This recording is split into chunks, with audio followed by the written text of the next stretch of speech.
fascinating, Carl, but I'm just interested on your take, really. Yeah. What do you make of Cilla Black quitting Blind Date after her husband sent a message from beyond the grave? You familiar with the story? I didn't know that. What's that? She went to see a medium, and supposedly her husband passed on information through the medium, which was incredibly vague, but persuaded her to quit live on air. Well, it's about time, isn't it? If even dead people are saying, enough's enough. But I'll tell you what, though, talking about ghosts and that, do you know how I'm into them? Yeah. Right? How weird do you think this is, right? Well, it's not true. Before you say it, play a record. No, go on. Go on. Right, it's this woman. I don't even know if it's ghost, really. It's just a bit weird. Sure. Yeah, sure. There's this woman, and she's not a woman, she's a kid. Sure. Okay. Sure. She's walking down, like, a street in her area. It's a nice day and everything. Everything's normal. She's walking down, and a woman comes up, cycling past, right? The woman on the bike looks at the kid, absolutely terrified, right? Got a really scary face on her. Yeah. The kid's thinking, why is she doing that? Yeah. Right? So anyway, she thinks nothing of it, goes, I think she was playing in the park or whatever, goes and has a nice day. About 15 years later... Oh, right, yeah. She's, I don't know, I think she was going to work, right, on a bike. She was riding her own bike. Riding her own bike, cycling down the road. Oh, yeah. Looks at the kid. That's the thing that happened, like, 15, 20 years ago. Right. It's her on the bike looking at her as a kid. Right. Not another child. No. So it's her, she's seen herself. Carl? I mean, I don't know where to start. Firstly, where's this information come from? But, I mean, why do you ever... I mean, I don't know what part of that you think can be true. I mean, honest, I'm speechless. I don't know what to say. What are you talking about? Bit weird, though, isn't it? But it's not true. It didn't happen. Nothing happened like that. She said it did. Well, she's wrong. She said she saw herself. She saw herself as a kid, didn't she? Did she carry on riding and as an adult when she was a kid. Did she stop and talk to herself, or did she ride on by and think, that's a bit weird, there's me as an 8-year-old. I won't stop, I'll be late for work. Yeah, if I'm late again, the boss said he'd be in trouble. Yeah. Oh. Well, and where is this information? Did it happen to someone you know? No. You overheard it on the bus? No, it was in the 14 Times. We've had a lot of emails saying, could you bring back White Van Karl? Oh, yeah. Which is that section of the show where we ask the questions that the Sun asks someone else, random punters of Karl. But sadly, recently, they've got very politicised and very kind of, basically a little bit depressing. So there's not really anything appropriate. But I have trawled the papers looking for other questions posed in other sections of the Sun. Good idea. I was just looking here at the Dear Deirdre section, which is the sort of problem page. I don't know what your views are on this. I'd love to see Karl. Oh, God, can we get him a job? Just ask... Oh, my God, that would be amazing. Right? Well, here's one. I'd like to see your view on this, Karl. I'm a happily married 42-year-old woman with 4 kids, yet I've developed a huge crush on pop star Darius Dinesh. Yeah. It sent my hormone levels through the roof, and last night I woke my husband up at 4 a.m. for sex. We've been married for 20 years and he can't believe his luck. Recently I've been having... I want to go to I'll stop you there. Why are you telling me? Right, carry on, sorry. Recently I've been having erotic thoughts about Darius morning, noon and night. Yeah. I haven't felt like this since I was a teenager and mad about Donny Osmond. My husband is amazed at the change in me. We had sex twice last night and again this morning. Again? Why are you telling me this? Yeah, go on. He's just boasting. This is not a problem. It's not a problem. What's the problem? No problem, just wanted to tell someone. Thanks very much. I watched Darius on TV last night, and when my husband came home, I dragged him into the kitchen and we made mad, passionate love. Right, they did it then, twice last night, once this morning. That's 4 times. 5 times she's mentioned it so far. Yeah. She's doing all right. My husband, this is a great bit. My husband thinks it might be his new moustache. Or that I'm going through the menopause, but I know You were thinking of growing a moustache? I was thinking of changing it up with the ladies? I love the idea, that's what he thinks it is. He's telling his mates in the pub. You should grow with me. The old Tom Selleck. 5 times in the last 24 hours. Hooray for sexy Darius. So, what do you make of that then? What are your views on that? Hold on though, if that bloke is reading that paper, That narrows it down It's a gotta bit. be, yeah. Who else did he know? His wife likes Darius. He's had sex 5 times that night, and he grew a new moustache. He's thinking, I wonder if that's me. Maureen. Yeah, go on. But what's your concern? Because I'll tell you what her problem is. She's worried that, the reason that she's now kind of overly excited and she's having this great sex with her husband is because she's actually fantasizing about someone completely different, younger. She's having these wayward thoughts, isn't she? She's a bit concerned about that. What's your concern? What are your thoughts? I reckon she's going to start shoplifting soon and coming out in hot flushes. Go on. Just, they're both happy, aren't they? He's getting what he wants. She's happy. I'd say, yeah, whatever, get on with it. Do you think that she should confess? She wants to be honest with him. I wouldn't, because not that many fellas like Darius. Right. So if you're sort of thinking, oh, she'd rather have him than me, I don't What do you think Darius would think of this?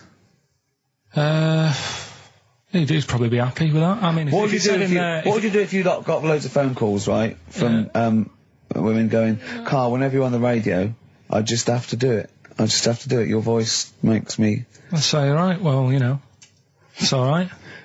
I'd be happy with that. Would you? Yeah. I mean, just in case anyone is doing that. What would you do to sort of like egg them on a little bit to help them out? What do you think? What sexy things would you say? What do you think is your quality? What do you think people would find, pretty horny about you? Yeah, ever. So, I said, yeah, bring one in. Now, you've got one at home. Yeah, I got a But you couple. couldn't be bothered carrying that in today, so I had to go out of the pub that I was at. Yeah. Nip into Borders. Yeah. Buy a Guinness Book of Records. Yeah. Out of my own money, $18.99. Yeah. Bring it back, and then you said, I don't know if I want to do this feature. So it cost me 20 quid for that. I had to buy a video for Silence of the Lambs film clip. I'm actually out of pocket at the end of this. But do you want to work with me is the thing. If you want to work with... people would pay that sort of money to work with me, Karl. You're a lucky bloke. Think how many people think, Karl, he gets to drink and sit. Yeah. Well, you make a cup of tea and I surprised, didn't I? Little surprises. Steve, last night, do you know when I left the pub in a bit of a mood because Yeah. I was just fed up with not getting anything done? Yeah. Walking down the road, I was thinking, how can I get out of this? How can I stop having to work with them? I'm thinking, I wonder if I leave, I wonder if they'll be funny and they'll go, and then my boss will be giving me stick. I'm thinking, how much notice have I got to give out? And all this is going through my mind. I'm walking home and I got in, said to Suzanne, I'm sick of it. She's going, you need to do it when I get a new kitchen. And I was like, yeah, but how big does the kitchen need to be? I was saying, do we need a big kitchen? Can we get a small one? Have we got enough for a small kitchen? Do we need so many cupboards? Can we just have wood instead of steel? All this, trying to get out of doing this. Yeah. I always feel like, because I like to think that I'm not perhaps as bad as him. Yeah, You annoy me in different ways. Like what? How does he annoy you? Well, stuff that, I come up with ideas, say Cheap as Chimps. Yeah. Rockbusters springs Yeah. to mind. Yeah. 15 I like Taiwan. 15 Taiwan. Let's just remind people what 15 Taiwan was. It was a little feature that I wanted to give a run, give it a little run, see if people like it. The premise being? No, there's no premise, it's just a title. No, we were going to get 15 sort of ornaments, you'd explain them, and then people would call up and say, that one's from Taiwan. See? Karl, you just explained why I didn't think that was a good idea. By explaining the good... You know the funny thing is, Steve, right, I was walking down Regent Street on Monday, walked past one of these big stores, right, and they've got all famous quotes on the windows, right, and one of them was something like, an absurd idea is often a great idea. Yeah. Do you know who said that? Go on. Einstein. Yes. Which made me wonder, if you were his mate, would he ever have done E=MC²? Or would you have said, don't bother with that, it's not going to work? Because that's all you seem to do, everything I come up with, you put down. Yeah. Well, that's one thing, he's negative, right? I don't know why, I don't know why he is. What else? He messes me about, I get him concert tickets for stuff, and you say, I didn't bother going. Yeah. Yeah, that is annoying. You come in, with, 5 minutes to go with tracks that need editing. Yeah. The little bag, that bag that was free. Yeah, you got a free bag today, an XFM little rucksack thing. Yeah. You were like, oh, what's this rubbish? Yeah. Ricky said, I'll have it, they're great. He said, no, I want it. Yeah. Well, it was free, I needed it. Yeah. I'll give that as a gift or something. So, I mean, I think on reflection, Steve is probably a little bit more annoying than me. I won't go that far. You are annoying. If I had to go away for a week somewhere, if it was a quiet place... Well, you are again, aren't you? That's 2 holidays you had this year, I mean. If it was a busy place, I'd probably go with you, because people, do you know what I mean, staring at me all the time and that if I'm walking around with Steve. No, I'm just... Can I draw up a list of reasons I don't like you, Carl? Just being honest. What? I'll tell you, because the list of reasons I don't like you is incredibly long and getting longer. Just saying. Do you want another slap? Kings of Leon, Molly's Chambers on XFM 104.9. Thanks to Lauren Laverne there for the last few hours. Coming up, we have got some great music, Steve. We've got Kings of Leon, as you heard. We've got Alba, we've got The Darks, we've got Coldplay, Coral, Rolling Stones, we've got some Springsteen, The Smiths. Do you know what I mean? Do you need any more? And with all that, we've still got Pete Skinner with his wacky weather report. Let's crack on. Good. I went on holiday after Christmas, yeah. And so did our mutual friend, Phil Balker. Yeah, good man. He was in Lanzarote and he told me one of the funny... I don't know if I can tell this on the radio. I'll have to say the C word. I'll just go... It's in a sentence, so I just go you-see when it comes, and you'll know that he's saying the terrible word. Just, didn't want to ruin the anecdote. Anyway, they're walking along one evening in Lanzarote, and there's lots of Brits there, apparently, and Phil overhears a sort of married couple arguing. They're having to go home a bit early, and she's saying to him, she went, "For Christ's sake, every time we come out drinking, you always shit yourself." Right? Wow. Always, not once. So he's going, I've told you, he said, it's not the drink, it's the weather. She went, the weather. You'll be blaming the food next, you see. I don't think they should have got married. Wow. Or when did you think the shitting yourself started? Must have been after the marriage, because if you're courting, and you go, went out with, Derek again, did you last night? Yeah, how was it? The evening was lovely, the meal was nice, but he shot himself. Again. That's 5 dates, 5 different heaps of shit. But I think I can change him. I think I can change him, yeah. It must have happened after the marrying. Or he just might think, oh God, or he's got to that age where I think, look, I'll just empty it when I get home. Yeah. I'm not going to keep going up and going to the toilet, It's the ice that does it. Yeah, Carl is right, I think. It is the ice. What do you mean? People forget, they say, oh, don't drink the water when you're on holiday, and they don't. They drink, they buy Evian and stuff. Oh, I see. They forget about the ice. The ice cubes, you're right, in a bar. Made from tap water. And that can do it, can it? Yeah. But what she said every time you're drinking, didn't she? I assume that she wasn't drinking ice then. Yeah. I mean, why is it just happened to him? Let's be honest, everyone that goes on holiday doesn't end up crapping themselves. Yeah, they usually make it to a toilet. He does it every time he drinks, doesn't he? Yeah, well, apparently. Just don't let him carry the baguettes.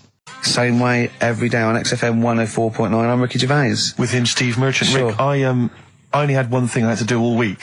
Okay, What was that? I was so excited about getting up Friday morning, phoning, getting Bruce Springsteen tickets. Yeah. The Boss is playing in October, and basically got up too late. Well, not sold out already. You just Sold out. It had sold out, but I started calling about 12:30. It sold out. I trawled the net. I trawled all the phone lines. Some of those buys are bulk buys for selling on, aren't they? They're not all individuals. This is the problem. I mean, I don't know how many people they can fit in Wembley Arena, but sold out by 12:30, and that's popular. Wembley Arena? Yeah. It's about 12,000, isn't it? I was so gutted. It was all I had to do. I was so looking forward to it. I phoned up one of those quite dodgy ticket agencies. Do you know how much he was offering to? They're 45 quid to buy. He said the starting price is 225 quid. I mean, that to me is like a ticket tout, like a legal ticket tout. Are they allowed to do that? I don't know. It's crazy. I was so angry. They'd have to say their booking fee was £150. Yeah, exactly. But now I'm like desperate. I don't know what to do. I'm just wondering if I can abuse our position on the radio and just try and scrounge them from anyone who's listening. No, I mean anyone who's listening who's got the power to get them, or... This is begging, isn't it? It's exactly what it is, Rick, yeah. Yeah, I was going to try and dress it up.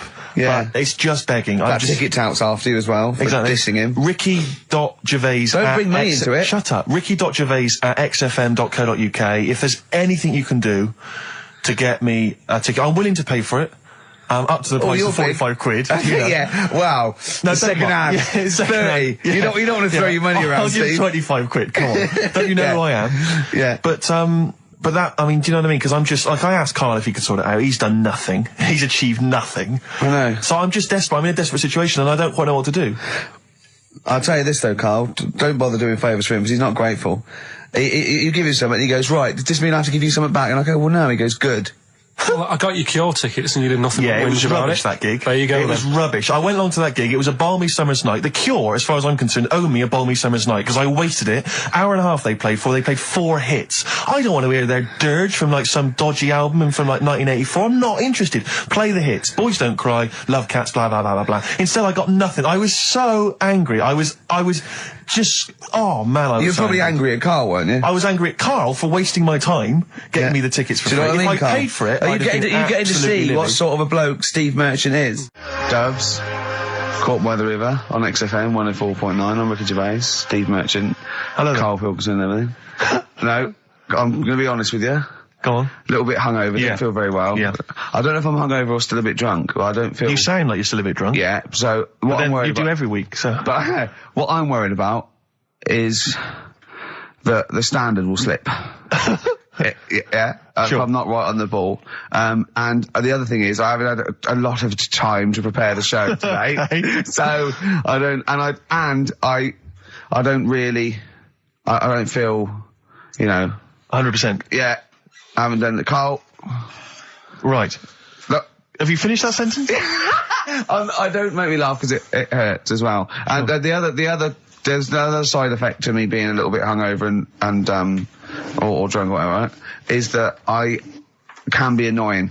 Right, yes. Because just to amuse myself, I sort of like turn my body off a little bit and just poke and like that and annoy people and that. I want to sort of like. Well, you do climb- the physical equivalent of freewheeling.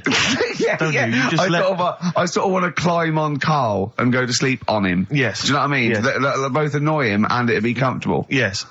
Which is, can be annoying. Just a little thing just to make this show a bit easier. If you'd put your hand up when you want one of us to speak, because I'm not quite sure when the sentences are finished. The hands are up. Okay, good. So, The hands are up. okay. Okay. Good, alright. Okay. Are you gonna just keep them up the rest of the show, or? No, Carl, do what you, huh? Good, alright. Do you want to, is there an excuse as to why you're a bit hungover? Too much wine. Okay. All Last right. night, yeah. Yeah. Good. Thanks for Okay. that. Because this is the only work you've got to do all week, isn't it? Like, unless I'm very much mistaken. You don't have to do anything. You just sit at home eating cheese. Yeah. And Yeah. then occasionally you do a bit of sort of shadow boxing. And that's exercise. And then you sit out and watch TV. Yeah. Is that roughly what you did this week? Yeah. Uh-huh. So this is the only 2 hours you had to do anything for all week. This is you had to prepare for Yeah, this. but who can plan a hangover? Right. You'd think, Carl, you said you had some stuff. Yeah. What have you got? Can't wait. I love the fact that, whereas I was a little bit slow, Carl there leapt into action to keep this show afloat, keep the pace up. Go on. Right, well, Carl, are you hungover as well, or? I'm just a bit annoyed because I'm with you. Do you know Sure. what I mean? He Yeah. hasn't got much to do all week. You're having a laugh. What? What angers me is I kind of hope that maybe I could have quite a long career in radio, and I sort of feel like I don't know, the word sinking ship. Yeah. Those words spring to mind. But- Because it feels like, Carl, you're just a chancer anyway. You weren't even supposed to be on air, and we've made you into something of a household name, and that's cool. And Ricky's already a celebrity. He's got it stitched up. He's got corporates. He's got, voiceover work. But I've got nothing. I'm running on empty. I'm not, nothing. I've got nothing. I'm sort of dependent a bit on this. Yeah. Financially. And, Go on then. What and are you you two saying? are sort of bringing it down, really. Right. Do you reckon I Carl. can get my own show, Carl? Carl. Tell On, them like, what I did Capital out there Gold with or the bin. No, Carl, tell them how funny I was out there with the bin a minute ago. So anyway, record, come Carl, on, I'm right? bored of this. I'll tell you what. will we tease them with what we've got coming up next? Yeah. Carl, tease us after the next Because I think record. we've already got them for 2 hours. Yeah, we've hooked them, Carl. Don't worry, this is textbook radio. What's this? Badly on board. Yeah. Rick, can I just... Sorry, I don't mean to abuse our position again, but... Bruce Springsteen's performing in London tomorrow night, and you remember I made an appeal to try and get a free ticket. Yeah. Well, I don't even mind paying. I tried to pay, but... That's good of you. No, I'm a generous kind of guy. and I thought you were mean. No, go on, what are you going to say? But You were all going I'm to pay saying for is, the ticket. I face value? I mean, you don't want to be ripped off, do you? No, don't be crazy, ideally half price. Yeah. And I've been chasing kind of my tail, really. I'm not going at the moment. I'm not going, and I'm desperate to see him, man. I mean, he's going to do a great concert. It's his only one in London. I can't believe that being on the radio, being on XFM, the listenership's going up apparently. I can't believe I can't get a ticket. I've asked Carl. He's done nothing. Hang on a minute. No, Carl had a very good point. Nothing. Carl, say what you said when he was whinging in No, the but first of all, whilst you're moaning, you also asked in the week for a badly drawn boy album. Yeah. You got in today. Yeah. There's one there for you. Well, yeah, Yeah. but it's yin and yang. And it's Carl. like, yeah, but I do, you know. Carl, what's Steve ever done for you? That's what you got to ask yourself. What has Steve ever done for you? Well, he took me to the BAFTAs. Yeah, but only 'cause no one else would probably want to go with you. I can't believe that. What is I this? do not believe that. Oh, Steve, I'm going to stitch you up now, Carl. And it's in a nice way, and don't worry, it won't be too bad. He won't take it too bad. Carl sent me a little text message today. Right. No, Oh, don't. what is this? Right, okay.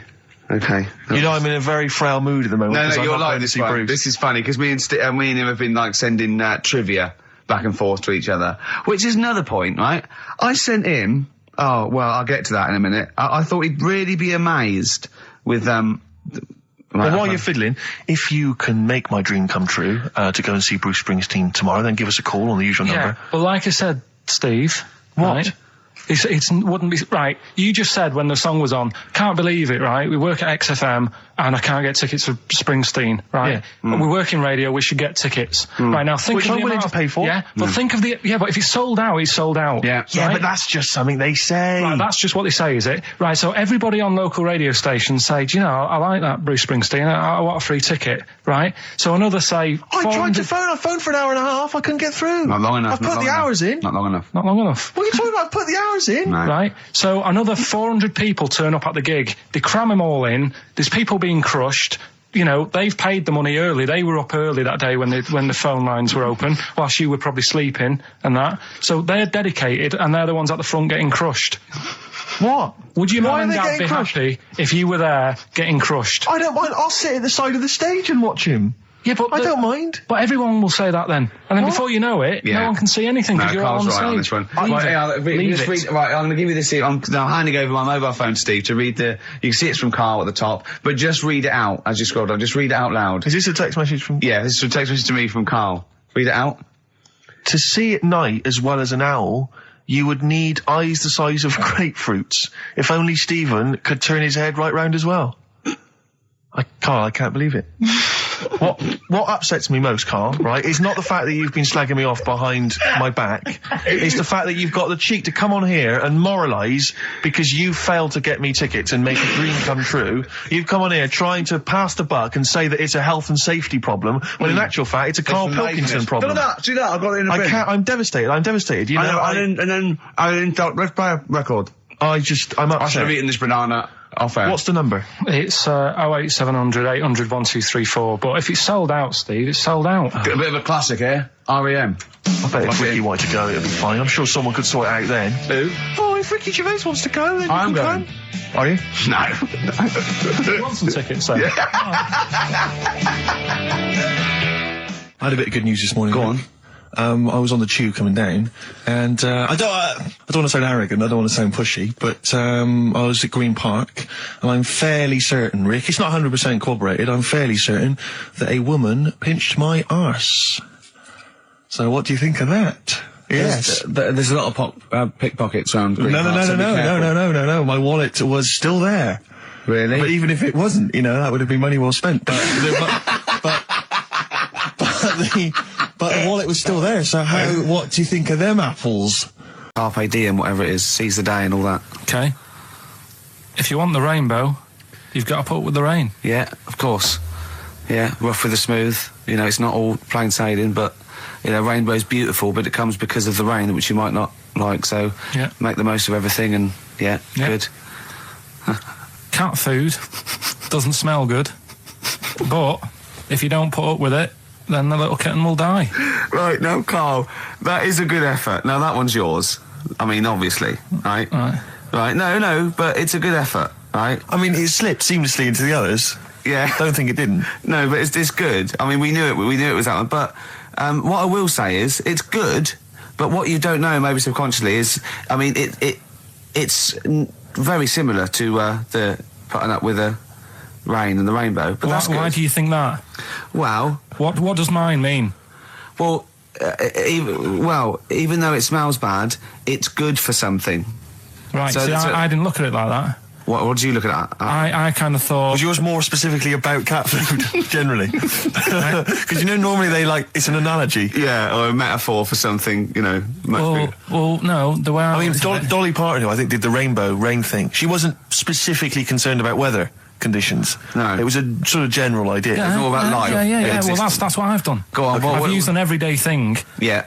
And put it with today's problems, right? Go on. So, my girlfriend, she might like to go shopping for clothes. I hate it. Right. But because I love her, I put up with it. Ah, that's nice. Yeah? Yeah. So, you love that little kitten. You can't stand the smell of the stuff you got to feed it. But because you love it, you go, well, I'll put up with this just for a few minutes, and then I can, squeeze its head later and give it a little... Sorry! Squeeze its little head. Yeah, well, that's just the thing that I do with cats. Put it in a bag and drown it in a lake. I can feed it and then I can throw it against the wall. Exactly. So you didn't see it like that, did you? No, that's very good. So it's about love, is it? It's about putting up with the bad things for something you love. Yeah. Well, that's nice. But Carl, you seem now to be convinced and rather smug that you've tricked us and that you've fooled us and that we didn't understand it. Well, I say that's your fault, not ours. No, it's not, though. I mean, look, that man in Forrest Gump, he was a bit of a nutter. And he came up with the life is a box of chocolates thing. Yeah. Now, if that was in this book, you say, oh, yeah, brilliant, good bit of work. But if he was sat here doing the show with you, you'd be taking the mickey out of him. Sometimes I feel he is. No, but Carl, I could. In fact, if people are out there, we're too lazy. Could you write down everything Carl's ever said? Because I think we could publish that. Yeah. He said one today. He saw my salamander. It's not a euphemism. He saw my salamander, and it's just sitting there in the tank. Your exotic pet. Yeah, and he's worried about there not being a lid on. And he said, I went, what are we worried about? He said, wow. He said it sits there for 24 hours a day. Obviously planning to get out.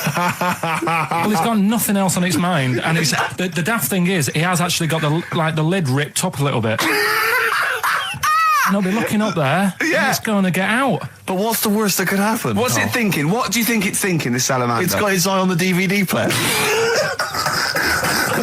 I can have Ian be down the market. Right. Okay. Right. The results of We ain't got a winner for the first time. Yes, we have. We've got loads. We've got loads of winners. No, we haven't. We've done this feature for 3 weeks. This is the first time I've managed to sort of... What? Well, let's go through them then. What have they got wrong? The first one. The first one? What was the first one? Well, hang on. Let's do them in reverse order first. So what's the last one? The last one, the clue was, that bloke does sport on the telly and he's got a little kid. What's that? That's Destiny's Child. Des, who does ITV Sport, that's has got terrible, a tiniest man. child, right? No, that's fine, they got that. Okay, Destiny's Child. What's the middle one? Well, the middle one. Right. Child. The second one was, he doesn't like women, yet he's got a couple of kids, that's a bit weird. Yeah. Right? That was PD, that was Puff Daddy. That is offensive. Go on. But it's not Puff Daddy, it's Puff Daddy. And he's not even called that anymore, he's called P. Diddy. Well... Okay, fair enough. But they got that one. Yeah. And if I'm being tight, these lot are as well. Yeah. Yeah. Tight means something in Manchester. Go on. Right. And the first one that they're having problems with, I don't think them birds should be allowed in this area. They've got it. Boyzone. It's not Boyzone. What's the clue again? I don't think them birds should be allowed in this area. That is perfect. A boyzone. No birds. No women. No women, yeah, birds, right? A boy zone. Sorry, Carl. If that isn't the answer, their clue is better than yours. That is brilliant. What was yours? Boy zone, it works perfectly. What's your answer then? Bangles. I have no idea what that means. Like seagulls. So you don't want them in this area, so you're banning them. Bangles.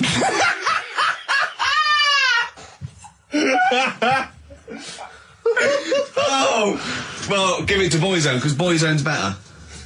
Don't use birds being loud in this area, it's a Boyzone. I think we should have a rollover. Carl beat them. Carl beat them. You have to use his logic, surely. But theirs works, you can't... What have we got now? Right, so we're looking into animals that we get rid of. I've spoken to someone about snails, I've spoken to someone about jellyfish, and that, and looking at cockroaches today. She's an expert, she's just not just some random person. No, she works in a museum, well, a good museum. I said I'd give it a plug. It's the one near Knightsbridge. It's got dinosaurs and that in it. It's worth seeing. Natural History Museum. Yeah. So, It's not sure. He's not sure. this is what happened.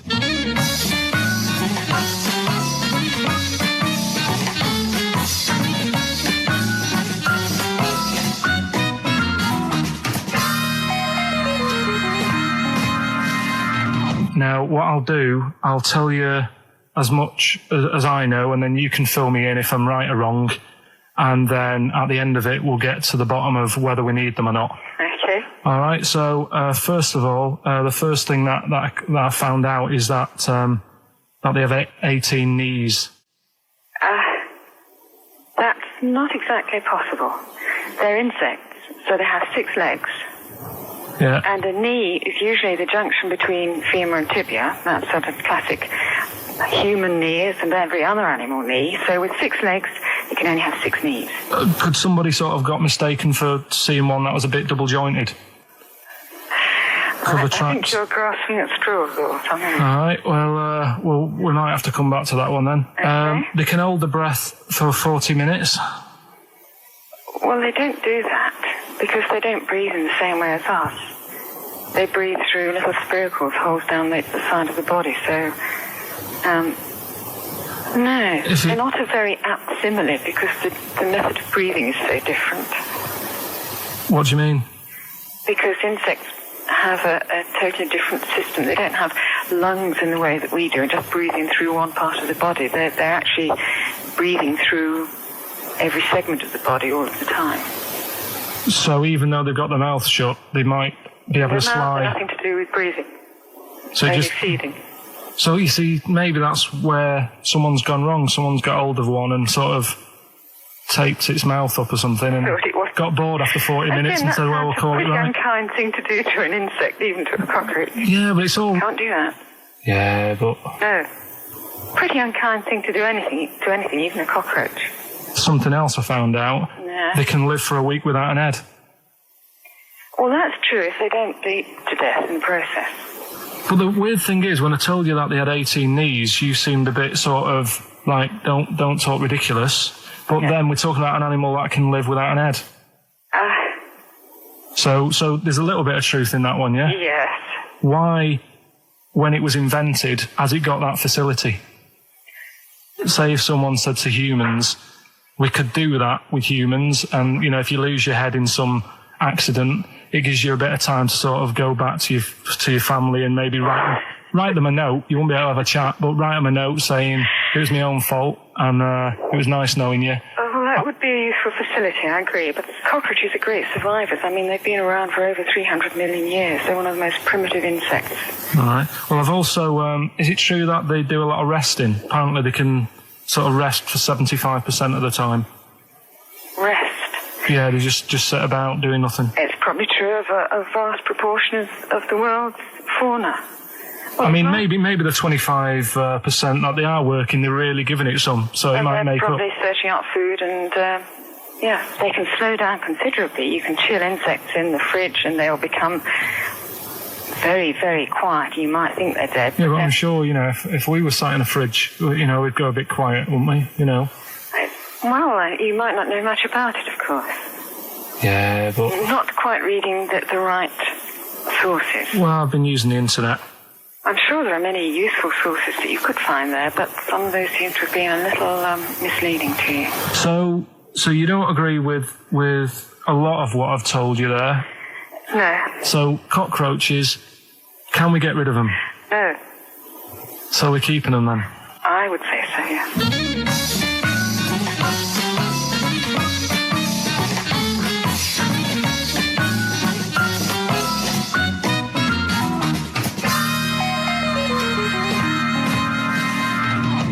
I think we should get her on more often because she sounds like she'd be a bit of an ally, really. Because she knew immediately that you were talking nonsense. She even said, I think you should be more concerned about your sources, which I've been trying to tell you for a year, right? The fact, I mean 18 knees, where did you get that from? It was on the internet. They can hold their breath for 40 minutes. I mean, I don't know what you read and take on. He's got it now. Go on. This fella goes to the doctors, Yeah. right? Oh, right, okay. right, if this isn't any way apocryphal, stupid, illogical, impossible, right, you are never, ever speaking again on radio. So make sure this is at least possible. I'll tell you what, I'll even give you improbable but possible. So if anything that breaks the laws of the universe or logic, okay, that's all you have to avoid. On you go. Right, so this fella, right, he goes to the doctor's because he's got earache. Right. Okay, if a chimp's living in his brain... Go on. So he's got earache, he's sat in the waiting room and his ear's all bunged up and it's hurting a lot and what have you. So the doctor comes out and he goes, right? And because his ear's all bunged up, he doesn't hear it that well, right? So he thinks it must have been me, right? So he wanders in. Keep going. Anyway, I'm going to hate this. I can just feel it in my bones. Steve, I'm going to let you take over. Okay, Let's hear it. So the doctor says, sit yourself down there, right? So he sits himself down and goes, right, take your pants off, right? So he's thinking, that's a bit odd. Anyway, he heard that, though. He apparently he took his tackle off. The doctor, did some operation. What, there in the waiting room?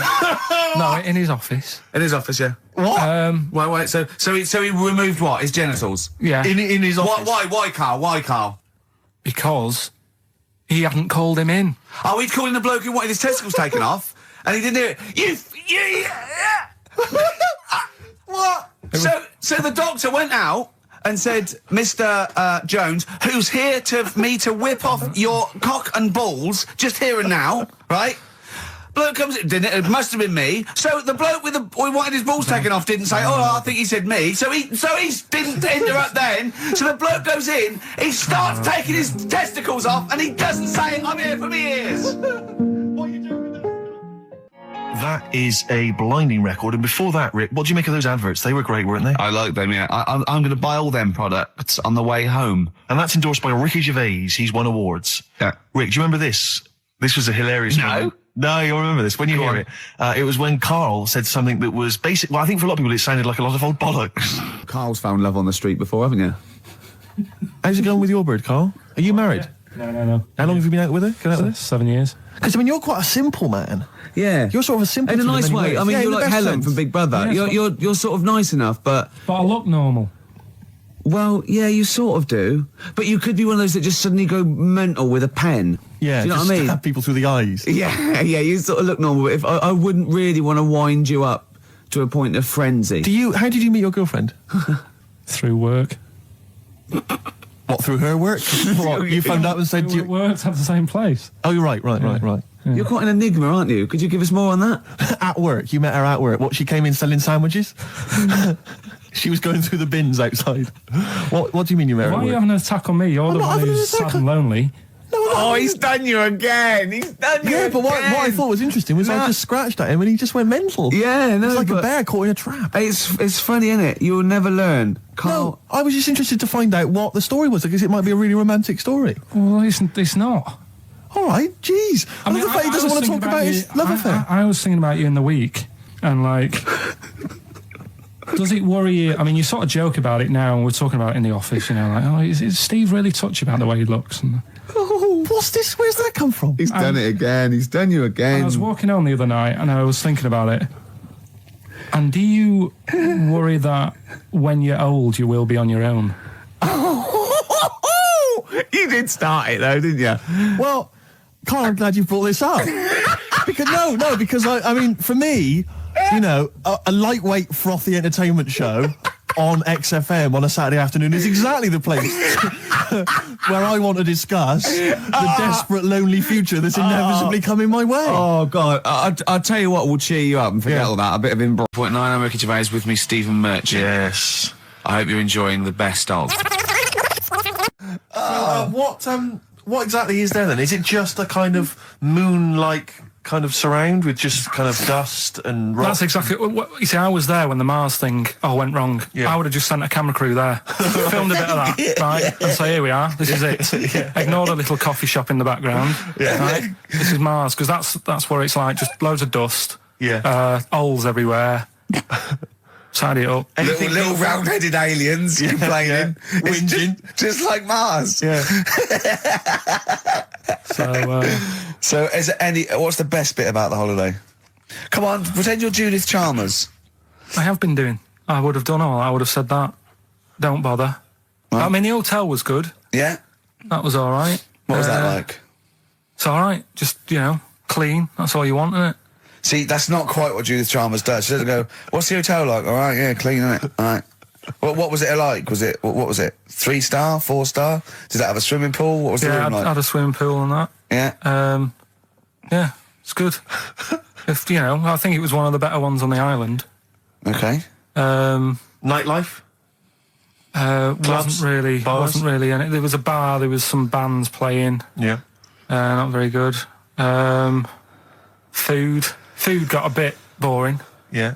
It was always the same food every night, but they sort of themed it and made out as if it was different. So, like, on Mexican night, it'd be chicken with a nacho on it. Right. And Chinese night, sort of chicken with a little prawn cracker on it and stuff. Sure. But that got a bit boring. That's me just turning on my phone, because I want to read to you a text that I got from Karl. I think you sort of sum up the holiday in this text, don't you? Do you remember it? Can't remember. Let's have a look. Let's have a little look. Instantly, what did Suzanne, your girlfriend, make of it? Similar view to you? That they should fill in the holes? Yeah, it's just that thing, you see, I went on a coach trip, right? And you go and see the volcanoes. Like I say, there's 36 of them. Yeah. Which, how many do you need?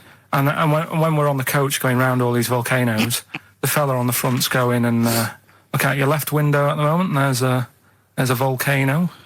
And if you quickly look out at the right-hand side there's another one. Right. And on the left, he's just like, all right, we've seen it. Sure. Do you know what I mean? Yeah. And that trip, we'll talk about that trip in a bit. Right, this is the text I got from Karl, right? All right. Been up to a volcano. Been in some dead artist's house who built his house in the lava.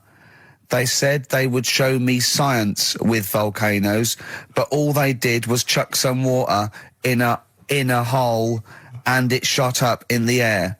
No dwarves in the canteen, no scousers here, but there is a Swede woman with a big head. She looks effing gormless with a cap on. All right? So a little reference there to... A Swede woman? What's that mean? Do you mean Swedish? Yeah. Or she looked like a vegetable? No, the Swedish woman. But they've all got sort of quite big bill, aren't they? And I sent him a text. Oh, well, it's just good to a beer holiday because, I'm working. He sent back, so am I. Just been watching Sky News. There is a school for monkeys who want to get a band together. Is that monkey news for later?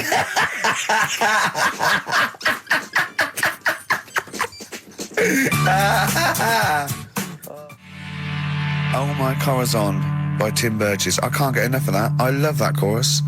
On XFM 104.9. Ricky Gervais, Steve Merchant and little Karl Pilkington. But it was a nice holiday. Yeah, it's all right. It's just, I went there to relax and that. Exactly. Did a little bit of that. Trying to think of some new, features and stuff. Sure, always working. 3 holidays a year, Jesus. Not really 3. Two. It's all one big sort of like work thing to me and Steve. 2 holidays, isn't it? Work hard, you need the holidays. So, yeah, the things that annoyed me was like, you get bored sat around the pool after a couple of days. I'd read my book. Yeah. There wasn't much going on the... Not even any crabs to throw sand at, was there? No crabs or anything. They wouldn't bother with Lanzarote, right? So, decided to go on a little trip. That's when I saw the volcanoes and that, 36 of them. So, we go on the trip, and the thing that annoys me, it does happen every holiday that you go on. If you go on a sort of a package thing, they have these trips, right? And you pay about 40-odd quid, and they give you some wine, so it make it feel like you're getting your money's worth. But how many of these trips have you been on then? Loads. Probably about 12. More holidays than I've had. Go on. Yeah, so anyway, so you're on the coach, right? And they take you for the volcanoes. They took us in the middle of nowhere. Yeah. Right. There's nothing else round there. Sure. It's like I say, it's like Mars, but with holes in the ground. Yeah. Right. And they sort of drop you off, and they go, right, everybody, see you back here in an hour. There's loads of volcanoes for you to look at, and a coffee shop over there. And for a fact, right? You don't need an hour there. You could just say, well, just keep the engine running because I'll have a look in this hole, we'll get back on, give us 5 minutes. Don't need an hour. Absolutely. But you know that they've got something going. It's a with backhander, definitely. What, with the coffee shop? Definitely, yeah. They go there and they get everyone to have an ice cream and a coffee, and they sit down, have a fag, talking to the bloke. Yeah, and it's like, cousin. Yeah. How much was the coffee? Was it probably about €3 each euro, so I think it was £3.50. Sure. Yeah. Which is, I don't know, what, that's about £2.50, isn't it? Yeah, they've stitched you up. Well, it's like those people who, those cab drivers that you'll meet at sort of 3 a.m. who've just got a car and just went out with a car. Yeah. And just, I'll pick people up and charge them. Yeah. I got in one once. I said to him, a guy just pulled up. I said, he said, I was in like East London. I'm going back to North London. I said, going to Swiss Cottage. He went, sure, hop in. We set off. He went, do you know the way? I said, well, not really, no. I thought you'd know the way. You're in a cabbie, aren't you? He went, no, don't really know the way there. I said, have you got an A to Z? He went, no. I thought, well, if you're going to go out just on the, just winging it as a cab driver, two things, take a map and a torch. He didn't have either. He said, well, I'll probably get to Camden. I said, well, I'll direct you from there. Drove on for about 5 minutes, making conversation. About 5 minutes later, he went, do you know the way to Camden? I thought you knew the way to Camden. I don't really know the way. I thought I did. From, who was it from? Mike Heel, who sent me a little picture of a little Japanese fella from a film who said looks like me, and he does a little bit. But he says, please can you make Carl laugh? I've never heard him utter as much as a snigger, and I'm worried he may have a genetic disorder. Well, I mean, he has got a genetic disorder, obviously, but he was giggling then. I hope people heard you then. Look at his little face. It was a joy. I love the things that make him happy. But I love the fact just before the microphone came up and just before the record finished, he had his headphones on, the music was too loud and he was just shouting, Bauhaus, it's not working! Bauhaus, it's not working! Play something else! I went and found Ziggy Stardust by Bauhaus and he said, why isn't it working? Look at him giggling, look, he's lost it! Is he going away? Are you on drugs, Carl? What have you done? He's tickled, look at his little, he looks like one of those shaved monkeys. Look at his little, oh my god, I've never seen a forehead glow. I know, it's extraordinary. Oh. And he's got that red shirt on as well, so the whole of him is just a big glowing... Carl, what are you trying? What are you putting in? I'm going to see if I can get this to work. Go on then. Hang on. Brilliant radio. I hope Dr. Fox is listening, because I think he's eating his words right now, Steve. Right, I think I've done it. Well done. That's excellent. Right, what let's play Bauhaus now, and let's try and compose ourselves. This is Ziggy Stardust by Bauhaus. Yeah. Actually, a bit of extra monkey news if you want it. Okay, always. Do you know the, Monkey News Extra. Go on. Do you know the Halfords ads? Halfords ads? I don't think so, no. What happens? Halfords, they've they sell nuts and bolts and stuff. Right. They were using monkeys in the ads. Okay. Yeah. And what happened? Don't they sell bikes, Halfords? Well, mainly. Bicycles and motorbike stuff in that. Okay, so they're using monkeys in the advert. What happened? I can't handle it. What? I can't do this. Look at him. I don't care what he's doing. And basically, right, there was a load of hassle because they were using these monkeys in this Halfords advert. Yes. Right. And what happened? Get to the point. It turned out it wasn't a problem because they were mechanics in the first place. What, they were monkey mechanics? Yeah. What are you talking about? Mental. What are you talking about? That's not a story. Right, anyway, listen, let's get back onto They were mechanics in the first place. Right, listen. Right, so they're making this documentary. Right? And stumble across a little gang of... Come on, just... Get on with it, please. Little gang of monkeys. That's Yeah. the first time I've ever laughed. I'll hear that. I know. Well, brilliant. What do you want, a cake? Come on. Can we play a song? Oh, I don't understand what is wrong with you, you freak. It's making me laugh. Just tell us the story. All right, then. All right. So anyway, right, so there's this documentary being made. They found a little gang of monkeys. Right, play a song. I don't know what's going on here. I apologise. It's just if you were looking forward to monkey. Got to hide your love away. According to the Beatles on XFM 104.9. I'm Ricky Gervais with me, Steve Merchant. Right, Carl, come on. Monkey News. Everyone's composed. The jingle, please. Oh, chimpanzee that! Monkey News. Excellent. Okay. Right, where were we? We were just start again. There's some people making a documentary. For what? Okay. Making a documentary in in the jungle and that. Right. Stumble across a little gang. Okay, come on. All right. A little gang of monkeys. Yeah. Oh, come on. So the camera crew are there filming it. Yes. Everything's going normal. It's all fine. Nothing odd about it. Okay. They're not running a restaurant, they've not got any barber shops, nothing. No. Just regular monkeys going about their business, yeah. So anyway, what normally happens is the monkeys sleep with the partner. They already do what? They don't sort of sleep around and that. Once they find the girlfriend or the boyfriend or whatever, yeah. they stick with them, right? Okay. But anyway, they were watching this one, right? And it's going around a bit, sleeping around. Oily. And it was getting fatter. They thought, this is a bit odd. Yeah. Right? So, followed it round. And, see it having it away. Turns out, little prostitute.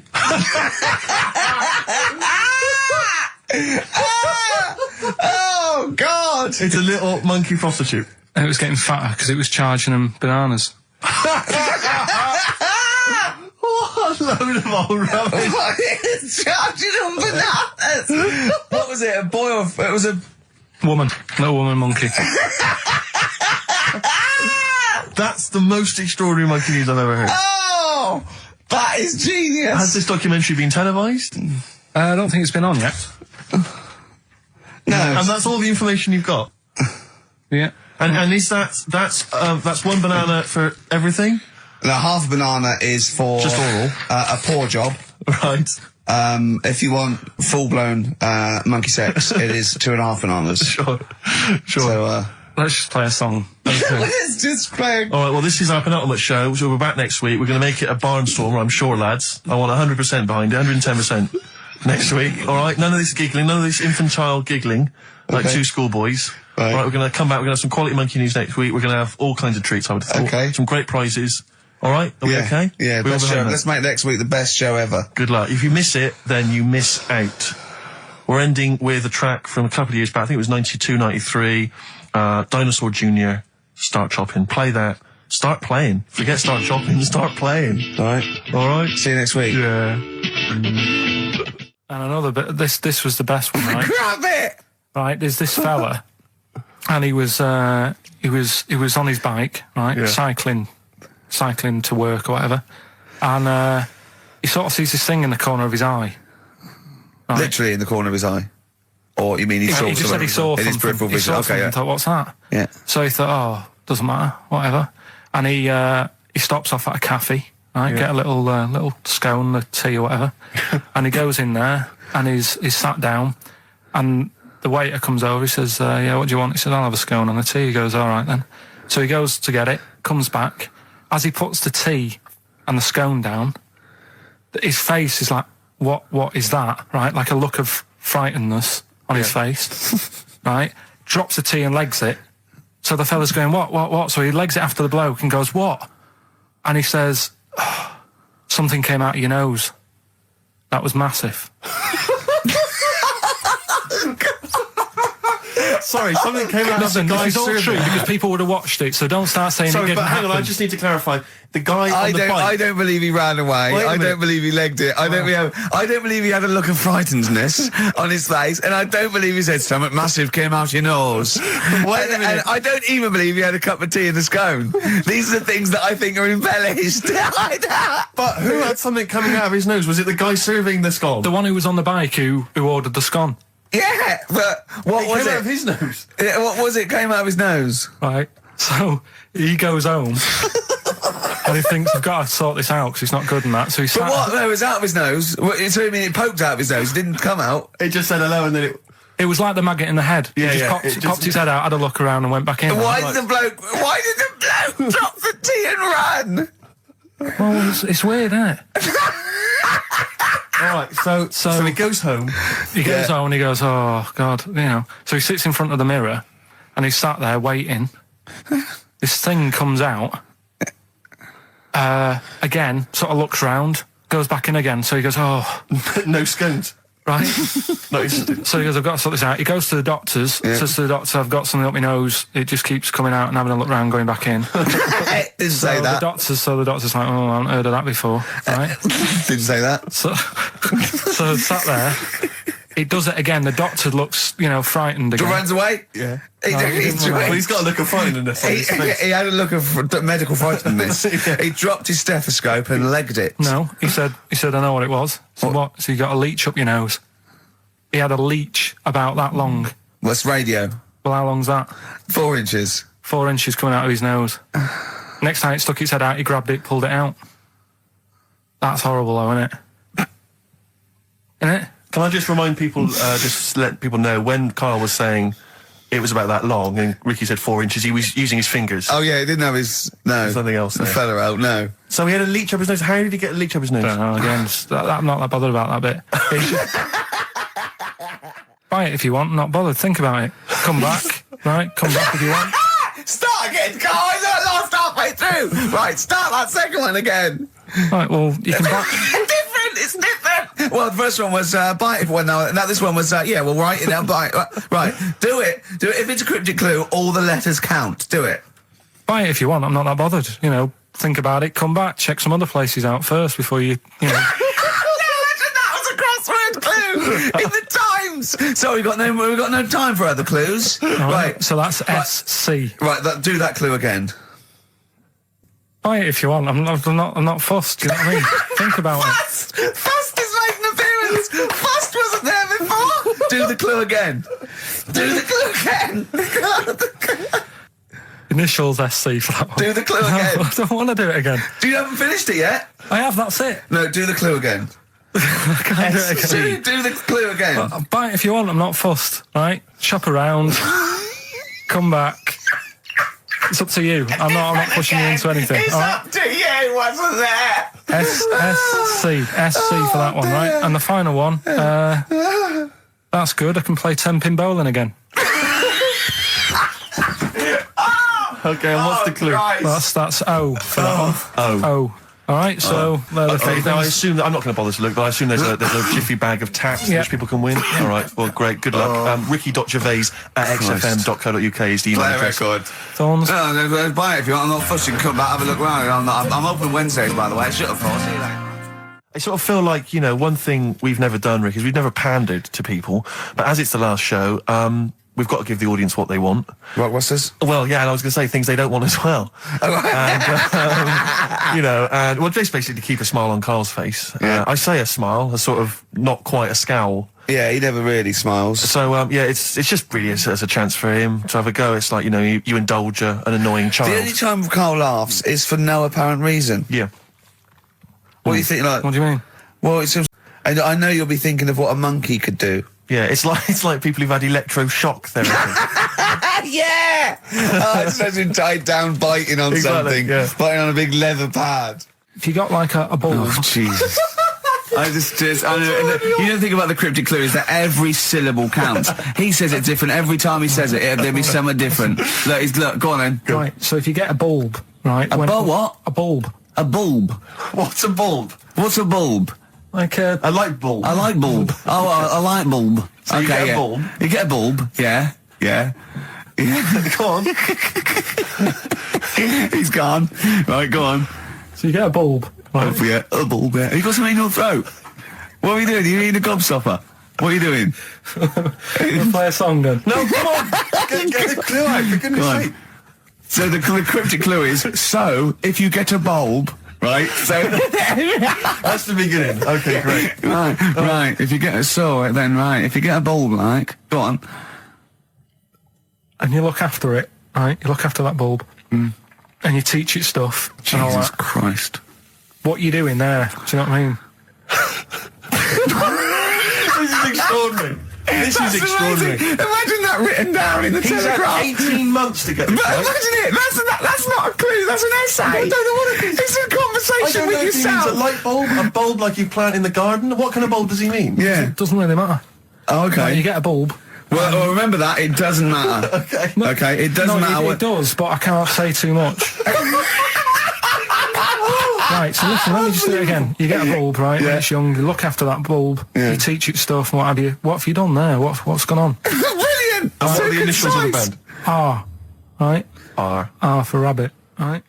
So anyway, my dad says, yeah, well, we can get in there for free. Of course he did. Clever. Right? So we parked up on this little country lane, right? No one about. We walked How much down, was it to go in? Like £2? about £3 each. Yeah. But he said, well, yeah, but if you don't have to pay, do you know what I mean? You enjoy it even more, don't you, when you're walking about and you think, I've got this £3 in my pocket, no one's having it. Yeah. Right? No, looking over sort of for a bloke with a peak hat saying, can I see your ticket, please? I wouldn't enjoy it more, no. Go on. Yeah, but you don't worry about it, do you? You got a bit of money now then, Rick. You've changed. So anyway, so we had to walk across about 4 fields. For £3! Right, and what happened was, we're walking through all these fields and what have you, big grass and muddy bits and all that, 'cause it'd been raining, and climbing over fences and stuff. And we're in this field, right, and I look to my right, and there's about 30 cows all staring at us, right? And Suzanne started to panic a bit. She said, we shouldn't be here. Dad says, of course we can, we're allowed to go wherever we want, you know, all this land, it's ramblers' rights and all that stuff. Yeah. And take a cow if you want, unattended. Serves him right for leaving him in the field unattended. I'm having one. And So keep us fed for a week. across. Anyway, these cows start surrounding us. Surrounding us. And, Oh, brilliant. Oh, no. Face off. and Suzanne's panicking, going, "This isn't right.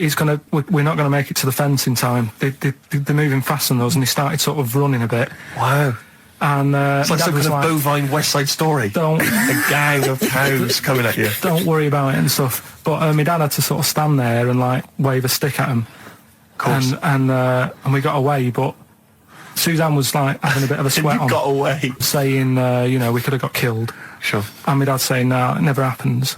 And I just wondered if it does, if there's a risk of... Yeah, it is rare, but there's been a couple of cases of being trampled by cows. They're not aggressive, they sort of run through you. Well, they're aggressive if they've got a calf. They do have kids. What? They had kids with them. Kids, yeah. That's goats you're thinking of. Yeah. Maybe they were trying to sneak into the gnome thing, and they were worried that, like, if too many people did it, and they thought some cows, we can just sneak in. They Where were trying cows, to, yeah. no one's expecting cows. And the to be cows some were going, humans. walk upright like you're human. Don't walk upright. They thought you'd blow their cover. Yeah. Yeah, people have been killed by cows before. Yeah, that was like the highlight. Hickory dickory dock, some lads there just wrote a song called Clocks. The lads are Coldplay. And the song is... Clocks. I'm Ricky Gervais, with me Steve Merchant, Karl Pilkington, pressing the little buttons there. XFM 104.9. What's that little Well, I think I do more than press the buttons. right, you see, this is it, right? Karl has had a little strop on since last night, okay? And it's... He's had a little strop on. Yeah. You said strop on. I just wanted to clarify. And, I don't know why. He says that I'm an annoying person. He says that I wound him up, right? Which I don't know. He says that you're winding up because you're sort of like negative about I'm everything. negative? Yeah. And, but what I think it is because we pointed out that his lateness is unacceptable. Yeah. He said, meet you at 6. He turned up at 20 past. He said, well, someone stopped me in the corridor. I don't care. I've got stuff to do. We had stuff to do. I think we're a bit busier than you, Karl.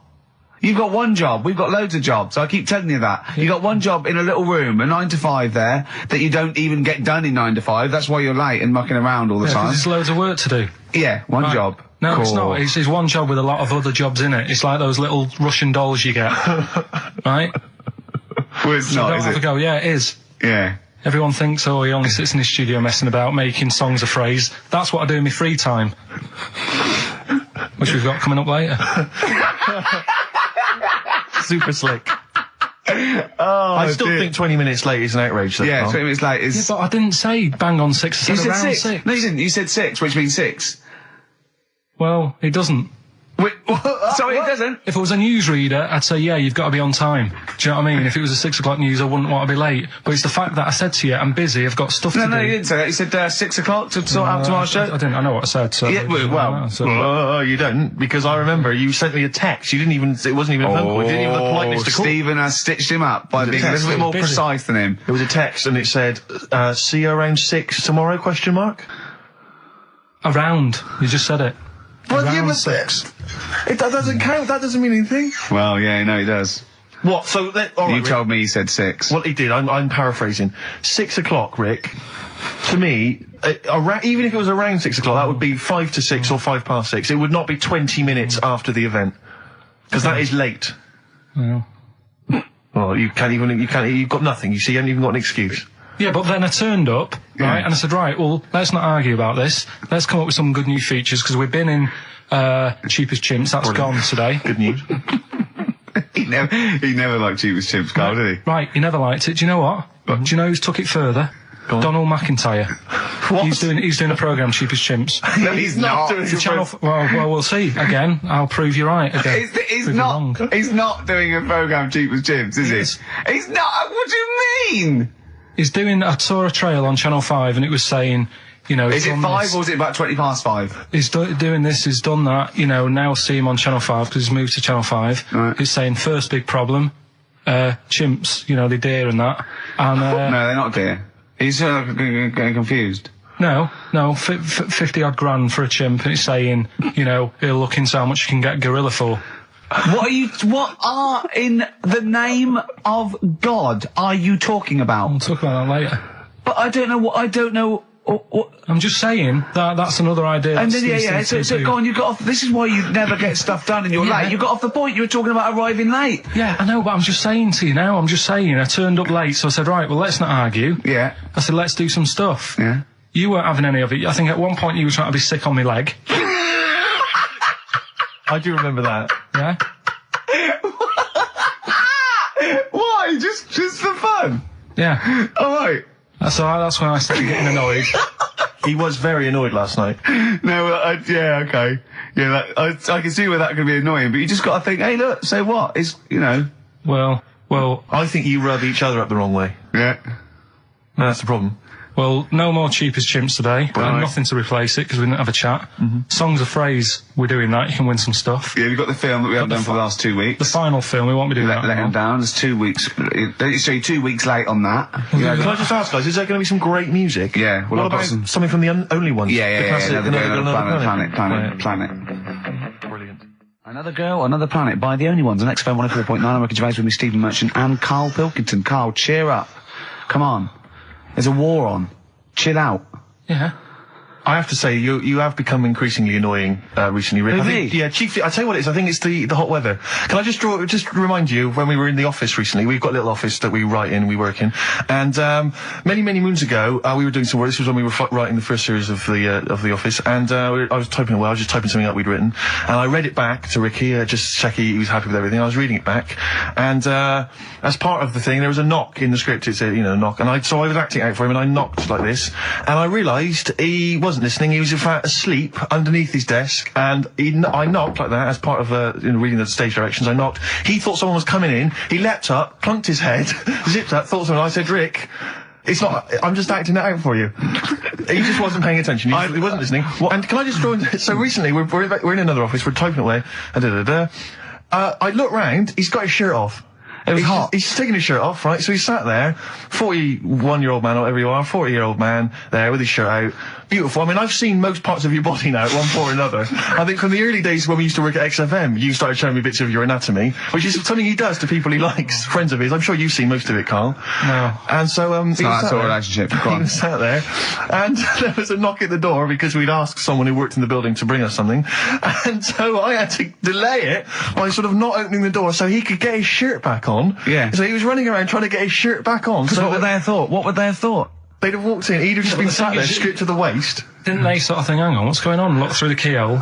No. It was ludicrous because as they came in, he was flustered and he kind of was just leaning against the window, just looking like I often stand here with my shirt back to front. I was getting like Bernard Manning. You see Bernard Manning, whenever he goes into the house, he has to go upstairs and take his trousers off. I love that. The fact that in your house, you've just got your pants and your vest on. That's what you want to do. Yeah, but it's all the time. It's not just, I mean, you haven't done that with me, taking your clothes off and that yet. But, like, last night we were sat in the pub and I was saying, right, let's not even worry about new features then. Let's get the current ones, going. Like Getting what? Good. Like, the one that I was trying to work out, the cheeky freak of the week. Think of that! Yeah, but I was Think of saying, that, though, as a normal conversation. yeah, but I'd looked online, right? I didn't find that much. I found, actually, I'll tell you what I found later. Brilliant. We're looking for them, right? And Then at one point, I think you said to me, go and, you know, what about the Guinness Book of Records? Yeah, you know, they'll have, like, yeah. the best freak in the world or whatever. Yeah, ever. So, I said, yeah, bring one in. Now, you've got one at home. Yeah, I got a But you couple. couldn't be bothered carrying that in today, so I had to go out of the pub that I was at, Yeah. nip into Borders, Yeah. buy a Guinness Book of Records, Yeah. out of my own money, $18.99, Yeah. bring it back, and then you said, I don't know if I want to do this feature. So it cost me 20 quid for that. I had to buy a video for Silence of the Lambs film clip. I'm actually out of pocket at the end of this. But do you want to work with me is the thing. If you want to work with... people would pay that sort of money to work with me, Carl. You're a lucky bloke. Think how many people think, Carl, he gets to drink and sit. Yeah. Well, you making a cup of tea and I surprised, didn't I? It's little surprises. You know, last night, do you know when I left the pub in a bit of a mood because I was just fed up with not getting anything done? Yeah. Walking down the road, I was thinking, how can I get out of this? How can I stop having to work with them? I'm thinking, I wonder if I leave, I wonder if they'll be funny and they'll go, and then my boss will be giving me stick. And I'm thinking, how much notice have I got to give out? And all this is going through my mind. I'm walking home and I got in, said to Suzanne, I'm sick of it. She's going, you need to do it when I get a new kitchen. And I was like, yeah, but how big does the kitchen need to be? I was saying, do we need a big kitchen? Can we get a small one? Have we got enough for a small kitchen? Do we need so many cupboards? Can we just have wood instead of steel? All this, try to get out of doing this. Yeah. It's always just, I always feel like, you know, because I like to think that I'm not perhaps as bad as him. Yeah, You no. annoy me in different ways. Like what? How does he annoy you? Well, stuff that, you know, I come up with ideas, say Cheap as Chimps. Yeah. Rockbusters springs Yeah. to mind. Yeah. 15 I like Taiwan. 15 Taiwan. Let's just remind people what 15 Taiwan was. It was a little feature that I wanted to give a run, you know, give it a little run, see if people like it. The premise being? No, there's no premise, it's just a title. No, we were going to get 15 sort of ornaments, you'd explain them, and then people would call up and say, that one's from Taiwan. See, Carl, you just explained why I didn't think that was a good idea. Yeah, By but explaining the good... No, you know the funny thing is, Steve, right, I was walking down Regent Street on Monday, walked past one of these big stores, right, and they've got all famous quotes on the windows, right, and one of them was something like, an absurd idea is often a great idea. Yeah. Do you know who said that? Go on. Einstein. Yes. Which made me wonder, if you were his mate, would he ever have done E equals MC squared? Or would you have said, don't bother with that, it's not going to work? Because that's all you seem to do, everything I come up with, you put down. Yeah. Well, that's one thing. He's negative, right? I don't know why. I don't know why he is. What else? He messes me about, I get him concert tickets for stuff, and you say, I didn't bother going. Yeah. Yeah, that is annoying. You come in, you know, 5 minutes to go with tracks that need editing. Yeah. The little bag, that bag that was free. Yeah. Here's your point again. I was just a bit bemused. You see, it's a tricky one. All I'm saying is, right, there I was at the pub quiz, I go to the toilet, not thinking about anything, I try to go, right, there's a little gay fella next to me. I love this little gay fella. Now, the weird thing is, there's nothing stopping him having a little glance, right, because he's allowed in the fella's toilet. Yeah. Now, I'm not allowed to go into the woman's toilet and have a little look round. Right. So all I'm saying is, should they have another toilet area? What, for gay people? Yeah. And so this would be gay men and lesbians? Is that going to complicate things? I mean, I can only assume. I mean, to what point? I'll ask you a question, right? If you're intimidated, that's a shame. But you know, most gay men aren't looking at your knob. You know that. What do you mean? I can only say that 99.9% of gay men who use a urinal standing next to what they assume is a heterosexual man aren't looking at his knob. What they're doing then? They're emptying their bladder. No, but the thing is, I can't talk. you're politics, Carl. saying like, you know, about would you have one toilet for lesbian women and gay fellas, right? What does that mean? Would it be mixed? Would it just be? Well, would it have a man on one? That's heterosexual man. One little picture of a woman on the other, and then what? What would the little icon be? A man and a woman? A man and a woman. Just having a chat? Yeah. In pink and dot But lines. you couldn't mix them because then what would happen is you'd get people who are going, oh, I'll play up to this a bit, What, pretend to be gay? and yeah, you know, sort of grow a moustache and shave their head. And pretend to be a lesbian. Right. Yeah. So, well, I see. So, people pretending to be gay so they could go in and have a look at the lesbians. Yeah. Right. So that would mean that we need 4 cubicles now, wouldn't we? Yeah, no, this is fine. 4 cubicles. So every pub How now... many toilets do we need at the Every moment? pub's now got 4 toilets. Oh, Carl, bisexuals. Yeah. Now, interesting. Bisexuals. How many toilets do we need now? Call the council. Do you use any? Huh? No. No, because they're interested in everything, aren't they? Because the little bisexual fellow will be looking at your knob. Right, with them, Yeah. what you do, you just have a door, you open it, and there's one urinal there, so you can't get a queue. They have to sort of wait. I just thought that, well, why can't there just be a thing between the urinals so no one can look at anyone else's knob? Wait a minute. Just to go back to Ricky's point, what stops, even if we've got the toilet for gay men, what stops the gay men who want to have a look at your willy going in the regular toilet and pretending that they're straight? Most men don't Who is gonna police this? wear gay across their No, head. exactly. They don't have a tattoo. There's no branding yet in the British house where they have to declare. So we're going to have to expand this. What So we've do all you- got to carry identity Do you know cards. you can see a gay, can you? Coming a mile off. No? No, I'll just hold it in next time. No. Can you tell gay men? Do you know a gay man? I'd say probably if you did if you lined some people up Yeah. and said point them out, I reckon I'd get. But hold on, we're not talking about people dressed in leather with the arse cut out and an handlebar moustache. Yeah. We're talking about, the everyday, No, non-seen... of course, Oh, no. well, yeah, but I mean, suppose I put you in a room and there was 10 naked men, right? Yeah. And there's 5 gay men and 5 hetero. Could you walk along that line looking at those gay... Am I naked No, you don't have to be naked. Why would you have to be to naked? catch them out? How would you catch them out? Don't go into it. Don't go into it. Play record. Ooh, those boys can rock there. That's the Guns with All Their Roses and Sweet Child of Mine. On XFM 104.9. I enjoyed that. Yeah. That was good. It rocks. I hope the audience was playing it loud like us. Yeah. Ricky Gervais, Steve Merchant, Karl Pilkington. Well, look at him yawning. How rude is that? Carl, what's wrong with you, man? Have you been up late? A little bit. Girlfriend was away, wasn't she, yesterday? Yeah, I always have a problem with that. I always have, because you don't go to bed, do you, early?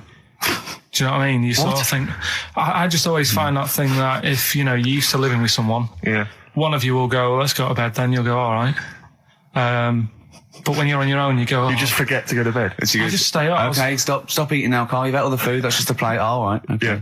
No, I stayed up and watched, there was a thing on about Dracula, Right. What, Dracula? and I found a flaw in it. Go on. Not the fact that he's the living dead and No. and drinks blood to stay alive and he doesn't reflect And he can in turn into a mirrors. bat. Well, And you can go on. the mirror thing, you can't look in mirrors, can he? Well, he can look in mirrors, but he can't see himself in a mirror. Yeah. That still doesn't work. Go on. Go on. It doesn't work at all, Carl. It doesn't work. Go anyway. on. Well, Centre parting's always really neat. His centre parting's always... how does he do it if he can't look in the mirror? Blood on the floor or something it was called. Rubbish. I love the flaw in the Dracula film is that his centre parting's too neat. How did he do it without a mirror? Oh. Was it a documentary about Dracula? No, Yeah, there was the real it's Dracula. The real called- Dracula. bit. Yeah, the real Dracula, the It's true just a story. film. It had blood on the floor or something. It's called. Yeah. It's rubbish. We had a little lunch yesterday, didn't we? We did indeed. That was a nightmare. Yeah, I we hate would- going out with you two. I was explaining to Carl, right? I like to excite Carl's imagination, right? And if it involves chimps or monkeys, all the better. Brains he likes, parts of the body, deformity. I know where to, what buttons to push.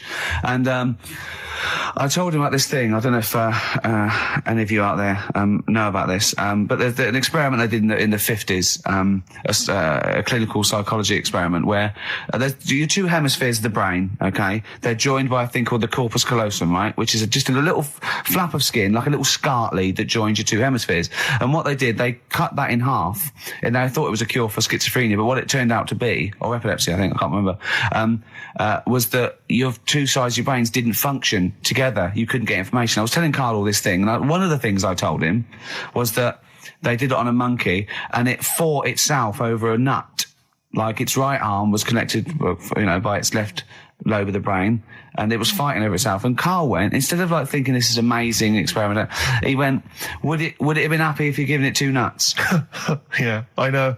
Well, you started off by explaining it, and I remember you mentioned, because I was watching the two of you as you were describing it to me, you said, of course, one side of the brain deals with symbolism, and as you said the word symbolism, I noticed Karl drift away from looking at you, pick up his mobile phone, and start pressing buttons randomly. And I thought it was the word symbolism that got him. And I noticed it took you just a moment longer. And I think the first thing you said was, when did I lose you? Yeah, I knew I'd lost him. It's extraordinary. And he doesn't even try to disguise it. I said nomenclature at one point as well. Right, yeah. And I knew I was dicing with death there. Yeah. But, but I told you tried to look it up, didn't you, on the web? You didn't find anything about it, did you? The spelling of it's, what is it again? What's the word? Corpus callosum. Yeah, so I couldn't do it. No, don't bother. Give up. Don't bother. Give up. So if anyone knows any interesting facts about that, but yours hasn't been cut in half, has it, Karl? That would, again, I know that, I guarantee they're going to sound rubbish.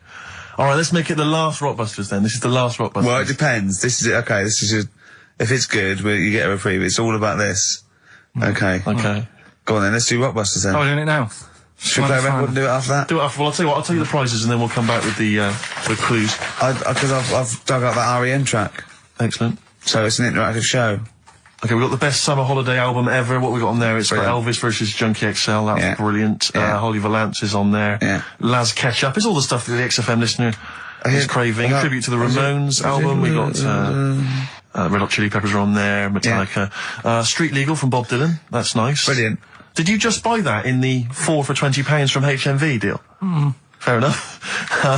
Once That's again, a good album. The Talons of Weng Chiang, a Doctor Who classic. Yeah. And there's something for the XFM listener, 8 Mile on DVD. I thought that was nice, that film. That was the last bit was funny. It's a good film. Some good rap-offs in that as well. Yeah. So let's play a tune and then we'll come back with the Rockbusters clues. REM, go on. Give it to him. REM, Electrolyte, on XFM 104.9. Ricky Gervais, Steve Merchant, Karl Pilkington. I walk down Oxford Street every day to go to the office, and it is like running the gauntlet in Gladiator. It's not only is it just like, you have to dodge people and they're dawdling or rushing or, keeping into the road to get past some people but avoiding taxis, but it's like hands everywhere, like leaflets. I don't know, there must be 1 million leaflets given out. It's all mobile phones, sandwich shops. Teach yourself English. Yeah. Teach other people English. I know, and those charity people, something for Alzheimer's, and I've been caught about 6 times where I couldn't say no. I've got about 8 standing orders now because I just couldn't say no when they confront you. Yeah. Which is, it's amazing how often I'm on the way to a meeting. I'm always on the way to a meeting, and then I always feel guilty if I walk past them again 2 minutes later with a HMV bag.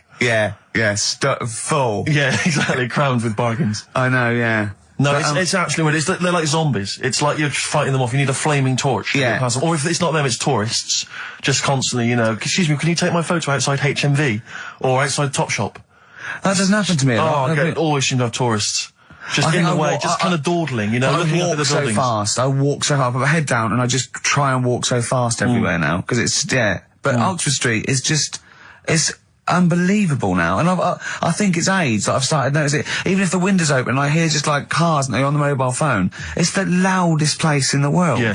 I don't know what we can do. Well, isn't it one of the busiest streets in, is it either the world? The universe? It is mental. I think if we carpeted it, that would and help, put some curtains up, it would just deaden. It's like pubs with those polished floors and metal tables, and everyone's having to talk like that to be heard. The jukebox is quite loud, and I want to go just turn everything down. Yeah. Let's put some carpet down. Just talk quietly like this. Yeah. Put the music down a little bit. We'll have a good time. I've never quite understood that impulse. I don't again if it's age where you go in a club or a pub, as you say, and the music's just slightly too loud, so it just makes everything slightly tricky. It's slightly tricky to have a conversation. But what annoys me is when it's for the amusement of the barman or barmaid. Yeah. They're bored, they're in a pub, they've got the music up, their music up, right, techno blaring, right, they've got a telly on watching a soap opera, and I want to go, choose one or the other. I mean, what are you watching? I got a minicab last night. I imagine you don't travel in minicabs, but the guy driving, one of those guys, I know he's driving a cab on a Friday night. Okay, no one wants to be doing that. And he had one of those phone, the little earpieces that you put in, so it looks like they're talking to themselves. And he's there, and he goes, where are you going? I went, oh, Crouching. He went, yeah. Well, and he's chatting on his mobile phone the whole time. His voice was so loud, he had the radio on as well, and he wasn't concentrating on the road. I just thought, look, I'm paying you £10 here to take me somewhere. Please, just stop chatting or arranging your social life for 2 minutes. Yeah. Get me to my destination safely, and then you can resume your conversation. My favourite one is, I'm going to so-and-so terrace, please. Where's that? I want to go right. You're not taking me then. Yeah. I mean, I don't know. I don't know. Exactly. I don't drive. I'm paying you. That's why I'm paying you. That's got to be part of the service. But I mean, I know people who've been in many cabs, didn't know where I was, and didn't have an A to Z. No, I was in East London once. I said to him, I'm going to North London. He went, where specifically? I went, Swiss Cottage. He went, sure. I said, do you know the way? He went, yeah. Set off. Along the way, he went, do you know the way? I said, I thought you knew. I said, have you not got an A to Z? He went, no. He was one of those guys who'd just taken his car out middle of the night. That was all he had. All he had, all his credentials were he had a car. No map, no torch. The two other things I bring with me. And he said, so we're driving along. He went, I'll probably get you to Camden. I was like, okay. He went, It's the start. I mean, that is the start. Exactly. He went, do you know the way to Camden? I thought, pull over. It's not worth it. I'd rather hitchhike. I'd rather walk. Ludicrous. Those people who just go out. Yeah, they just take a car out to earn a I fiver. bought a car. Oh, have you ever done that? No, well, I'm sick of living here.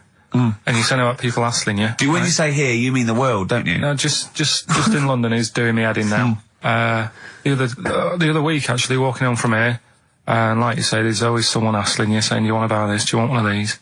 Going down Carnaby Street, right? There's your first mistake. He said, into meditation. So I was like, and I had a bit of time to kill, so I thought I'll have a chat, right? Have you got time? Oh, we've never got time. We're too busy. Yeah, I thought you were too busy before. Well, I said, what's all that then? What do you do? And he said, we teach you how to breathe. I was like, well, I'm 30. I think Yeah. I've done alright. And he sort of said, forget it. Forget it. I'm 30. And in Selfridges, they do, like Evian or whatever, that water company are there. And they've got like little glasses of water. And you walk past and go, have you ever tried this? It's water. Yeah. Oh, here you go. We'll try it. You go, Jesus Christ, is that what water is? What have I been drinking then? You've been drinking piss and mud. Have I? I'll have a bottle. Anyway, listen, Blockbusters. Oh, come on then. Let's get it done. Really? Yeah. Come on then. Right, so cryptic clues and initials, you work it out, it's a band and stuff. Yeah. Right, Brilliant. First one. Bob Holness. The first clue, the doctor said part of the foot and the leg was no good, so he took him off and he threw him away. That's the clue, the initials Okay. TB.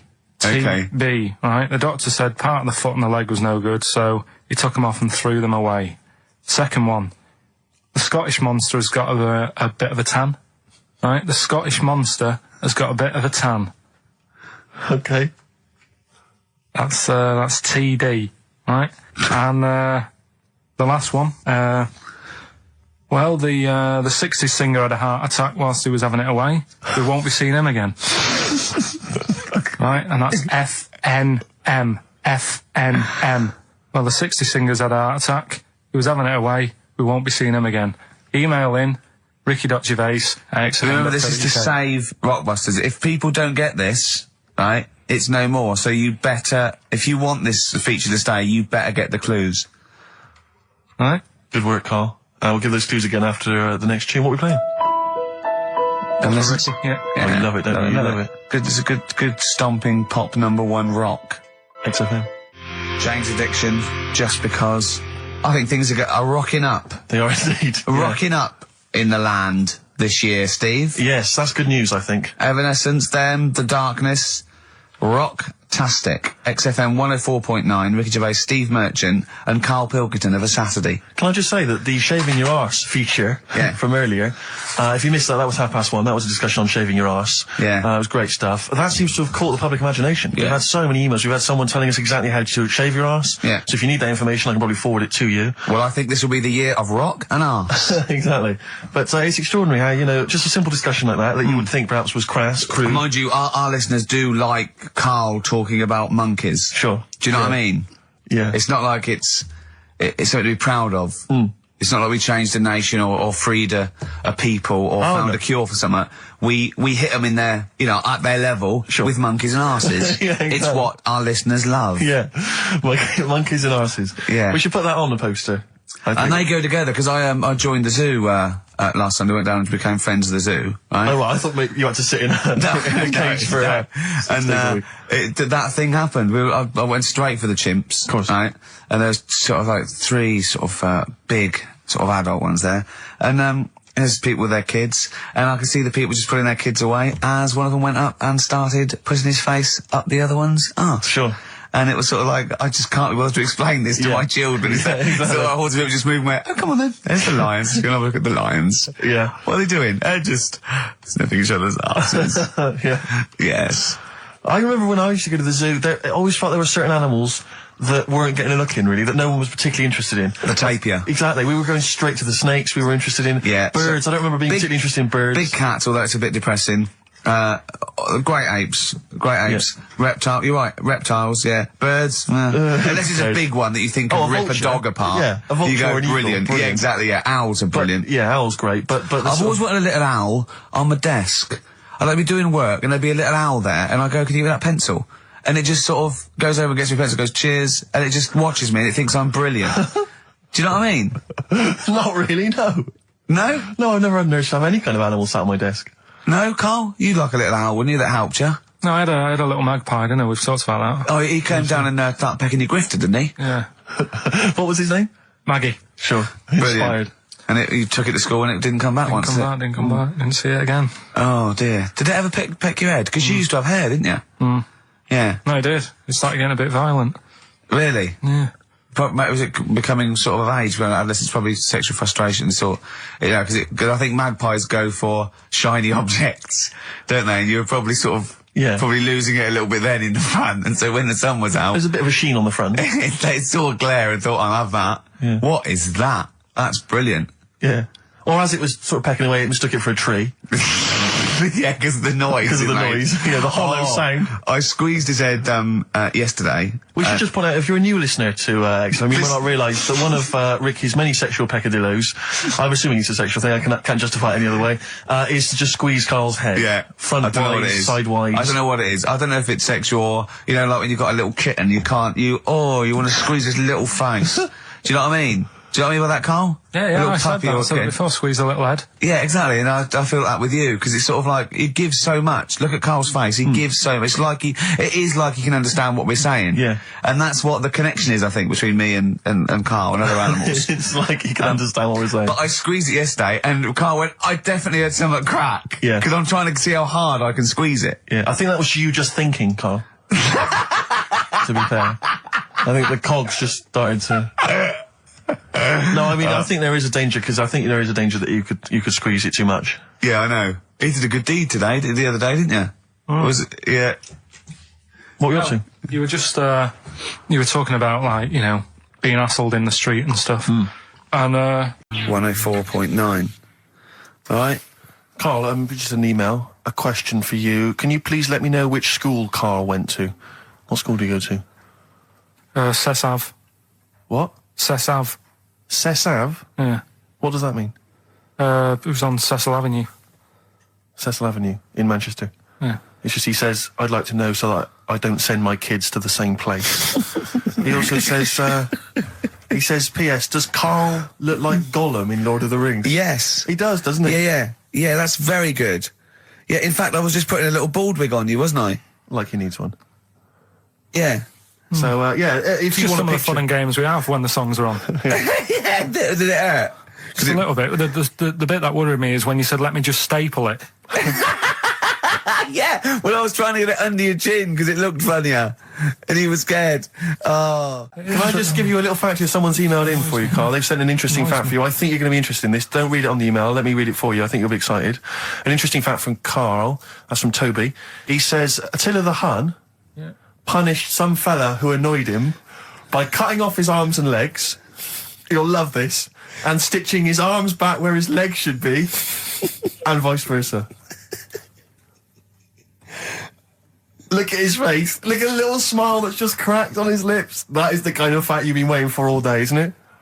So go on, again, so... Attila the Hun, right? Some guy didn't like. He cut off his arms and his legs, and he stitched his legs on where his arms should be, and his arms where his legs should be. Look at him looking at his body, trying to picture it. Yeah. I'll let it sink in for a little while, then I'll ruin it for him. Carl, what are you thinking? I'm just picturing it. Right, he would have died. It would have been tokenistic. There's no way that person could have lived through it. So it was just for Attila the Hun's fun. He probably put him on a stick outside his gate or something. There's no way in those days that he could have gone through complete limb amputation and... So would he have wore a jumper for pants?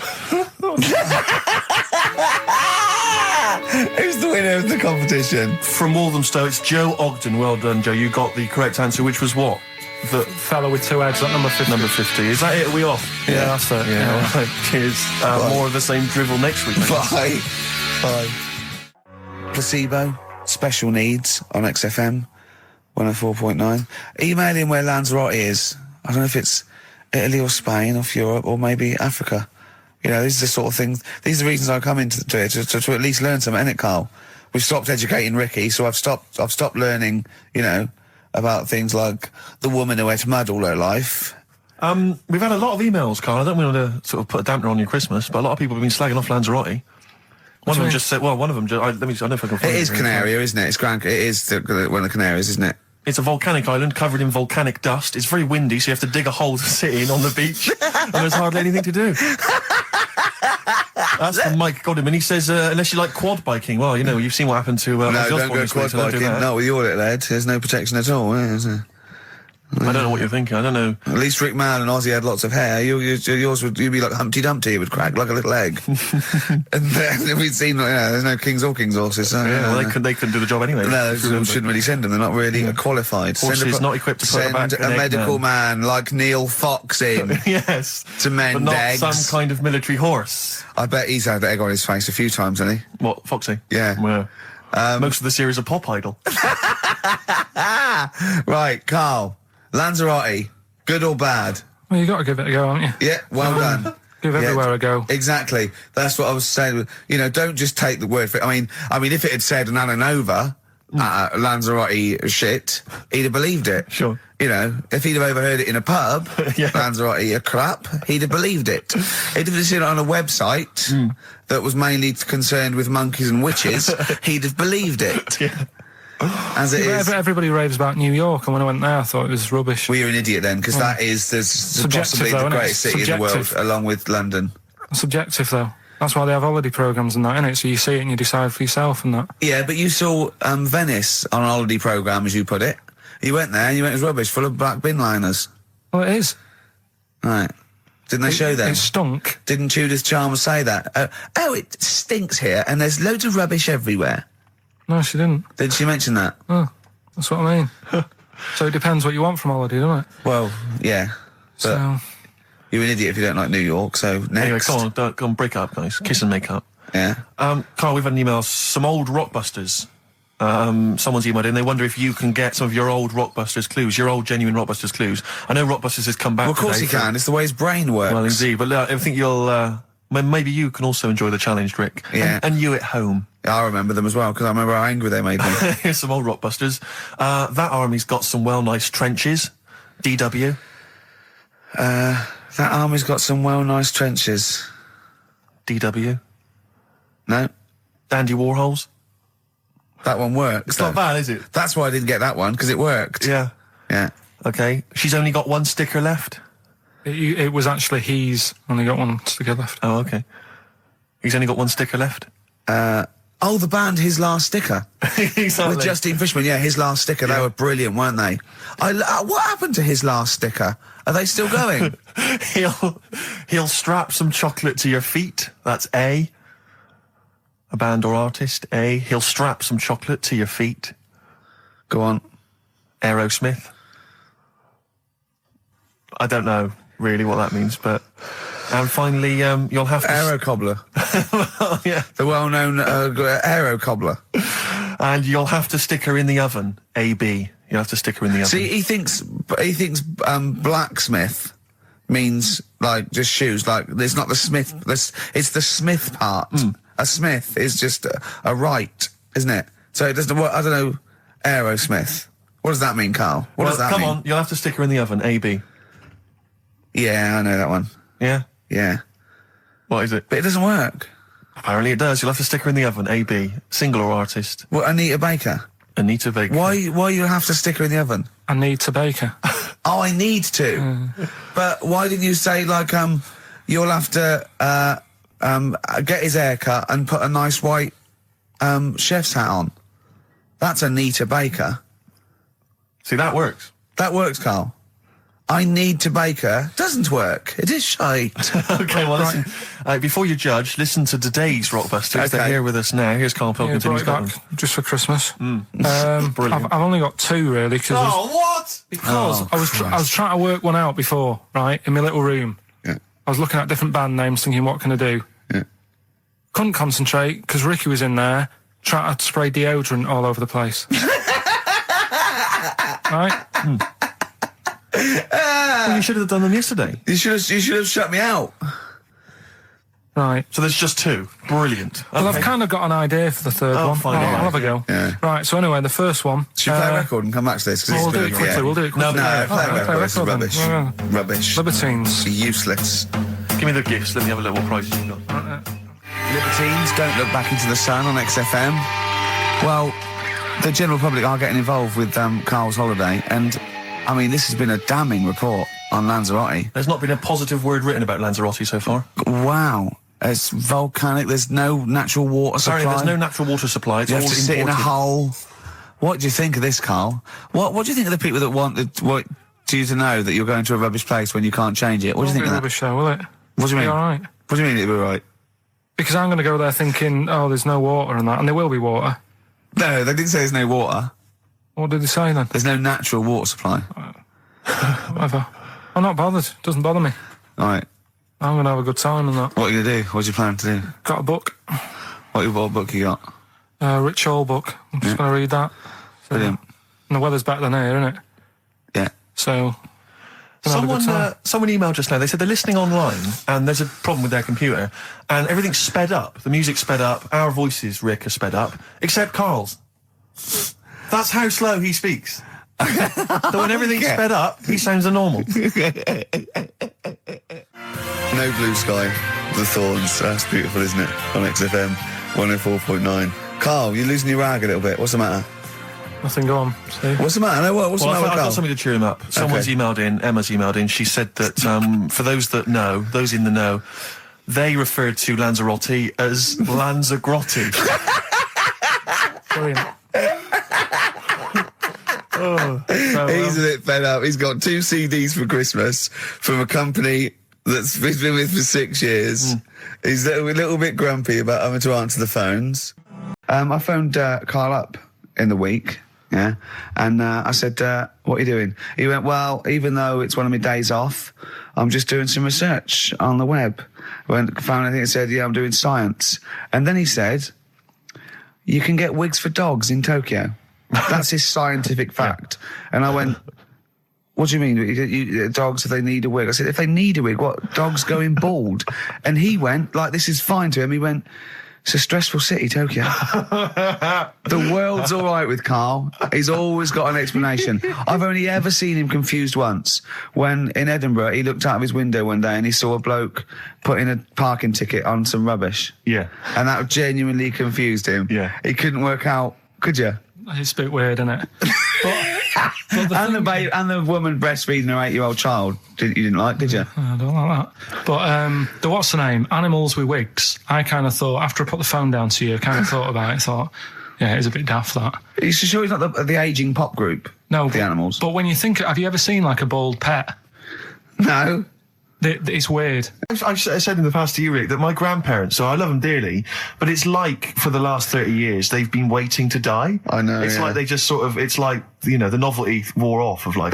Life in the 50s. Yeah, they got kind of bored of it. Life, in the 40s, it was brilliant. All sat around the old Joanna as the bombs fell, singing. They loved that. The 50s, that was great as well, because that was the post-war years. It was, it was a bit tight in the pocket, but it was all right. Everyone pulled together. And then the 60s came along, all the crazy music, the funny hair. Let's stay in bed. Exactly. They basically stayed in bed.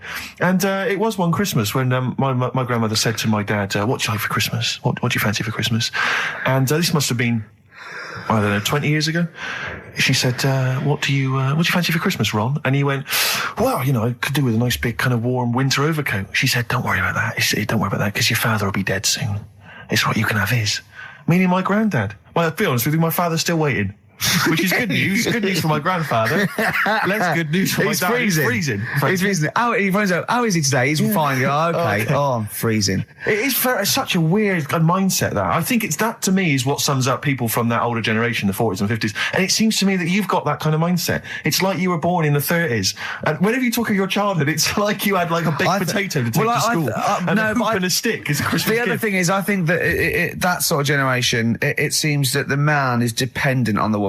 There's a total dependence. Oh, absolutely, If she dies, he's done. Yes. He's done for. Yeah. Just pine away. If he dies, she's got 30 years of pottering. Absolutely, yeah. Do you know what I mean? Yeah, and going to the youth club and the church. I know what you mean, yeah. It's sort of like that. It's sad. Of course, it's sad for them, but it's not the end of their life. No, sure. And it sort of is the other way around. I don't know why that is. Yeah. It's terrible. That's a little melancholy thought for I know, Christmas I've really time. you brought it down, you've brought it down, I've brought it. This isn't a nice show at all, this is terrible. Well, we're going to have really people just killing themselves. What? Well, I didn't really want to make it a Christmassy type show, because I don't really like it. Oh, he's done it again. What, you did Christmas once, didn't like it? No, my dad always said... All right, steady on. Dad said Christmas morning was for for me, so he used to stay in bed. So he never... That's brilliant. That's a great thing to say, isn't it? Yeah. Christmas morning's for you. Run wild. Do what you want. Just don't bother me. I'm going to Honolulu for 2 weeks. That's great. Dad, it's Christmas. Do I have to do anything? No. So my mum used to get up, because she used to like to see my face light up, when I open my presents. And then... to give fireworks. And then... then I'd have to go to my bedroom from about 6 o'clock onwards, because my mum and dad were into having big Christmas parties, and I wasn't old enough to go. Right. So they'd say, right, you've had your fun there, you go up to your bedroom, stay in there. Really? Yeah, I remember one year, right, I got a train set, that's what I wanted. Yeah. Right? It's brilliant. Playing with it all day. I thought, I don't mind about the party, I'm happy staying up here, playing with this. Brother comes in, he's had a few, right, he's going, yeah, give us a go on your train. How old is he? He's a bit older than me, so he might have been let's see. Well, let him be 18. Probably about 18, 19, how old something were like you? that. I had a train set, so I don't know, about 14. something like that. Yeah. Right, so I'm playing on that, loving it and stuff. And then he comes in and goes, oh, give us a go. He turns the transformer up to 14.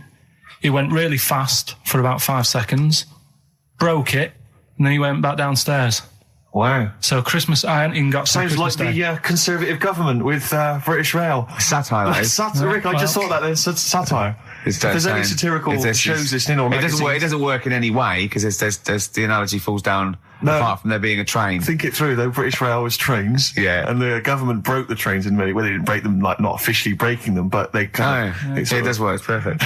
Oh, I'm pretty pleased with that. And I can't... And no one's asked him to be on Have I Got News For You? It's weird, isn't it? Because it's strange, that, when you've got a satirical mind that's as quick as that. Yeah. All right. And he's broke your little train set. So what did you do? I just watched telly and had some sausages. I bet you were happy with that, though, weren't you? It's a bit annoying, though, isn't it, when your main present of the year has been broke. And did it ever get it fixed? No, that was it. Put away. I'm intrigued why your parents wouldn't let you come and join in the festive fun. Was it really debauched down there? Was it eggnog everywhere? Well, no, but I mean, that's fair enough. 6 is a little bit early, but I just think, if you're a kid, he had his fun, put him to bed at 8, maybe. And Do you think so on Christmas Day? I thought that was a day for family. Well, not if there's a party going on. Well, don't have the party on the Christmas Day. Well, that's another option. Yeah. Your parents are weird, aren't they? A strange breed. Well, I think that was the year, right? You're talking about buying presents and stuff. I think I did treat my mum to... I didn't buy my dad anything. I think that was when I got a bit older, I used to get my dad something because he wasn't that bothered anyway. No. So, got my mum, there was a cheap shop, right? Of course. Thank God for that. Called Snips. Right? So I went in there and I thought, let's see what I can get her. And remember Victoria Plum? I don't think so. Well, it's like a fairy character. Right. Right? And my mum's into gnomes and stuff, right? So I thought, right. She must be pleased with you, then. Victoria Plum. I was thinking, is that one of the neighbours? Is it like a brandy Do you liqueur? remember Victoria Plum? Victoria Plum. Victoria Plum, yeah, it's like a little fictional sort of character, right? Okay. So I saw it, I thought, yeah, she'll love that, right?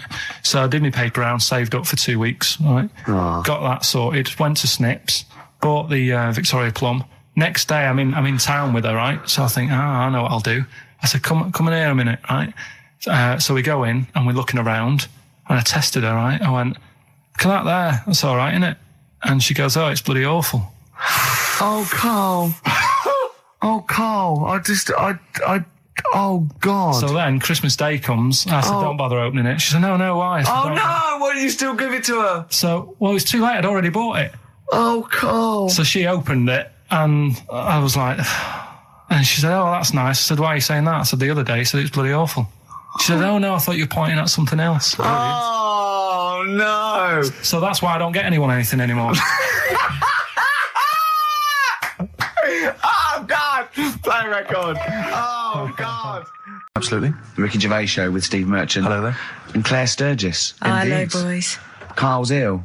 Well, he's not here. I mean, I never believe people when they're ill. I think they're always malingering. I never take any days off work. I just think you can drag yourself in unless it's life-threatening or... To be fair, Rick, can I just stop you there? It's not so much that you take days off as you'll just suddenly decide around lunchtime that you've overeaten and need to go and lie down. But I'm my own with boss. a cold compress. Yeah, and but a I'm my Swedish own... masseuse. I'm my own boss. Yeah. So it's In not a so much you take days room. off. It's not so much you take days off as you never actually do a full day's work. Yeah, You actually exactly. prevent that I straight away. never take that hour and a half off a day. Exactly. XFM 104.9. So what's the story, Claire? Do you know anything about Carl? Do you know what his illness is? I think he's got this sort of cold virus that's going around. He phoned me yesterday. He did sound poorly in his defence. A little Poorly. bit croaky. Well, I'll tell you what. He coughed a bit. I'm not being funny. He better be in hospital. To have missed this show. To miss this show. Flagship show of the week on XFM. Do you know, you are right, because, and you've been away, haven't you? You know, Been away he's 2 missed you. weeks. We had the best of again. Let's put out the best of. Yeah. Let's put out the best of the last 2 weeks, Yeah. shall we? Yeah. I mean, we're going to try and get him on the phone. We're going to phone him, and I want him to really explain himself because, you know, I think he's malingering, to be honest. Well, he So- phoned me in the week and he said, Steve, don't forget, there's a documentary on Friday night about Oliver the humanzi, the human monkey. He said to me, it's going to be brilliant. And it wasn't. And it wasn't brilliant. It was- I specially stayed in and watched it. I taped it and watched it afterwards, and I've never seen so much hype and desperation. They kept showing the same clip of this chimpanzee that walked upright like a lot of chimps can. Exactly, right? yeah. It lost its hair, so it was half human, because all humans are bald. Yeah. So that's the half human bit. It didn't have hair. I'm sorry, humans do have hair on their heads. Yes. The other thing was this desperation to go, could it be half chimp? No. It's a chimp that superficially looks less like a chimp than other chimps. So Lee Evans looks a bit like a chimp. Is he half chimp, half human? Yeah. No, he's a human who looks a bit like a chimp. That's libelous. Yeah. That's a bit insulting, Evans isn't could it? have you Should we there. just play some music Yeah, now? I'm really sorry about that. I'll get back to you on that. TikTok, that's Coldplay and Clocks on XFM 1FM. Sorry. Well, we can't get hold of Carl, right? We looked, it's got his old number out there. His home number? Yeah, it's a hold on. Right. So we went to the new records. He hasn't even given him this new home number. So something's funny going on. He doesn't want to be contacted. He hasn't given me his home number. I've tracked down a friend who's looking at it for us. That phone might ring any moment. I apologise for that. But why is Carl not available? It's interesting that neither you or I, and I like to think of ourselves as being fairly close friends of Carl. Yeah. We have made him the man he is today. We cannot get in touch with him. In We the cannot same way, contact him. same way that bloke bought Oliver. Sure. I think that Carl is now ours. Yeah, Yeah. exactly. Well, exactly. I think very much that's true, yeah. Yeah. Carl is very much like a humanzi. If in we many look, ways. we're going to lose contact with him and find him 5 years in a circus in Manchester. Exactly, they're doing experiments on him. Yeah. They go, We can't figure him out. Yeah. Well, there's something wrong with He his looks like a chromosomes. human, He, but- he acts like because usually humans stand upright. Yeah. And Carl likes to walk on all fours whenever he can. Yeah. It's He's not interested in other human women, he's only interested in apes. Yeah. It Doesn't make sense. Oh my God. And he's bald. He is bald. oh look, there's as much evidence for Karl being a humanzee as Oliver. Yeah. I think there's more. And, well, Karl barely walks upright. I know. Scared of fire. Yeah, I know. It is interesting, isn't it? Oliver was built, wasn't he? Yeah. I Big boy. I don't know. It was Why were you looking, Rick? I'm interested that I couldn't. What? Your eyes were kind of uncontrollably drawn Steve, they were towards just his. there. No, I didn't say anything. I was just looking at his face. No, Sorry, Rick, but if there's something you want to get off your chest. yeah, and that was the human part of it then, was it? Being built like that? Because it's humans, but... Yeah. Although Karl's is very tiny and hidden behind. And he's got... I've noticed something else as well. He's got a big red arse, That's true. hasn't he? Yeah. Yeah, it's all beginning to slot into place. And I've seen him climb up a cabinet and eat a banana as well. Just over lunchtime. And peel it with his toes. It's all coming together. Yeah. Right, we're going to track him down because he's malingering. He's definitely Yeah. I'll tell you what, he's at home now in the garden swinging on his tyre. He's not ill. I think more truthfully, someone said to me that I said Karl might be ill. They said, right, are you not going to do the radio show then? Well, that's what annoys me. I mean, that's the biggest problem. Is that, let's be honest, we haven't got anything without All Karl. we've got is the hook. People are staying listening because eventually they think we might get through to him at home. Yeah. And there'll be fun on this show to be had. If we don't get in touch with Karl, I think we may as well just shoot off and leave Claire to do the show. What are they again? Is the tip included? Yeah, go on that one. Right. In Turkey, Nice. it's not, actually. That's where I went, and there was them little fellas after Suzanne in the kitchen. What? What do you mean? We went to Turkey. You went to And, Turkey and there were some little fellas. Well, they had quite a few sort of midgets working in the kitchen. Why? Is it a theme? No, Was it a it's theme just- holiday? I don't know. Might get them cheaper or something. Was it? So they You were get them working. cheaper? They were working in the kitchen, and one of them fancied Suzanne and kept sort of eyeing her up, and she was winding me up, saying, "Oh, Not iron up and down, just eyeing her up. fancy." Anyway, no. So What anyway, was she doing in the kitchen? no, it's like a pick what you want to eat type buffet, but you have people clearing the tables and that ready for you to come along, Are they low tables? and you know, he was just keeping an eye on her. What did he say though? Was How he? did he What make was he? this Was he? clear? It was Was, Turkish, so I don't know what he was saying. but he was. Was he? He was. Little fella, yeah, Did he? What talk do you to mean her? a little fella? What do you mean little fella? sort of dwarf-like. What do you mean dwarf like? He had magic powers or he was 4 foot? No, What do you just mean, A Karl? little bloke, just like a normal bloke, but small. If you stood him in the desert, you wouldn't know. But he'd be hot and nothing around says, right, Karl. You should watch out for the monkeys. Yeah, underground. There's underground monkeys Look, in look, you can't just say there was a little midget fella who was eyeing up my girlfriend and then leave it. What do you mean? What was happening? This is a story to us. This is much more interesting to us than, and she was deaf, right, and she hit her head. That's much more I don't interesting. understand how it manifested itself. Did he come over and say something? No, do you know when it's like girls know, don't they? When someone fancies them. What do you mean there was lots of them as well? Do then? they? That's worth knowing. Listen, right, come on, right. So you went into this holiday, yeah? Yeah, wasn't And you that went good. into the dining room or something? Yeah, downstairs. And in you the looked dining over You room. thought, this is odd, there's no one serving. Yeah, and they go, Wait a oh, minute. hold on, you looked down and there was a little waiter. There was loads of them running around busy. Why, though? Why did Because they it get was the... summer.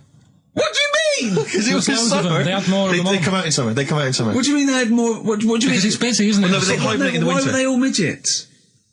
I don't know, maybe it doesn't heat stunt your growth or something. No! Well, they just happened to, maybe it was a thing that they did for tourists or something, I don't know. I just got on with my meal. It was a holiday, do you know what I mean?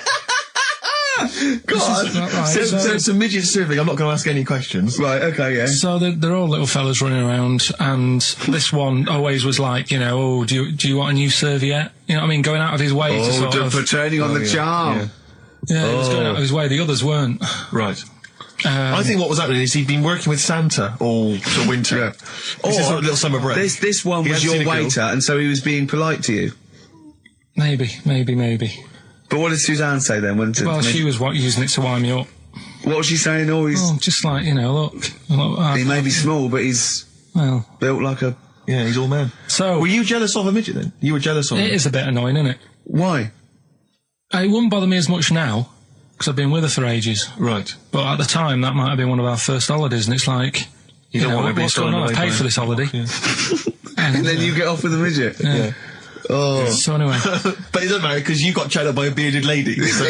Yeah. Tell you what, no, that's got nothing to do with that. What were you going to say? What were you going to say? I was going to say the hotel was half board, and maybe... Oh, right. I thought you were going to say it's just one of her shortcomings. So listen, right? Play a record. Right. Badly drawn boy, born again. Right, just get this educating Ricky out of the way. So, Turkey, yeah. So what is this again? This is educating Ricky, is the tip included. Right. Apparently a fellow was on holiday in Turkey. He's just having a normal holiday, weather's good, you know, he's having a good time. Weight is all normal height. Yeah. He's having his meal. He hears a load of screaming going on in the kitchen. Hold on. Has his girlfriend wandered in there? And they do, With a stepladder. Yeah. the circumcised people in the kitchen, and apparently... What are you talking about? Whoa. Slow down. We were sidetracked there for a minute. What are you talking about? I'm excited about two things at once here. One, they circumcised people in the kitchen. Two, I guessed it was someone losing the end of their knob. You did, yeah. I started thinking like Karl Pilkington. Extraordinary. That is amazing. Apparently it was going on. It wasn't just a one-off either. Well, when I say a one-off, I mean they did it more than once. Yeah. Right. And there was it was there for a week, and apparently the first night it was quiet, and then the rest of the week, every day it'd be like having his breakfast, or even his lunch, or even his tea. Yeah. Right? He'd be doing it all day. Oh. You'd be hearing Lunch and screams. breakfast, fair enough, really. Yeah, Circumcision at tea time. Don't do that. And apparently it's a tradition over there. You can't even make a complaint about it. It's like, well, you should have found out before you come over See, it. I can't believe this is Sorry, true. I'm a little I bit can't lost. believe this is He was in a true. restaurant, in a hotel, and there were people having circumcisions in the kitchen. Yeah. Is that right? I'm even worried that we're bordering on the racist here, suggesting that is tradition, that Turkish people cut the end of their cocks off in the kitchen Yeah. at meal times. I think you're wrong, Carl. This just sounds ludicrous, Carl. No, I don't think it happens everywhere. Right. I think this Just in this Oh, particular this at this restaurant. hotel. certain places, Certain hotels. certain hotels. What, is it like 2-star? Yeah. I don't- that- Why did he go to the foreskin inn? It was his own fault, wasn't it? so that's Sorry, that's it, is it? Have they closed? Sorry, no, wait. That's the story. You educated me, right? Once a fella saw some Turkish people cutting the tip of their knob off in the kitchen. Thanks very much. Thanks very much, Carl. Got any more? Well, there's things you can learn from it. Either don't go to Turkey, No! don't have calamari when you're over there.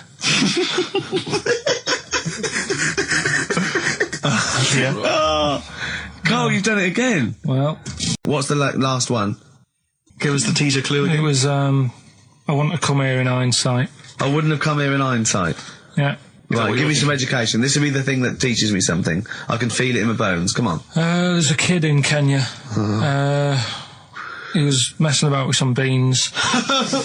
Magic. We guessed that as well. You did, yeah. He's fed up because we've guessed his puns, I think. He put one of them in his ear. Yeah. The mum or the dad said, oh, what have you done that for, or whatever. Yeah. So I'll have to take you to the doctors now. So they took the kid to the doctors, and the doctor said, he said, I can get that out, I can sort that out for you. So he took it out, and the doctor said, right, that's £3.50. And the dad said, I've only got £2.70 on me. And the doctor said, right, well, and he put the bean back in his kid's ear.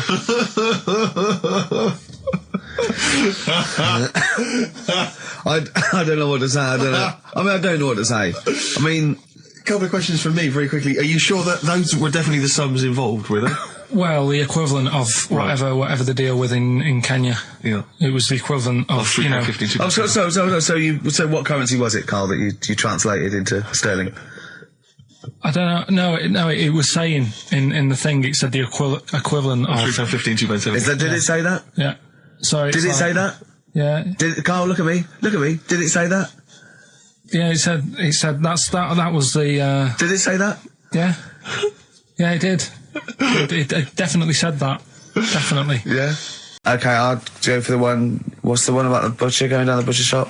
You've got get your kit on. We're off down the butcher's. Yeah. You going for that one? Yeah. Well, do you know the saying? Don't let the cat out of the bag. Yeah. Do you know Do you know what it means? Yeah, well, don't give away a secret. Right. Well, do you know how it came about? No. Well, ages ago. Before, like... Ages ago. 17th century? Yeah, before, like... Yeah, 17's good. Yeah. Before, like, you know, proper butchers and Dewhursts and supermarkets and that, you used to get these blokes who sold meat. Right. Butchers, they were called then, I think. Yeah, but the difference was they didn't stay in the same place, they moved about. Right, so they'd turn up on a street corner, and he'd have, like, loads of carrier bags of, like... Carrier bags? Yeah, with meat in and that, and people would Plastic be like, carrier bags? Yeah, with whatever. mobile butcher on them. Yeah. Right, so... And an email address. Yeah, go on. People went, right, yeah, I need some meat, right, so they'd go up to this bloke and say, what have you got? And he'd say, well, I've got a you know, you can have a bag full of pig, or you can have whatever, a bag full of chicken, whatever. Yeah. And they'd go, yeah, how much? They go, oh, you know, call it a £5 or whatever. Yeah. And they'd buy them, and to make more money, they didn't always fill the bag with what they said was in it. Oh, I thought that might be the case. Right? Yeah. So what did they they used ever to do... put cats in there? Yeah. But I don't see what... Okay, so sometimes they would put a cat in the bag and pretend it was chicken or whatever else. Yeah, so... But why was a cat any cheaper than a chicken? Because cats are wandering around the streets, aren't they? Chickens aren't. So they'd get a chicken, they'd put a chicken on the top so that when they look in it, they'd go, yeah, that's all right. Got a bag full of chicken. They'd get home to make the dinner, and they'd be like, what are we having tonight? And they'd go, well, you'll never guess.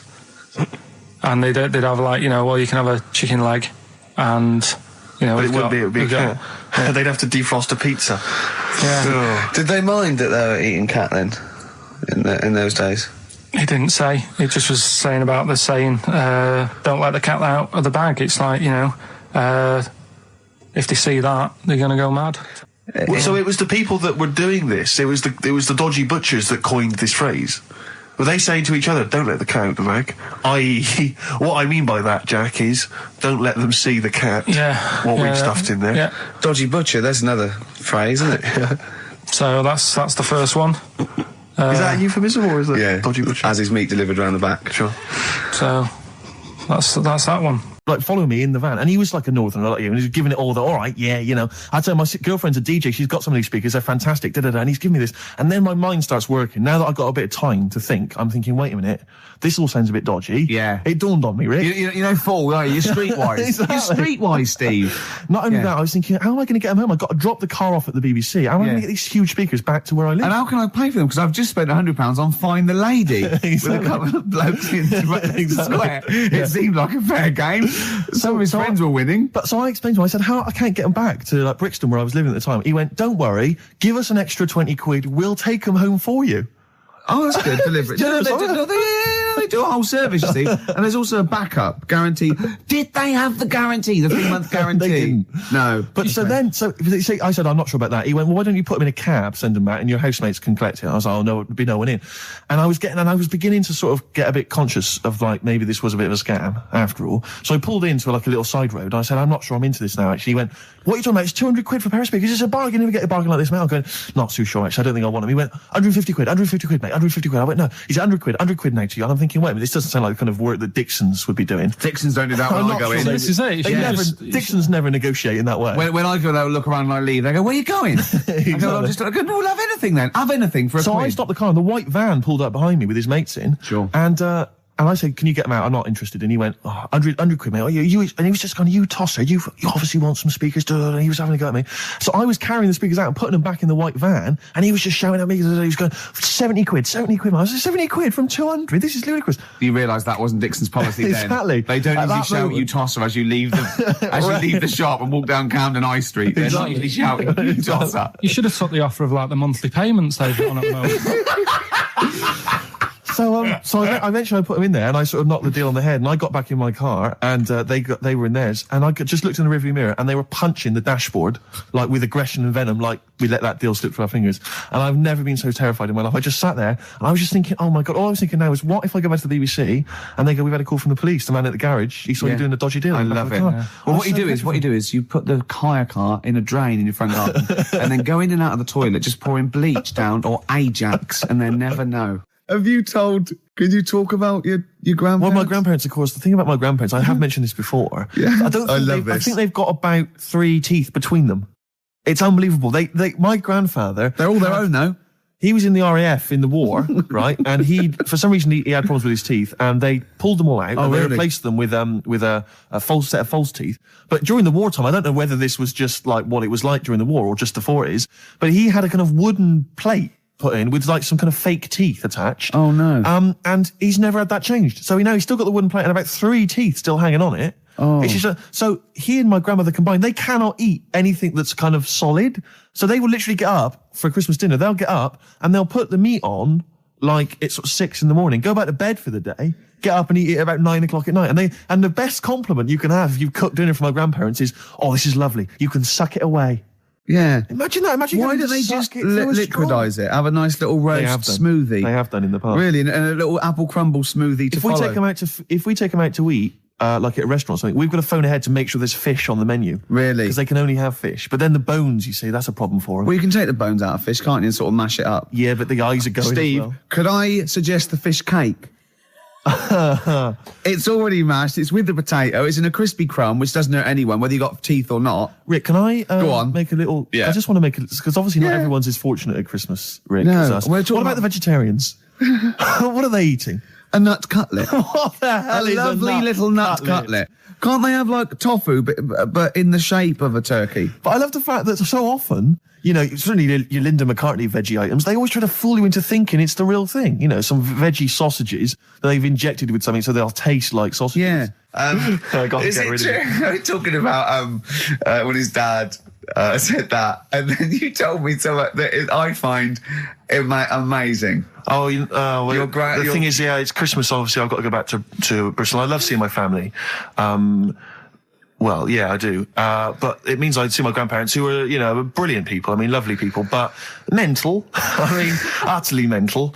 And they've taken now there must be sort of 80 a piece, and it is quite an old age, but they're fairly good health, relatively speaking, and they just spend their time in bed. I mean, that's all they do. That's their profession. They've retired to go to bed, and they spend all their time in bed.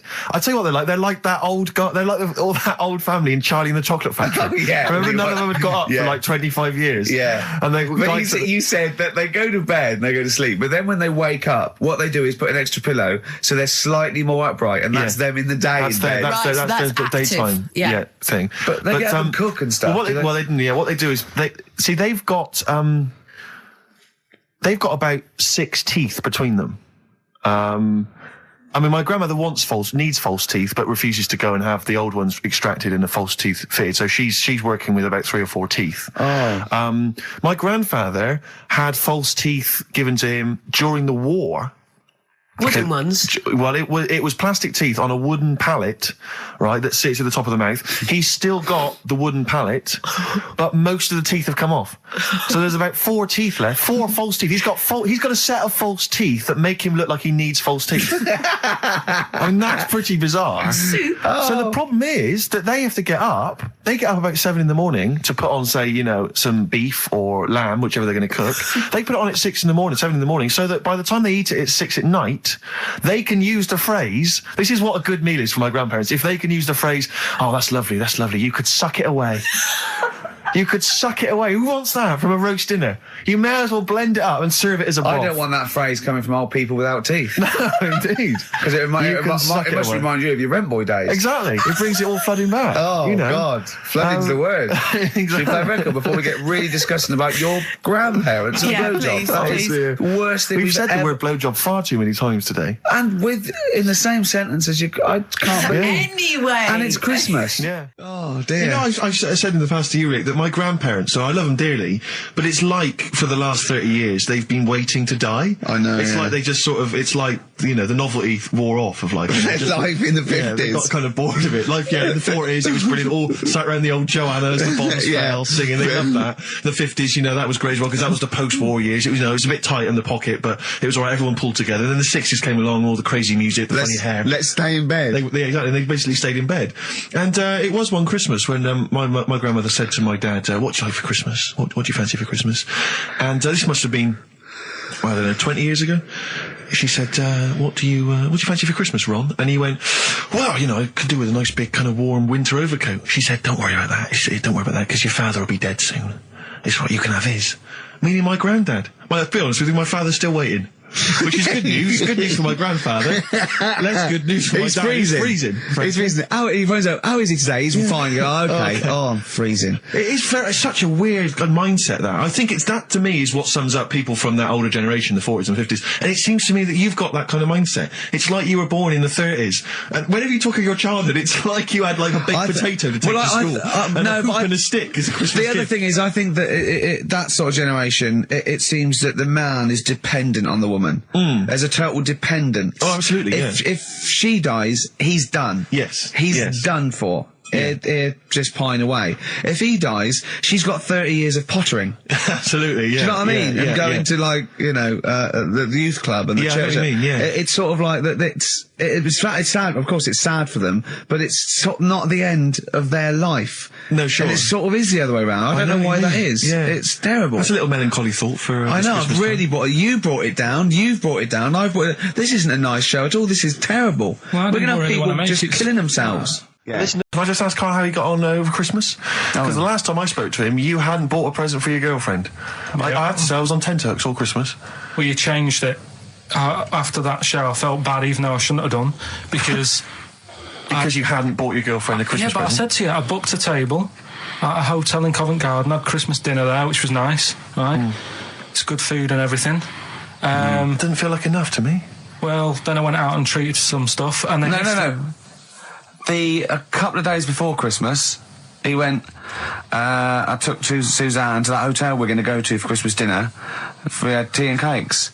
And I went, oh, you treated her? He went, no, she paid for it, but I was just showing her what it was going to be like. That was her extra treat. She paid for it. I love that. Brilliant. Yeah. Well, it was a dear. It was like 150 quid for a meal for two, which is pretty dear. So I'm not going to buy her cakes as well. All right, love, have anything you want. You pay for your own pudding. I'm not mental. Yeah. So you treated her to some other stuff. Some bits and bobs. And then So yesterday, she chose them and you paid for them. what, the presents? Yeah. No, You chose them and she paid for them, but you know it's the thought that counts. I got them on the way home that Saturday. Well done. And what did you buy? Shops. Well, just some bits. It might be personal, Steve. Well, I don't care. Just some bits. Yeah, Just but bits and pieces. leave out the personal bits. What bits? Just little things. And then yesterday, right? A monkey wrench and a new washer for the shower. Yeah. Some recordable CDs that you need for your job. Oh, So, dear. now, when you gave those presents to her, did her face light up? Right. I don't want to tell you what they were, right? But she wasn't that impressed.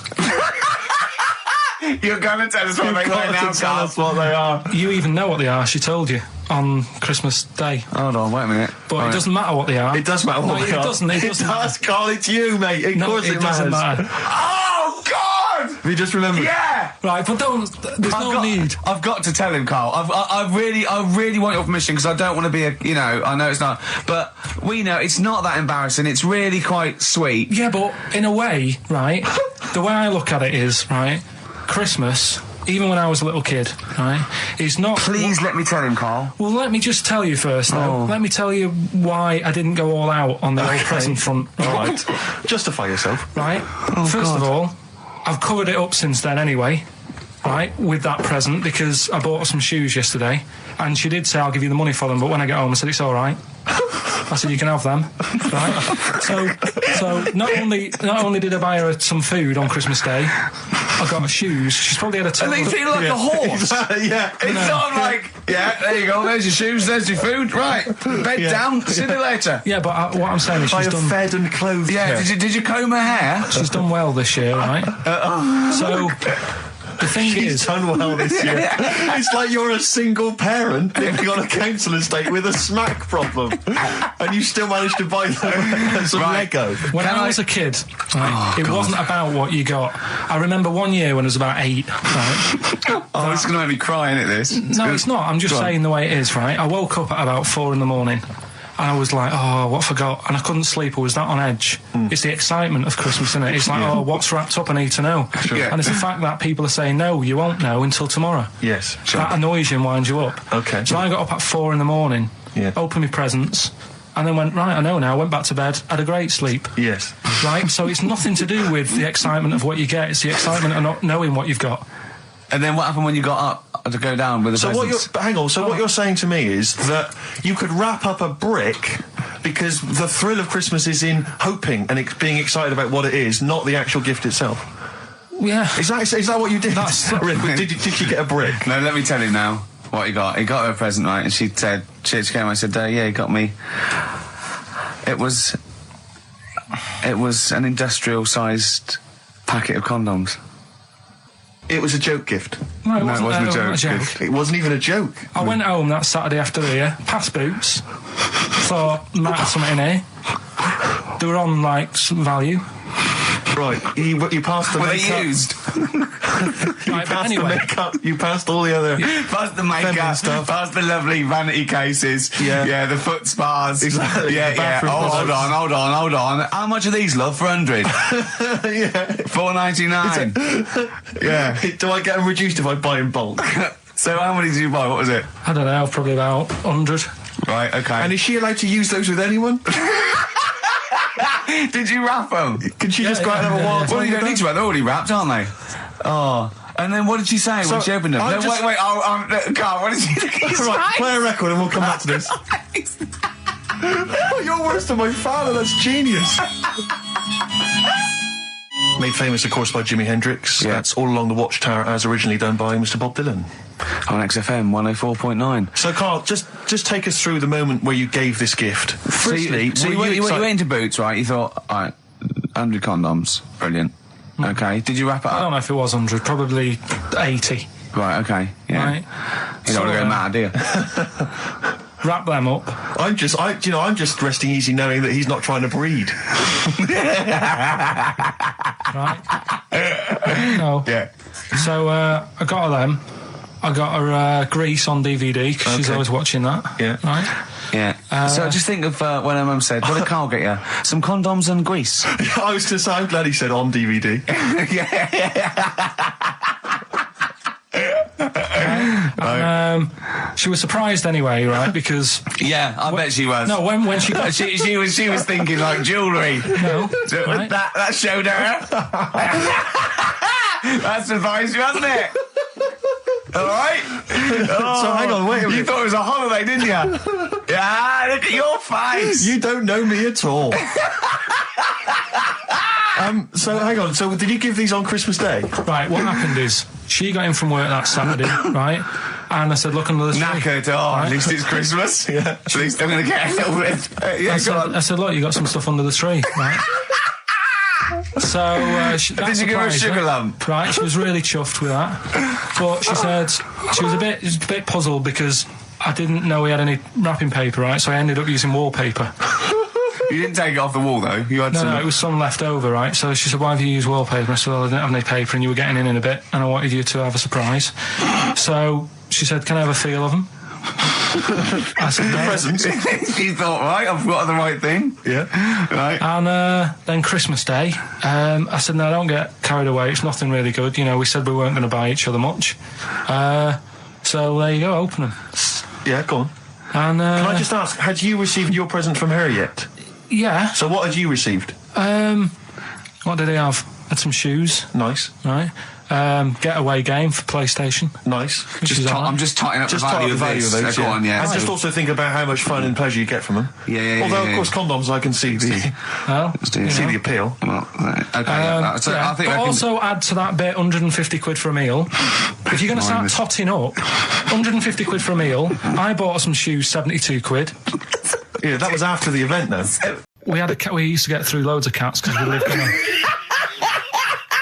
Oh God! It started early today, innit? What do you mean you It's got through a only lot 10 of cats? past Just one. 'cause What we were you lived doing? No, Running we a lived, restaurant? We lived on. Oh God! What do you mean? No, we lived on like a main road. Oh, yeah. Right. So Yeah. we used to get through a lot of them. My dad It was kept their saying, risk. you know, stop wasting money, you know, it's not Not good. wasting money, not wasting cats. Right, so anyway, we had this cat that was ill all the time. And It's just bag of nerves, probably. Yeah, malingerer. Yeah, I'm terrified. I'm going to which house? Rome. Oh, God, bloody hell. Rome. Don't let me go to the Pilkingtons. and it, for some reason, it kept being sick all the time. Right? Yeah, that is nerves. That's definitely nerves. So my mum kind of thought, I've had enough of this, and she shaved it. Whoa, whoa, whoa.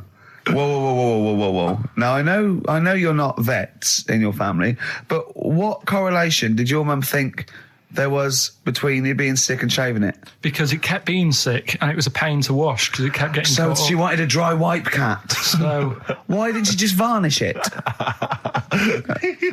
What? it's weird. It's weird. though. So now he's cold and sick. No, but not all of it. She left sort of the back half, but sort of from its waist, sort of. I love that. Shave it because it's sick on itself. And That is it was the genius. weirdest looking thing. I mean, normally I like cats. I'm always like giving yours a stroke on the head and that. Yeah. But as soon as she did that, it was like, oh, Yeah. can't touch it. And then So now it's sick, cold, and hated. Yeah. just doing some research, right? I'm sort of working my way through different creatures and insects and stuff that's on the planet, Yeah, right? And finding out if we need them or not, right? yeah. Do you know much about snails? Well, sea snails, Well, yeah. snails in general. Don't know much about snails, land snails. I know a bit about sea snails, like whelks, top shells, that sort of thing. Would you say they're important? What sort of sense do you mean by important? Say if we had to sort of get rid of some animals and insects and that because we're running out of room. Right. Do you know what I mean? Because I'll tell you what I know about some snails. I don't know if this applies to sea snails as well. I mean, I called you today because a lot of other places are shut. Yeah. Right? So I know they like to eat stamps, apparently. The glue on stamps. They love it, right? Right.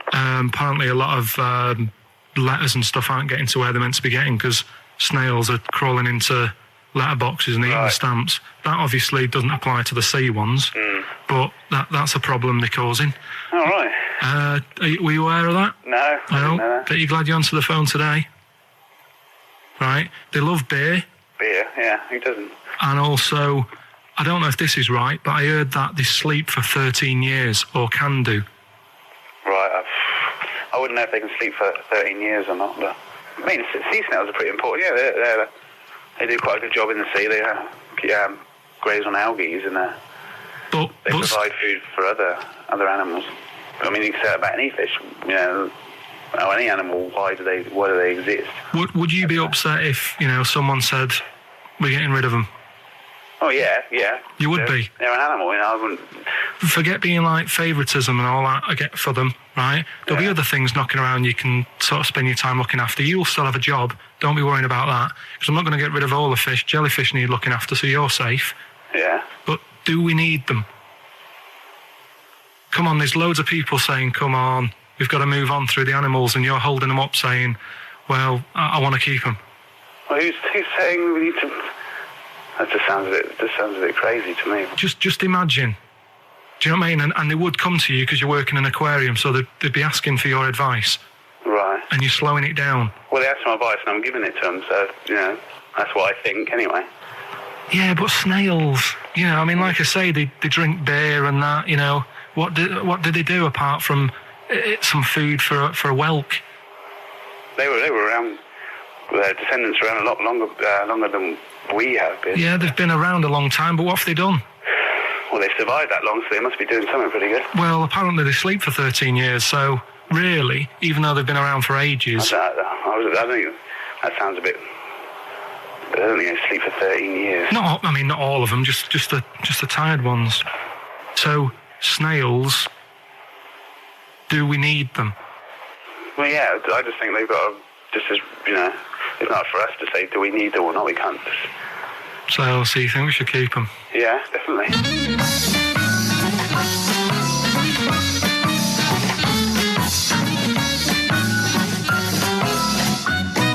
So, anyway, he gets a bit pally with a monkey because it's the closest thing to a human. Well, that ape is. Right. Yeah, but you can't really go that close to apes.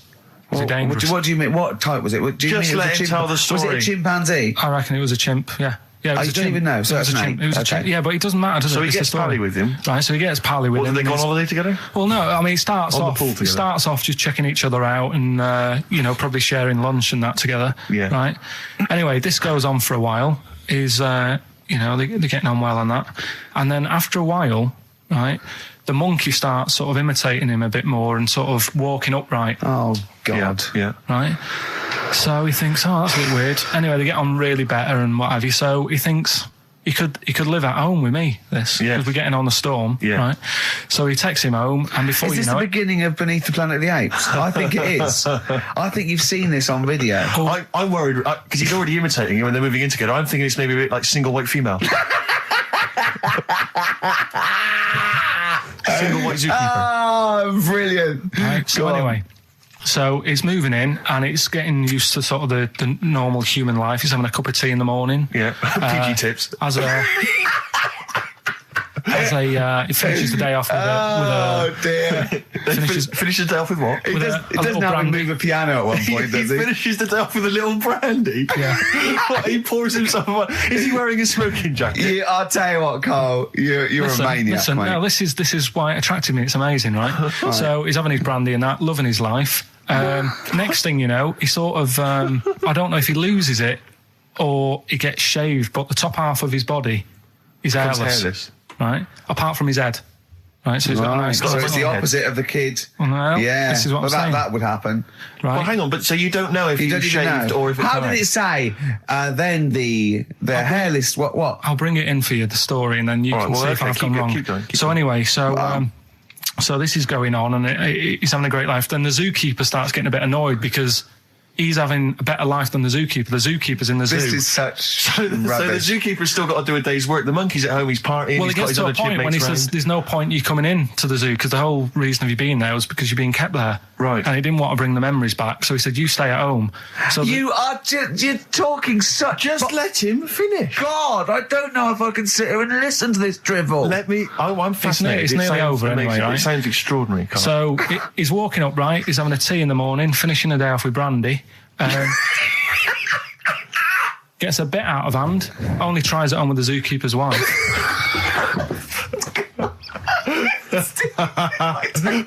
Make him go away, Steve. How does he do that? Well, because he's around humans a lot, he becomes a bit of a charmer. And But what is it that he could do to seduce her? Pick fleas out of her? he didn't say. He's but- built. He was built. Yeah, it's well done. So what about that? What do you mean, what about it, Carl? It's obviously not true. I don't understand how. I love the fact he becomes a charmer. He's got better taste in brandy. Exactly. And What was it that he was doing that seduced her? I don't know. Maybe because he was at home more than the zookeeper was. But what would he be doing, I love Carl? the fact that- He's not going to be talking with her. They're not going to be playing like, Trivia Pursuit. Maybe she liked the silent type. He didn't go into that. He just said that's when the trouble started. Carl, play a record. Right. Did I tell you the time when the doctor said I was going to die? All right, keep talking. Right, ages ago. Must have been about 15, right? And at lunchtime there was this. We used to have a choice of stuff to do at lunchtime, right? Used to have like a burger place that had an arcade machine in it, right? So we used to go there and play on that and have a burger. Or there was this baker's, right, that my mum worked at, and did great cakes and stuff, right?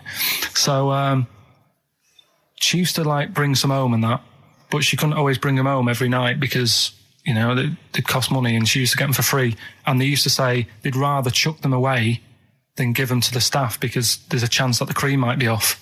Right. Right, so they used to chuck them round the back. So I used to go around the back with my mate and eat a load. Brilliant. Scavenging, eating out of bins. No, it wasn't out of bins. They were still in trays, but they just stacked them up near the bins, right? So this got out. I mean, it used to be chocker.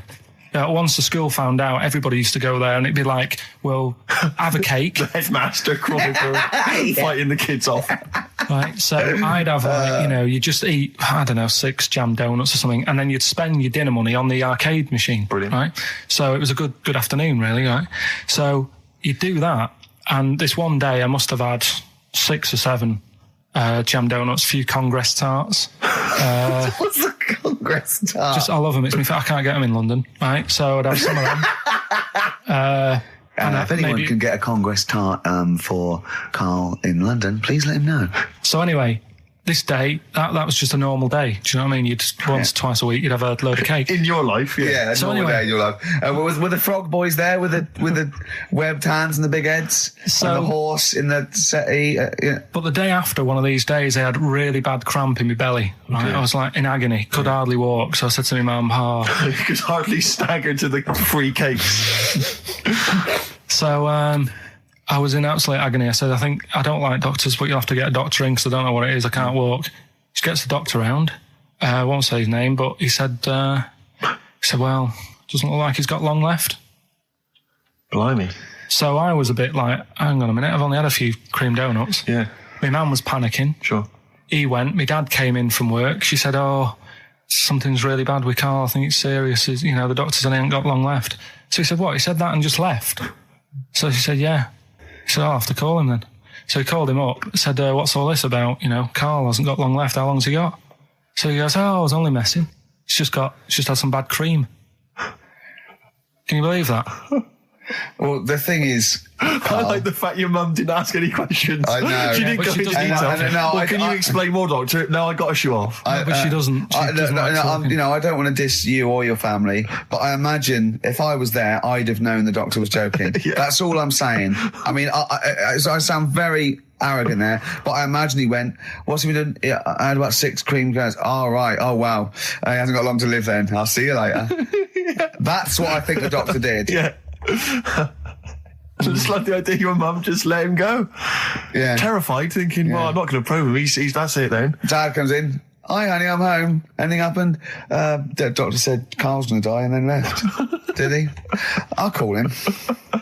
What are we doing? Merry Christmas. We got someone on the line. Oh, right. He's here. Who's that? Ricky, Yeah, go on. it's Jonathan. How are you? Good. It's only TV's Jonathan Ross. Ross, turn your radio down, you idiot. I'm here. I like to. I haven't got a radio on. What are you talking about? We can hear the feedback. Well, I haven't got it. It's not my fault. It's your incompetent radio station. And also, didn't you hear? We said don't call him. We don't want to speak to the listeners. I'm not a listener. I'm a visitor to your shores. I'm special. You know that full well. I know you're special, right? Yeah, exactly. What have you got a name for the band? Yeah, you ready? Yeah. Blump. B-L-U-M-P. I tell you for what, you can't have a normal word. If it's the monolith band of all time, if it's the big, you can't have a regular word. It doesn't make sense. How can you have a regular word? All these ideas you've come up with are rubbish. You need a word which only stands for that one thing. No one's heard it before. No one will use it again. Blump. I can't help but feel that that's a more appropriate name for maybe one of Ricky's bands. Yeah. I love seeing that picture of him in that band. You see it everywhere these days. He was like a girl. He was like a little girl in a suit. It's like a little dyke at a wedding. What was that? It's got to be the kettle calling the pot black, surely. Yeah, I've always got nothing but 100% heterosexual. We're not sure about. There's not anything wrong with it. I know that, but look at you. I actually had to get that in. There's not anything wrong with it. I'm Jonathan Ross. Oh dear. I was thinking the other day, right? Oh, yeah? The Comedy Awards. Yes, sir. You didn't half say some awful things about poor celebrities, poor has-been celebrities with coke addictions and fat lips and faces that where surgery's gone wrong and everything. And when they're on the show, they're going, "Oh, you look lovely." Yeah, I'm nice so to them. good. Well, I'm nice to them to their face, but obviously when I'm not with them, I like to let my true feelings be known. What's wrong with that? That's how everyone Well, I'll tell you what, you can get anything off your chest you want on this show. Any celebrities you want to talk about? There's no one listening. Yeah, it's just between me and you. A lot of people listen. They listen to my show, and after they've had a few hours of good laughs, they like something bland to just cool them down afterwards. So they flip over. We know this happens. Did you mention my DVD on your radio show? You know what? today? I forgot to mention it. Christ! I meant to mention it by the office, but I forgot to mention it. And then I thought afterwards, It's not like he needs the cash, is it? You know, it's There not we like go. it's not like he needs it. It's not like it is, but he's probably earned more money in a short space. You're like a lottery winner, and you've got about as much taste. You're like one of those burglars who's won the lottery. I am. I'm dressed like an Albanian window cleaner at the moment. Burglar from Reading who won the lottery, and now he's fritting it away on what? On I do feel sorry for my neighbours. I've moved into a really nice place. I feel like it's the hillbillies. No, it's nice you've moved in though, because it's nice. It's given them something to sort of talk about behind your back. You've Right. united the whole block. Right, go and play with some Japanese wind-up toys now, I'm Ross. going home to play Mario Double Dash with my son. It's going to be a good afternoon. I phoned you once after I'd finished my show. It's about 5 minutes past 3. Yeah. And I don't mind if I said, how you doing? You went, it's brilliant. You said, this is what you said. You went, everyone's out, Jane's taking the kids out, I've already masturbated twice and I'm playing with a new Japanese toy. I'm masturbating now. This will scare you. Now, Carl, you will be a little bit unnerved about this. Have you seen the film Jurassic Park? Yeah. You know what happened there? Well, according to the Sun here, it says scientists are planning to clone mammoths for a theme park. Look at his face. Look at that. He looks like a dog caught in the headlights of a car. He's terrified. I love Carl. He sprung to attention Carl. there. Is that the best news you could have? Man moths.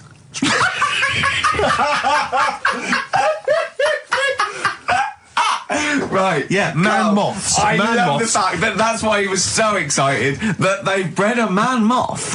What is this? Yeah, it's a human being that hides in your wardrobe and eats an entire jacket in a day. Yeah. What do you mean, man moths? Mammoths. Mammoth, the big hairy Have you heard cow of a from the mammoth? Ice Age. I mean, elephant. You're not so excited about that, then? You can take or leave bringing back mammoths to life, but a man moth... A man moth is a different matter. Oh, if we'd have never brought that up, he'd have gone and told someone now. Yeah. You know, they've bred an half man, half moth. This and is that's what we that's how mean. things start. This is what we mean when you hear don't- these ghost Are you stories. slightly deaf? Is that it? When you hear these stories, you're slightly deaf. And his head was in the basket, and he went, "Count how many times I blink." Is it? Carl, is English your first language?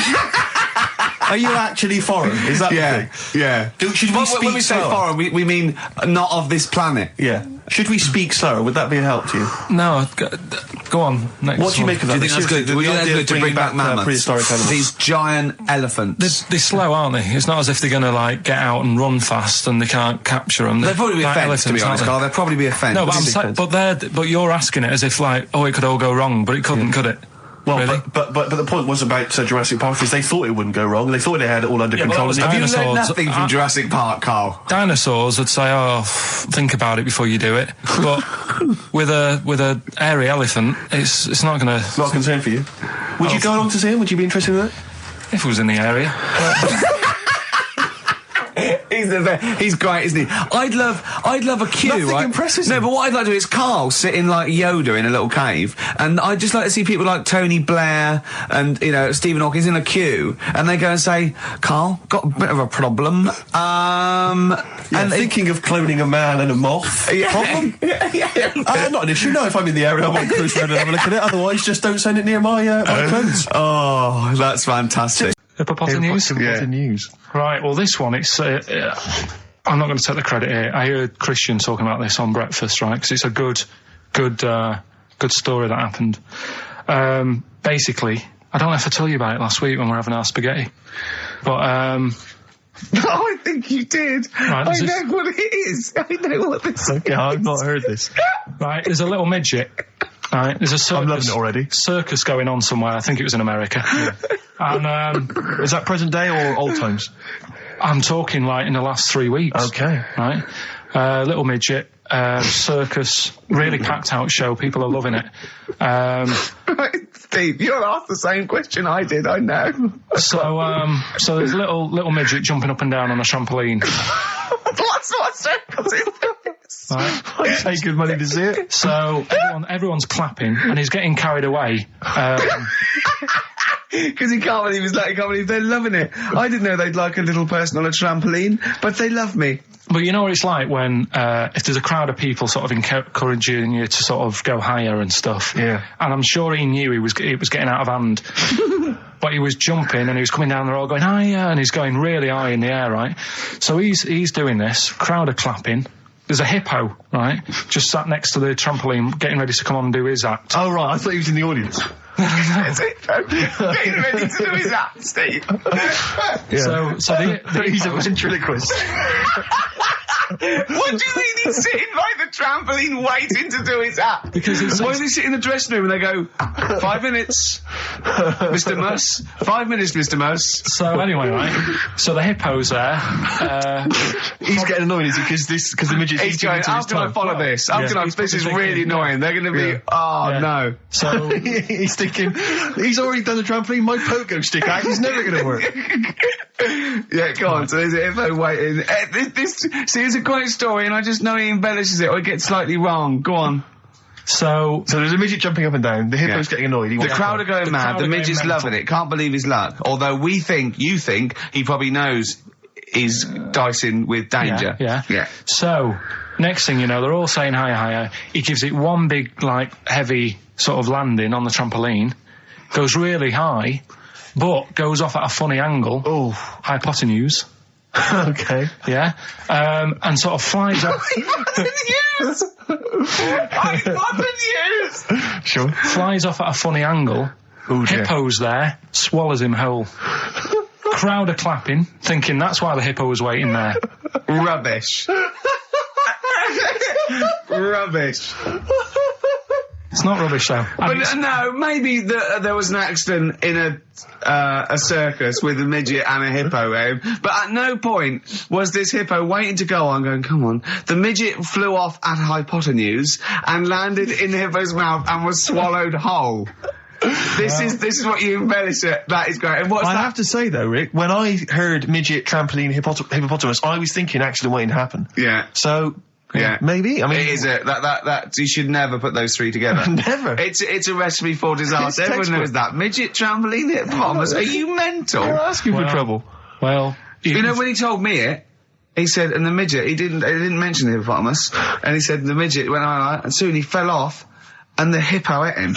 And I said, sorry, what was the hippo doing there? He went, it's a circus. Steve reckons in ancient Greece, right, it was better to shag a bloke than a woman. And I went, well, yeah. I mean, that's about the male being sort of a first-class citizen. Yeah. Much better, wasn't it? An aspiration the to sleep with a beautiful man than a beautiful woman. Women were lower-class citizens, so therefore men were seen as higher class. So to have sexual relations with a man there was no shame in that. No. In fact, it was looked upon. And I said, well, ancient Rome. I said, even Nero, he'd sit in his big jacuzzi and he used to get, pretty boy men to go into the water and just nibble at his testicles while he was having a wash. He didn't do that. He did. No. Yeah. And he's not a gay fella. No. I mean, I don't know about Nero, but I mean, it wasn't a case of a big delineation between what was heterosexual and what was gay. It was just, whatever you. So what did this fella do then? This one who's having his. Well, he was pretty much top boy, Nero, for a while. He was in charge. And, and you did what you're told. If Caesar or. But why were people going round there? Why didn't they go? Oh. No, they weren't dropping in. It wasn't like the door was opening. I was just going to see what Nero's doing. It's not like when I pop in here to see you. Normally what would happen is he'd say, "Come back to my place. I got a book for you."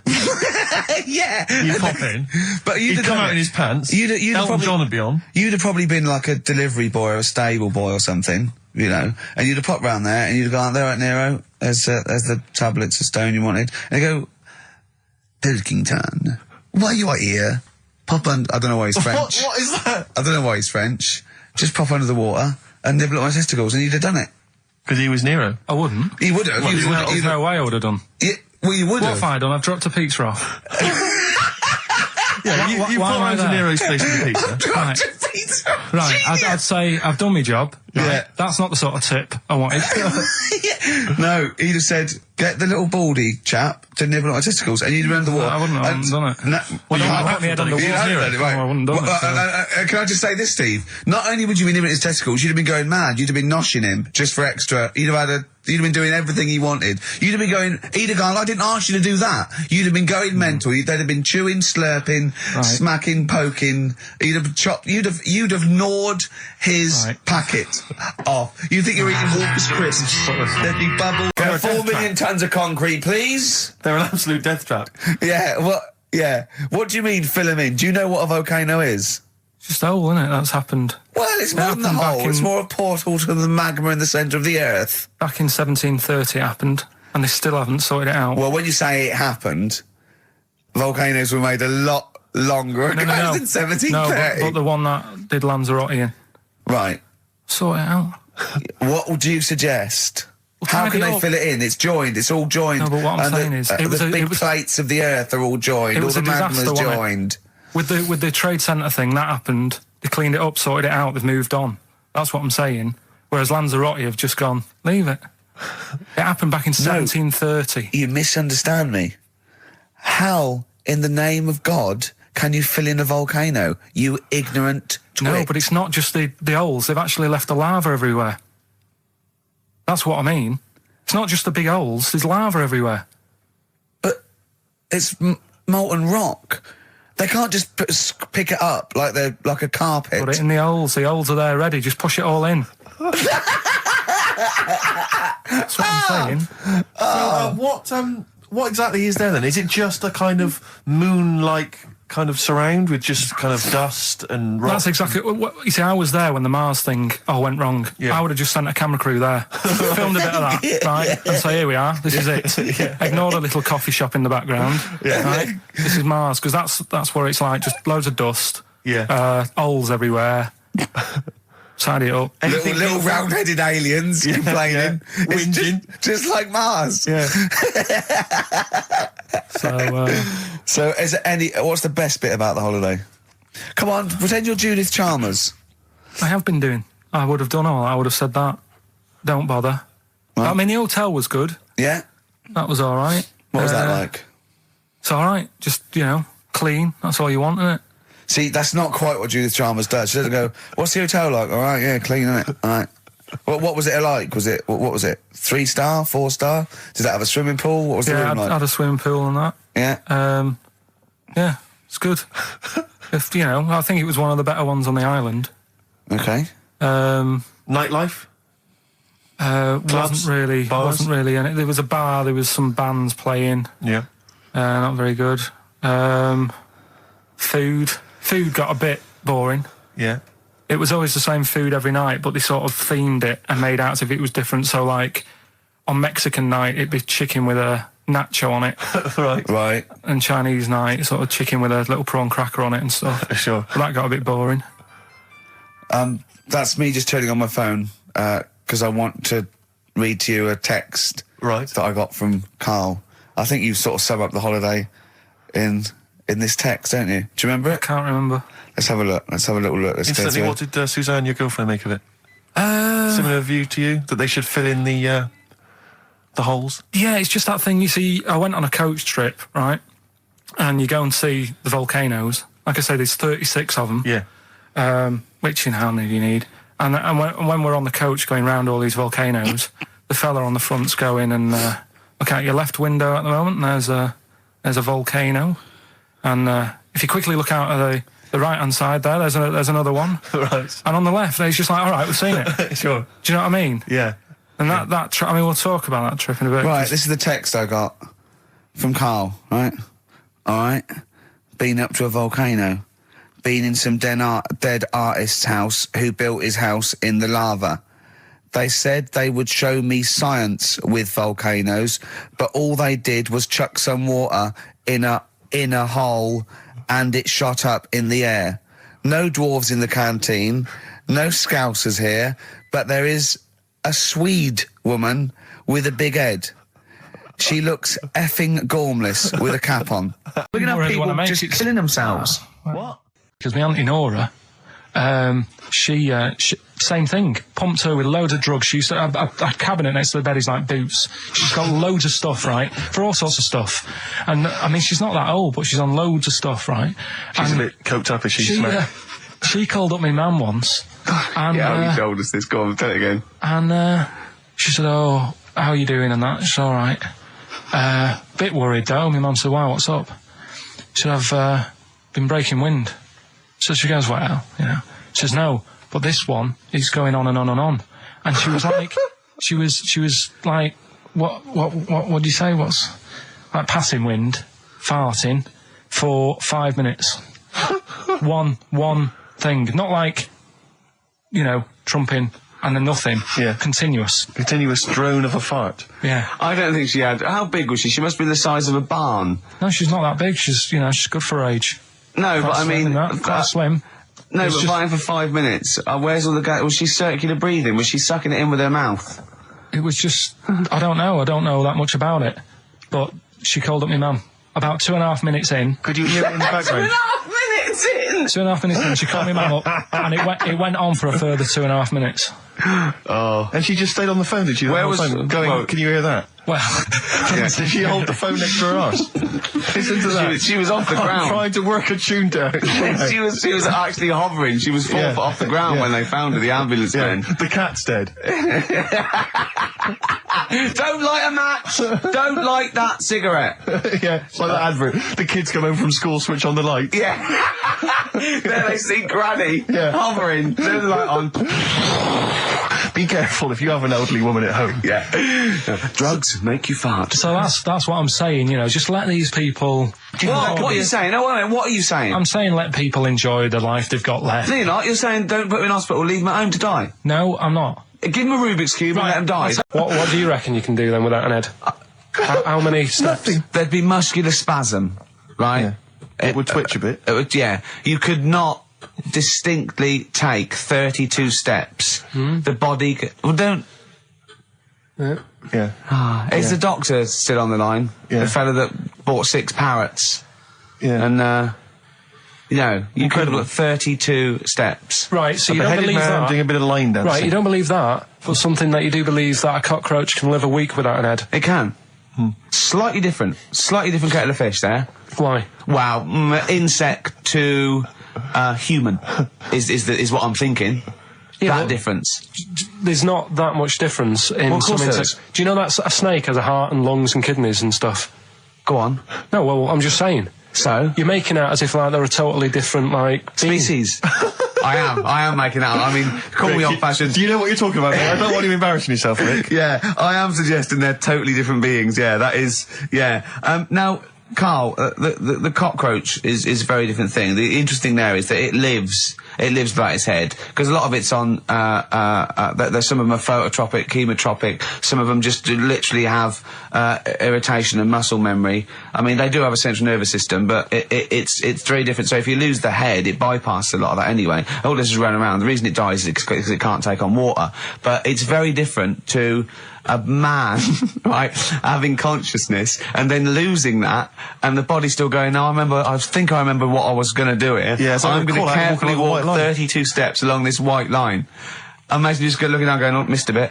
Yeah. Maybe the head was in the corner going, left, Yeah. left, left, oh, he's now, Well, let's just put it out. I mean, if anyone listening has maybe had a relative beheaded, maybe in a horrendous car accident, but they got up, maybe they went for a walk, they had a little chat before they passed on. Carl. Get in touch. You know, Oh, Carl, you are my favourite being. You are my favourite species. Now, you, Carl, may not be particularly different genetically from a cockroach. You are, Why can generally cockroaches speaking. do that? Why whoever made them went? Let's play a record. Do you know what? When I told him this fact, I send him little facts on text messages just to inflame his, interest. I just sent him a cockroach can live 9 days without its head. He texted back, "What's the point of that? Yeah. What's the point of They're that?" not doing experiments, these cockroaches. It's a boring last week to have. And he went, and on top of all that, you're thirsty. So it's the worst week of your life, isn't it? That week without your head. Play a record. Play a record, Carl. Competition time next. Oh, he's cool. Look at his little face. Look at his little You've not heard face. Carl's competition. Oh, he could live without an head. Strokes. Someday. I'm already annoyed. I've been I'm in here a bad 3 mood. minutes and I'm already annoyed. Yeah. I'll bring back Claire, I'll tell you. No, it's not his fault. It's It the whole is. place. The library's shite. I tried to get. Oh God! I had to go Chill, to Capital chill. Library. Chill. Fancy that. I had to go to Capital Library to get a couple of records I wanted. Right, place is falling apart. The email's not working. It's so shoddy. He's had 2 weeks off on holiday. I mean, they might as well bulldoze this, honestly, because for all the, It is ludicrous. and we get paid peanuts. You get paid, do you? Oh, and it really annoys me to have to fight. Oh, anyway. Anyway, just calm down. 104.9, I'm Ricky Gervais, with me Steve Merchant and Karl Pilkington. Karl, you're back. Alright. How was it? What, the holiday? Yeah. Well, it wasn't all fun, was it? Because my dad was in hospital. Oh, but he wasn't during the holiday. Not during the holiday, though, was he? You came back from holiday and then found that out, didn't you? Yeah, but it happened when I was on holiday. Did you know that, though, when you're on holiday? No, because I didn't take my phone with me. Well, that's the weird thing is, Yeah. I got a feeling when I was sat there, because it normally happens. It wasn't a nudie speech, was it? When I first went away, you saw that old fella with his packet out. When I went to Ibiza, right, I had a feeling, and I called home. My dad had punctured a lung. When you say you had a feeling, what do you mean a feeling? Just like, I should call home. There's something not right. But this time, a very specific feeling. How did that manifest itself? How did you get that? What kind of feeling? That tingling thing? I'm getting a bit of a lung feeling. Yeah. A bit of a dad lung. If you want to see dinosaurs and that, go to the museum. You were complaining about that as well, weren't you? You went to a museum and there was too many dinosaurs. He said you just need 4. No, well, Steve, have you been to the one in Knightsbridge? I think this so. One that I called up, right? It's nice. You go in, you get a good collection of stuff. You walk in, there's 3 or 4 dinosaurs. You've had enough, right? I went into New York, right? I went to the museum there, hundreds of them. You can't move for dinosaurs. Yeah. It's almost like they're responsible for them being extinct. There's loads of them. So all I'm saying is, if you want to see a dinosaur, go to the one near Knightsbridge. They've got a nice selection, some old vases and stuff. It's worth going. So, do you work for them? Because that was a pretty big sell. Well, you could work that into quite an advert, I imagine. I think that my new TV is too big, Rick. I said that I know, when he I don't bought know it. what I was thinking. But I can't believe it. He talked about this buying it. He's got a bit of cash now, of course. And what is it? 42 inches? 42-inch plasma screen. What did it cost you? $3 grand or something? Don't tell me. That's wow, huge. it's 3.5 ridiculous. $3.5 grand. Big spender. Of course it's too big. Well, I can't get far enough back in my living room for it. You know, you're meant to be, I think, 4 times the screen size away from it. Really? To get out from the air. So that's 4 times 42 inches you're meant to be sitting away from it, which is impossible. Yeah. Well, I'll have to just get friendly with the neighbours. Yeah, watch it through a hatch. Yeah. If that's the case, though, aren't you better off just getting a portable? What? I don't understand that rule. What are you saying? Well, you're meant to be 4 times the screen size away from the TV. But then what's the point in having a big telly if you've got to keep moving further back? Get a portable. and sit right next to it. Do see your point. Why do people go to the cinema then? Did you see films that are out yet? Fair enough, he's got you there. Done. I'd tell you this, though. I had it delivered, and, are you supposed to tip delivery men? Of course you are. I don't know. You see, I've never had anything delivered before. I've never spent that much money. Not if it's a courier with an envelope, but if it's a bloke who's struggled up the stairs, two fat blokes with a fridge, then give him a $5 for a drink. But the problem was, I didn't realise, and I was thinking to myself, I wonder if I've got to tip him. And the guy was leaving, and my mobile phone went off in my pocket, and I reached in to get it. He put his hand out, thinking it was a tip. I went, it's just my phone. And I felt terrible after he left. I didn't know. What was I going to do? Run down the street and offer him a $5? No. No, of course not. No. I'm not made of money. I just spent it on TV. Yeah, I've got no money, mate. Yeah. I just spent it all on this. I had to clean out my jar, everything, the drawers. Yeah, I had to take some bottles back. The problem was, it took me forever to wire it in. I thought, I'm not going to pay for someone to wire it up, So it took me about 3 hours to wire it in, and it was huge, and I got it switched on, and the first programme that was on when I got it wired in was Bargain Hunt. I'll tell you this, David Dickinson's tan almost took me eyeballs out. It was incredible. It was like X-rays. It was extraordinary. So close. I know, a huge plasma screen with this orange thing coming out, and he keeps turning to the camera, doesn't he? Just to get you. Yeah, he turns away. You get a bit close. They go, "What's he doing?" He just turns around, takes the cornea off. What do you think, Bargain Hunters? Bargain Hunters. Oh dear. Now, me and Steve have done our research for you, and we've got 2 amazing things to tell you. What should I tell them first, about the baby or the... Well, they're both equally fascinating, so you choose. I'll tell you the crab thing first, right? Steve actually saw this thing in The Guardian of the Week about our research thing, and then we looked into it on Friday, and it is incredible. Right, listen to this.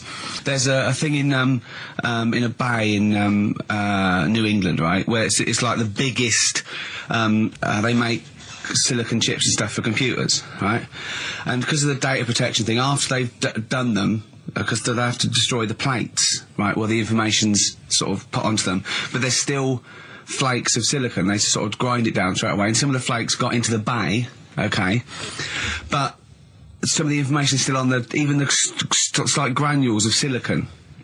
Anyway, gets in the water, and silicon is rather like a carbon derivative. They reckon if there had been life on another planet that wasn't carbon-based, it'd be silicon-based, because that simple sugars and proteins, it's just COH and that, and it can work with silicon, right? Anyway, the crabs have been taken up, it's still in the water, and they looked out on the beach, and over years the crabs have started sort of putting themselves in formations, like geometric format, and they couldn't work out why they were doing this.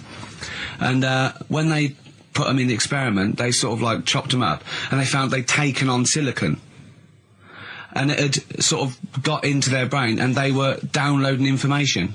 They picked up little things, because it's just chemical, you know, like electrical impulses that got information off the silicon chip, and they were interfacing it. But this is the amazing thing.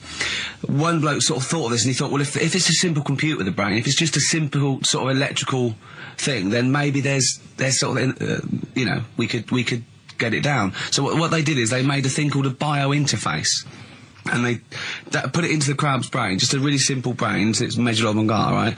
And it got impulses from it, and they were getting like computer readers, so just flashes of like symbols and geometric things right on this screen to read the crab's brain, and it was stuff like, you know, fragments of a. What made them do this in the first place? Because they saw the crabs behaving differently. They were behaving differently to each other. They were just like, they were, you know, intelligent, and they were sort of solving problems and all this sort of stuff. Anyway, when they downloaded the thing, it was like there was they found one of the secretary's names where it had been on the silicon chip, where it was just like a flash of a computer screen. But the most amazing thing is, they downloaded a memory, right? It was like a snapshot where it had been burnt onto the retina of the crab, just a snapshot of something, and it was like a picture of the beach, like a couple of years ago, right? And they also did, incredible, it was like just a digital black and white sort of thing, so they could see what the crab had seen. Amazing. Jeez. Amazing. So intelligent crabs. What are they doing with them now? Super brain. Well, they think this is the upshot. They think they could use it as spy crabs, because they could get these crabs. Also, the other thing is, as generations went on, right? So they put a crab in the sea or something, right? Lots of crabs in, and then as generations went on, a newborn crab, they downloaded the memory, and it had the memories of its great all together. It had every memory that any crab had been related to it beforehand, because it passed it on. It just passed it on. So not even ones that had been eating the silicon stuff. Yeah, no. These are just like ones that have had kids. Yeah, and they've got like. And they know so you'd know everything. Your everything right the way back. So would that work if we ate silicon? Well, possibly. So what are they going to?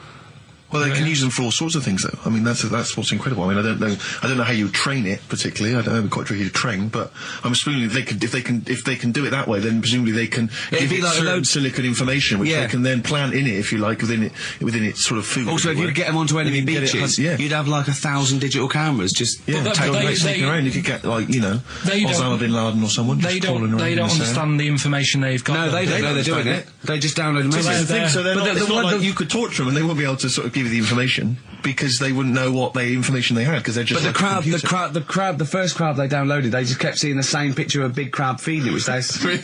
Yeah. Wow. That's what, like its mother crab or something? Yeah. Just memories of it as a child. But they're not in colour, presumably. Because no, it's all in black and white. It's just a digital camera, because it's just they don't see in black and white, so it's just like I don't know. I think it's burnt onto the retina or something. And the only one that they kept were the ones they saw a lot of the time. Wow. I mean, in a way, some of the educating Ricky I've got for you today is on the similar lines. Right. Oh, you've got to be impressed by that. You've got to be impressed by that. That's pretty good. I mean, I'm interested to see, you know, what they do. What they do with what the crab developments are. But yeah, no, that's pretty good. Yeah. But I mean, amazing. Yeah. Amazing. Well, just digest that information, because that's not even the most impressive one we found. I think it is. I suppose it's pretty impressive, but the next one's maybe more shocking. Okay, right. My dad always said... steady on. Dad said Christmas morning was for, like, you know, for me, so he used to stay in bed. So he never. That's brilliant. That's a great thing to say, isn't it? Yeah. Christmas morning's for you. Run wild. Do what you want. Just don't bother me. I'm going to Honolulu for 2 weeks. That's great. Dad, it's Christmas. Do I have to do anything? No. So my mum used to get up because she used to like to see my face light up, when I opened the presents. And then, to keep the fireworks. And then I'd have to go to my bedroom from about 6 o'clock onwards, because like my mum and dad were into having big Christmas parties, and I wasn't like old enough to go. Right. So they'd say, right, you've had your fun there, you go up to your bedroom, stay in there. Really? Yeah, I remember one year, right, I got a train set, that's what I wanted. Yeah. Right? It's brilliant. Playing with it all day. I thought, I don't mind about the party, I'm happy staying up here, playing with this. Brother comes in, he's had a few, right, he's going, yeah, give us a go on your train. How old is he? He's a bit older than me, so he might have been like, let's see. Well, let him be 18. Yeah, probably about 18, 19, and how old something were you? like that. I had a train set, so, I don't know, about 14. something like that. Yeah. Right, so I'm playing on that, loving it and stuff, and then he comes in and goes, oh, give us a go. He turns the transformer up to like 14. He went really fast for about 5 seconds, broke it, and then he went back downstairs. Wow. So Christmas, I hadn't even got to Sounds Christmas like Day. the Conservative government with British Rail. Satire, that is. Satire, Rick, I just thought that there's satire. If there's any satirical shows listening or it doesn't work in any way, because there's the analogy falls down apart from there being a train. Think it through, though. British Rail was trains. Yeah. And the government broke the trains in many. Well, they didn't break them, like, not officially breaking them, but they kind of... It does work. It's perfect. Oh, I'm very pleased with that. And I can't... And no one's asked him to be on Have I Got News For You. It's weird, isn't it? Because it's strange, that. When you've got a satirical mind that's as quick as that. Yeah. All and right. he's broke your little train set. So what did you do? I just like watched telly and had some sausages. I bet you were happy with that, though, weren't you? It's a bit annoying, though, isn't it, when your main present of the year has been broke. And did it ever get it fixed? No, that was it. Put away. I'm intrigued why your parents wouldn't let you come and join in the festive fun. Was it like really debauched down there? Was it like eggnog everywhere? Well, no, but I mean, that's fair enough. 6 is a little bit early, but I just think, if you're your kid, he had his fun, put him to bed at 8, maybe. And do you think so on Christmas Day? I thought that was a day for family. Well, not if there's a party going on. Well, don't have the party on to Christmas Day. Well, that's another option. Yeah. Your parents are weird, aren't they? A strange breed. Well, I think that was the year, right? You're talking about buying presents and stuff. I think I did treat my mum to... I didn't buy my dad anything. I think that was like when I got a bit older, I used to get my dad something because he wasn't that bothered anyway. No. So, got me mum. There was a cheap shop, right? Of course. Thank God for that. Called Snips. Right? So I went in there and I thought, let's see what I can get her. And remember Victoria Plum? I don't think so. Well, it's like a fairy character. Right. Right? And my mum's into gnomes and stuff, right? So I thought, right... She must be pleased with you, then. Victoria Plum. I was thinking, is that one of the neighbours? Is it like a brandy Do you liqueur? remember Victoria Plum? Victoria Plum. Victoria Plum, yeah, it's like a little fictional sort of character, right? Okay. So I saw her, I thought, yeah, she'll love that, right? So I did my paper round, saved up for 2 weeks, right? Aww. Got that sorted, went to Snips, bought the Victoria Plum. Next day, I'm in town with her, right? So I think, I know what I'll do. I said, come in here a minute, right? So we go in, and we're looking around, and I tested her, right? I went, look at that there, that's alright, isn't it? And she goes, oh, it's bloody awful. Oh, Carl. Oh, Carl. Oh, God. So then, Christmas Day comes, I said, don't bother opening it. She said, no, why? I said, Oh, "Don't." no! Why did you still give it to her? So, well, it's too late, I'd already bought it. Oh, Carl. So she opened it, and I was like... And she said, oh, that's nice. I said, why are you saying that? I said, the other day, you said it's bloody awful. She said, oh, no, I thought you were pointing at something else. Oh, no. So that's why I don't get anyone anything anymore. Oh, God. Play record. Oh, God. Oh. That's good, isn't it? Not bad. Gold Rush. Let you down. I'm actually quite affected by Carl's Victoria Plum scenario. Just the fact that, like, that eagerness, he wants to make sure it's a great present. He's saved up his paper round. He thinks it's like a gnome, but modern. I'm worried that you're using it as an excuse now, and that's why you're not buying anyone any gifts, because you've had your fingers burned once. I mean, you were 6, 7 years old. To be fair... No, you weren't. You were about 13, weren't you, if you're doing your paper round? Yeah, it must have been Yeah, 11 or 12 then. All right. Yeah, so I'd saved up. Oh, no, I'm not using it as a thing. It's just What did you get your mum this year? I've sent them some money so they can get a passport. So they can get a passport? Where are they? Immigrants? Are they trapped No, 'cause they've somewhere? Well, they're in a holding bay somewhere in Dover. Yeah, I got What a do you friend mean? who's a truck driver who's going to sneak them across. For New Year. What do you mean? So they can buy a passport. What do they do? Sell it when they were No, a bit 'cause- they're a bit down in their luck? No, they haven't got that much money, right? They've never been abroad, and the mate said they might take them next year, and they said, oh, we haven't got a passport, so You've I got to thought... buy a passport, have you? Isn't that your God-given right as an Englishman? No, you've got to pay for them. They're 30 quid each, so you better add do, otherwise they're conning me. Right. They So said you it's sent them 30 quid. 60 You don't quid? get born with a passport. Of course You you sent them don't. 60 quid in an envelope, have you? Well, check. Right. I love that. He'll be watching telly and France will come on and he'll go, oh, what do you think of that? She goes, it looks bloody awful. Yeah, Oh, you- don't oh, open it. no. Don't open it. Don't open it. So you've not paid for a holiday for them. You've No, I've you've just given sorted them- out well, it's the better prize, isn't it? Because they can't go anywhere without it. Well, the passport keeps on giving. Yeah, It's the perfect so- 10 years. That is, yeah. So, but no, I never used to. I mean, I can't think of other things. I used to get me dad once I started getting him stuff. It used to be a dressing gown, and then. But as an extra surprise, I used to put like a cigar in the pocket, so he'd think that was it. Yeah. Then he'd put it on and put his hand in the pocket. Right. And then he what's just this? hit you because he thought you'd nicked it. Yeah. Oh, dear. So you bought him a jacket with a cigar? That's quite thoughtful. Did you sneak a cigar once on Christmas? Yeah. Well, that's when they used to have like the big do's, like I say. You know, they were known for it. Like the whole estate used to know that. You know, we were having a party. Yeah. So, So they'd all come round. So they all come round and You know. just have food and drink and that. And, I cannot imagine how unpleasant that must have been. Awful. And you locked in your bedroom with a broken train set. Yeah, crying. And looking at Victoria Plum, whatever that was. In the bin.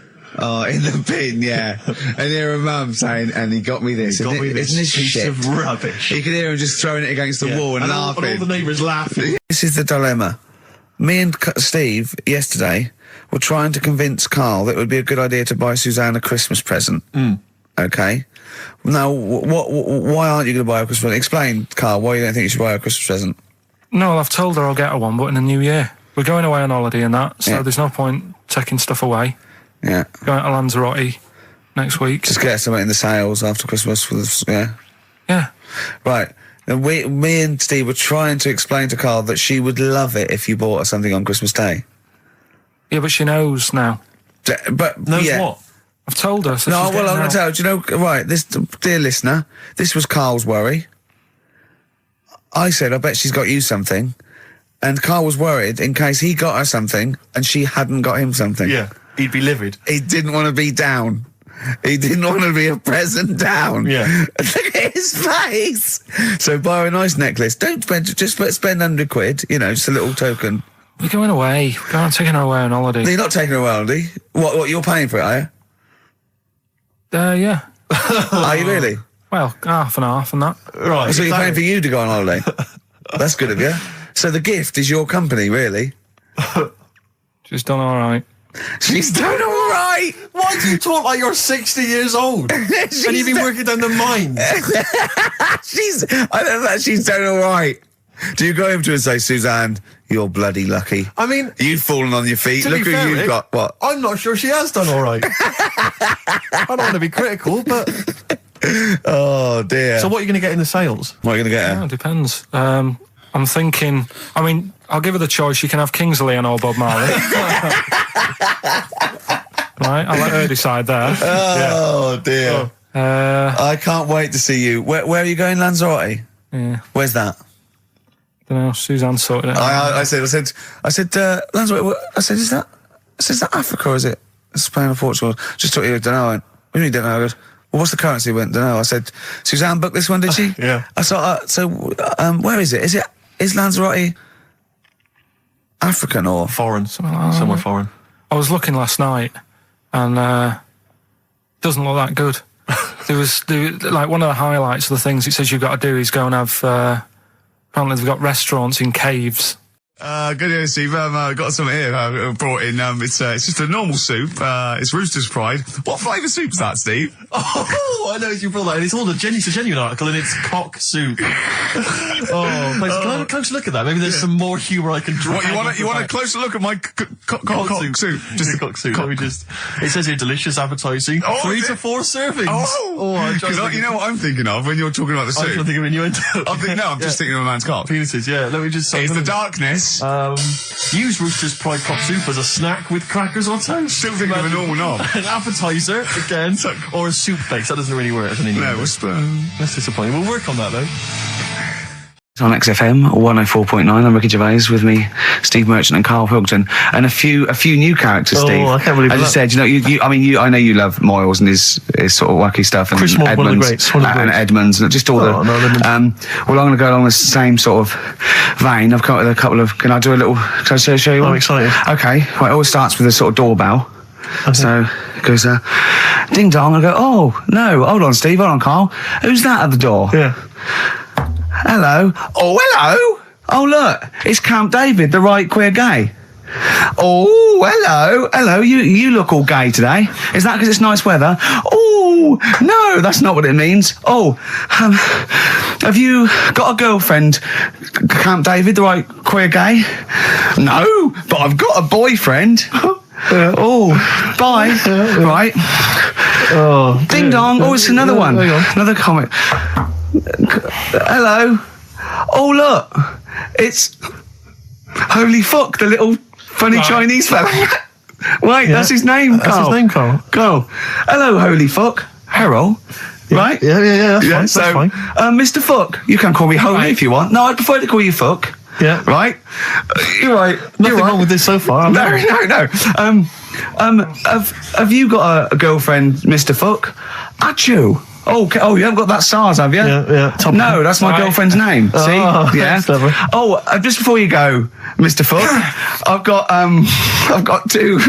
got two things here. I've got a nice Trilby hat that you could wear, or I've got a little lampshade. Right.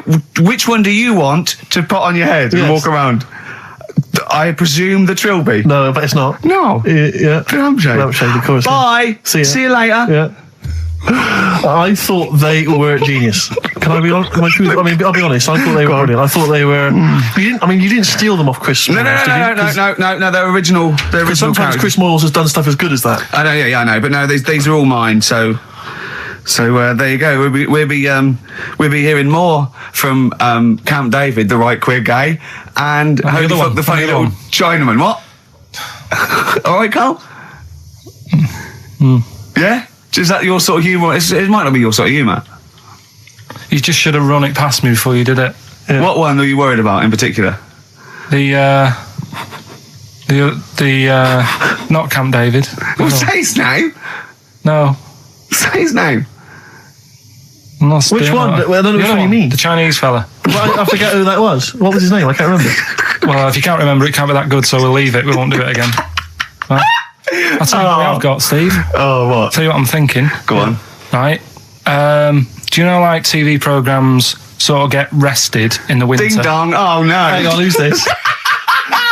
Oh, go on. Hello again. Not now, Mr. Fuck. We're talking.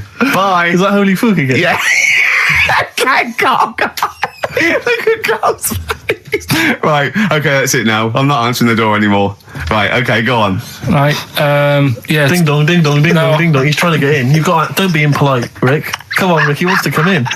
No, it's too late. It's too late. He's gone away now. Go on. Right, anyway, what I'm thinking is Rockbusters coming back for a bit. What? What are you talking about? He likes my idea. He likes my characters. He doesn't like that idea. If I what, Karl? No, I was going to say, if I came up with with what? With that Chinese fella. What was his name? For a sketch. But do you not think that Columbo looks like he smells?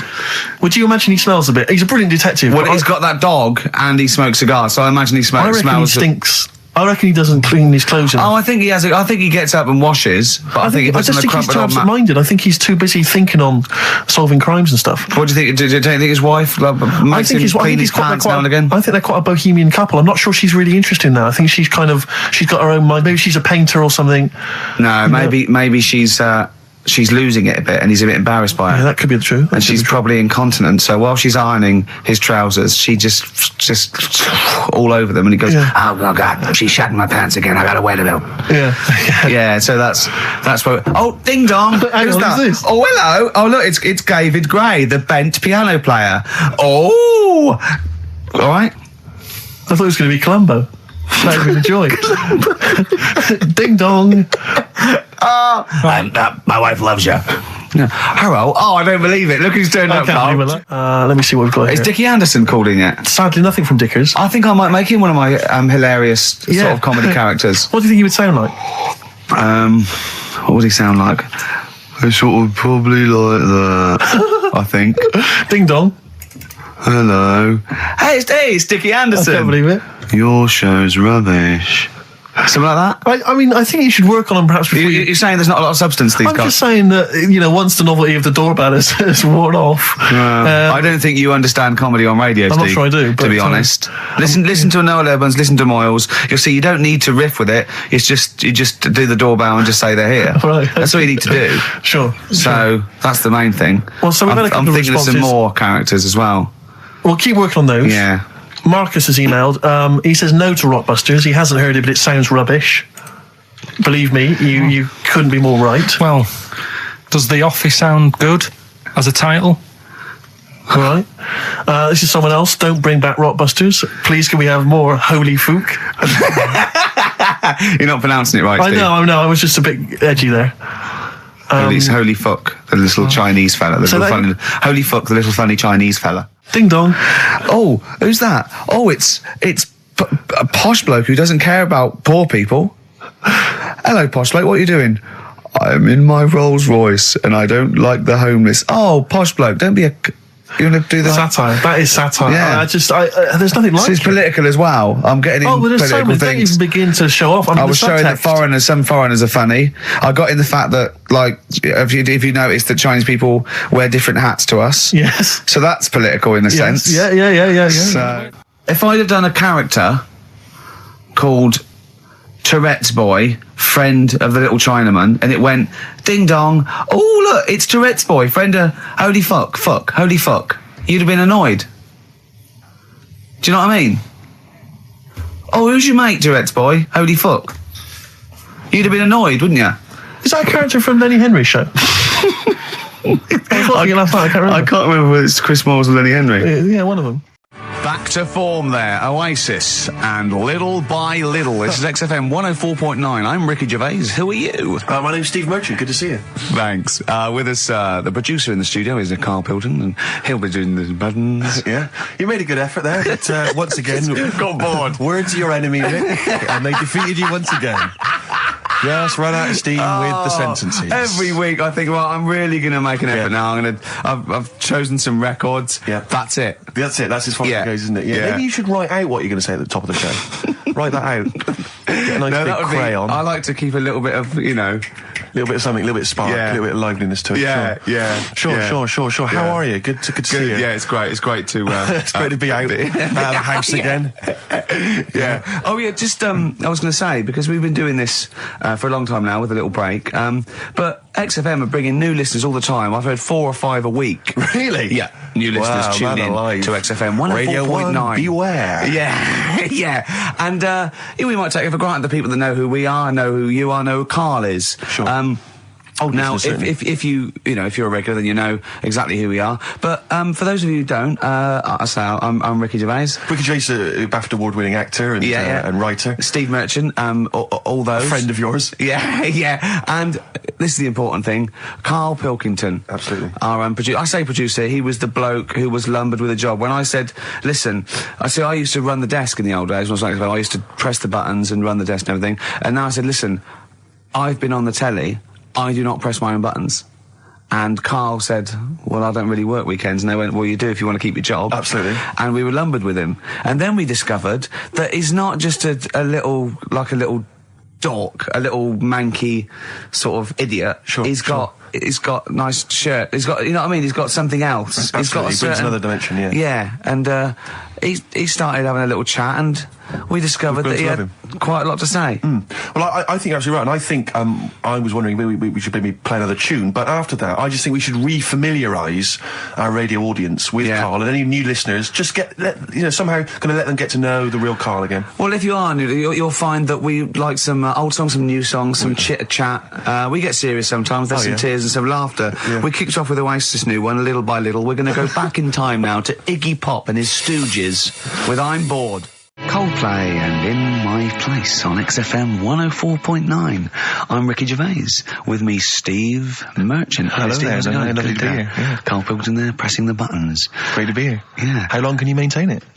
I'm bored already. Yeah, already bored of doing Bored already. Every week you start it the same way. Yeah. That was not bad though. You actually grammatically made sense, which is really impressive. Yeah. Thanks very much. A rare treat indeed from Gervais. Some of the listeners have already worked out. Got nothing to say at all.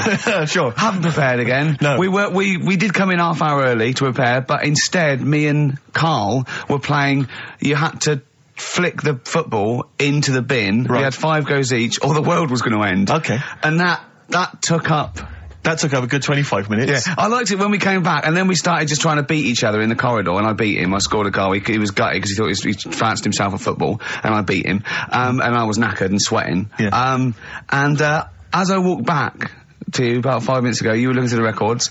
You went, and this was lovely, you went, well, we've done the preparation then. Yeah. Like a sarcastic teacher. Yeah, like a teenager, like an annoyed teenager whose parents have embarrassed him once again. And you beat Karl, did you? Yeah. Because you're not... Yeah. I mean, you're not particularly... I'm not good at football, Well, no. you're not particularly nimble on your feet. Oh, come on. No, you're not. Douglas Bader is more nimble. I'm alright, You're not. alright.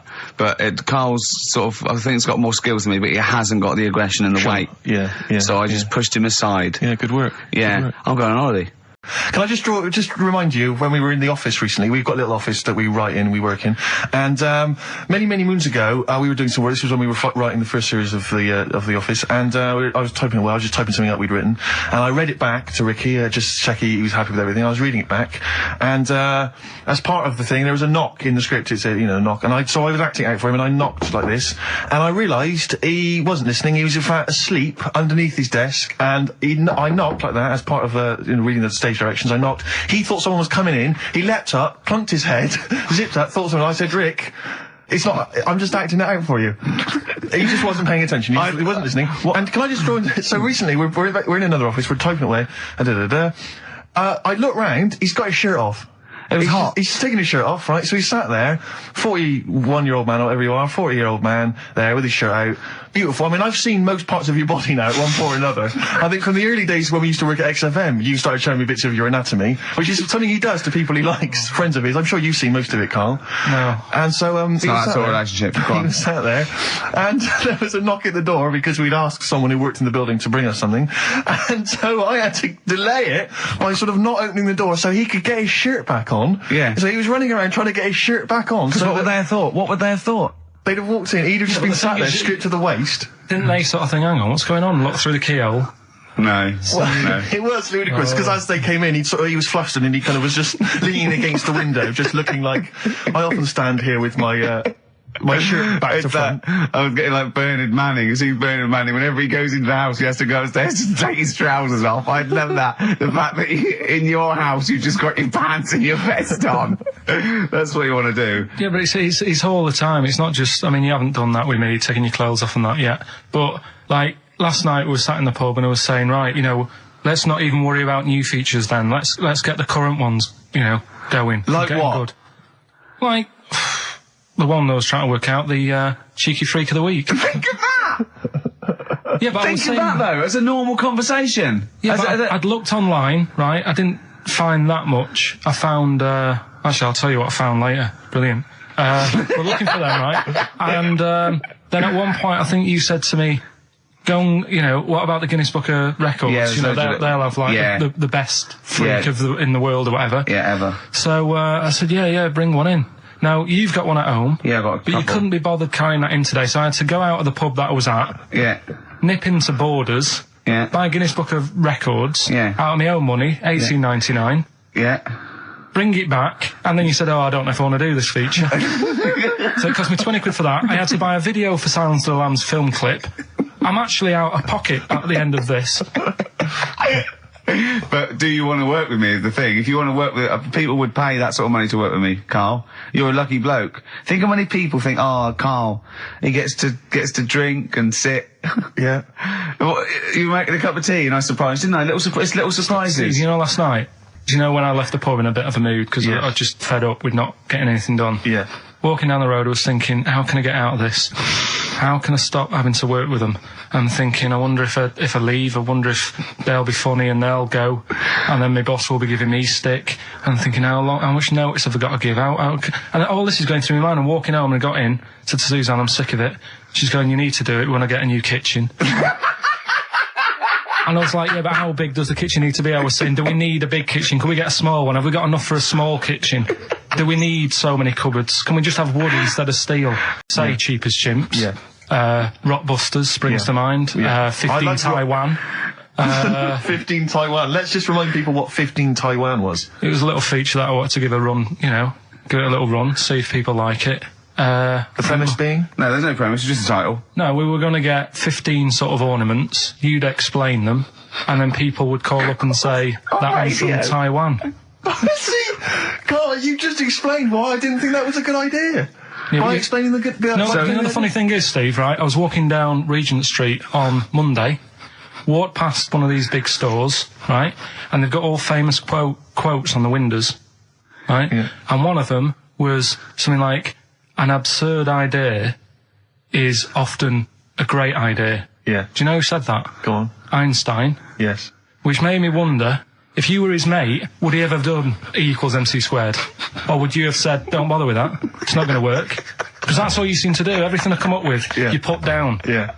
Well, that's one thing, he's negative, right? I don't know why, I don't know why he is. What else? He messes me about, I get him concert tickets for stuff, and you say, I didn't bother going. Yeah, that is annoying. You come in, you know, 5 minutes to go with tracks that need editing. Yeah. The little bag, that bag that was free. Yeah, you got a free bag today, an XFM little rucksack thing. Yeah. You were like, what's this rubbish? Yeah. Ricky said, I'll have it, they're great. He said, no, I want it. Yeah. Well, it was free, I need it. I'll give that as a gift or something. So, I mean, I think on reflection, Steve is probably a little bit more annoying than me. I won't go that far. You are annoying. If I had to go away for a week somewhere, if it was a quiet place... Well, you are again, aren't you? That's 2 holidays you had this year, I mean. If it was a busy place, I'd probably go with you, because people, do you know what I mean, staring at me all the time and that if I'm walking around with Steve. No, I'm just... Can I draw up a list of reasons I don't like you, Carl? Just being honest. What?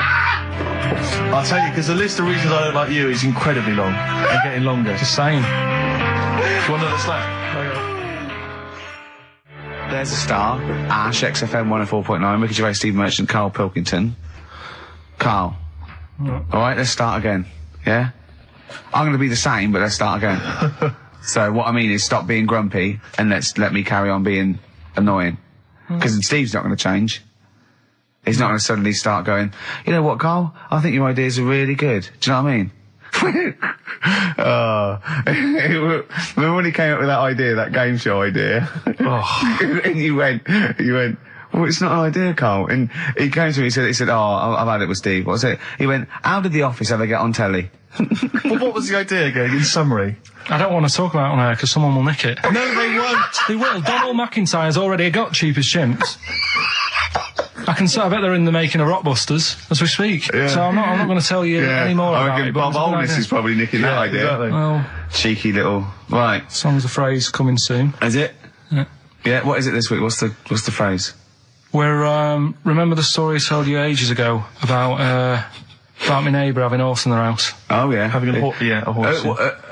What's happened with that? Lenny Henry doing it as a series? So, and people nicking your ideas left, right and centre?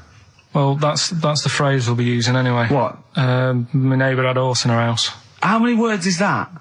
6. My neighbour had... So, there's no grammar either. My neighbour had horse in the house. My neighbour had horse in house. What is the phrase? My neighbour had a horse in her house. Are there any prepositions? Are there any prepositions in this sentence? Look, don't judge it beforehand. You see, I'm turning over a new leaf. I think this is a great idea. I think Carl's a genius, and I look forward to hearing this enormously. Yeah, okay. And I won't be sick on your leg, or squeeze your head, or make you jump when you're making a cup of tea. Just looking through the Guinness Book. That's still the funniest thing, isn't it? Squeaking at someone when they got a cup of tea. Right. There are a lot of what strike me as seemingly pointless feats. The Guinness Book Records is right. The Guinness Book Records is great. I used to love it as a kid. I've had about 10 copies in my life. The last one I bought a couple of years ago, present. It was really good. I love it. I love the real records: tallest, fattest, thinnest, best, fastest, most expensive, biggest, and all that. But the ones that really annoy me are the ones that. The reason these people are in there for it are the only people that tried. What? Yeah. Balancing the milk bottle on your head. Most watches eaten. I just found that one. Kim Sung-do from South Korea ate 5 watches, the entire watch with the exception of the wristband, in a time of 1 hour 34 minutes. What do you make of that, Carl? Made him regular. Come on. How did they time him? Most live rattlesnakes held in the mouth. 8 live rattlesnakes held by, it just says an idiot. Yeah, this gives you an idea, Carl. Talking of idiots. Do you want to get into Guinness Book Records?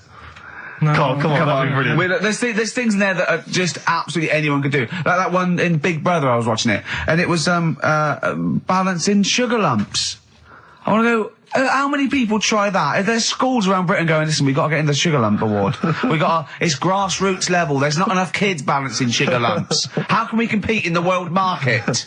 I was looking at it last night, and there was one about the farthest that a dog swam. I think it was something like 9 miles, but it had no choice, did it? You know what I mean? He took it out to Atlantic or something, and so it didn't want to do it. Threw it in the water. Yeah. So it's not alright to put it in a bin bag and chuck it in a canal, but, it's for a world record. Yeah. 9 miles it did. Oh, God. Possible ones that you could do, Carl. What's the most Forrest Gumps fitted in one wheelie bin? What about this one for you, Carl? The record stands at the moment for most arrows caught by hand, but that's quite tricky. So what about most arrows caught by head?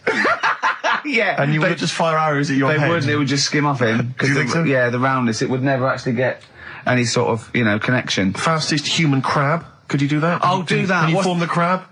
Can you do that? What's that? It's just like go bending over backwards No, I and can't running. do that. No? Right, what about, what would you be good at? what about hamburger stuffing? Oh, right, Carl. Alright. In the mouth, you mean? Well, it says the record for stuffing the most regulation-sized hamburgers, including buns, in the mouth at one time is how many? How many hamburgers with buns in the mouth? This is just... You're not swallowing anything, you've just got stuff in your mouth. You'd be so good at this because your shape of your head. You've got a shape... His head's just like Hamburglar. You'd be good at this, man. Yeah. Honestly, you'd be perfect. You look like Zippy. And the great thing is your head's empty, so you could get more in there. So explain this again? Right, so I got back off holiday. The first job I found out I've got to do is work with Ricky for a voiceover. I do a regular thing, I do X-Ray magazine, but I'm allowed to make the script up. And they said I could, so I did. Right, so imagine this. Well, I know you, Rick, and I know you like to put a lot of work into these things. Yeah. You want to do a good job. So he rolls up, he says, let's do it then. He said, what's in the magazine? I said, well, here's a selection of stuff. This is what you've got to sell. He said, leave it with me. He goes into the little booth, and the first one he comes up with is this little advert for it, right? X-Ray magazine, it's out now. It's £3.50 May edition.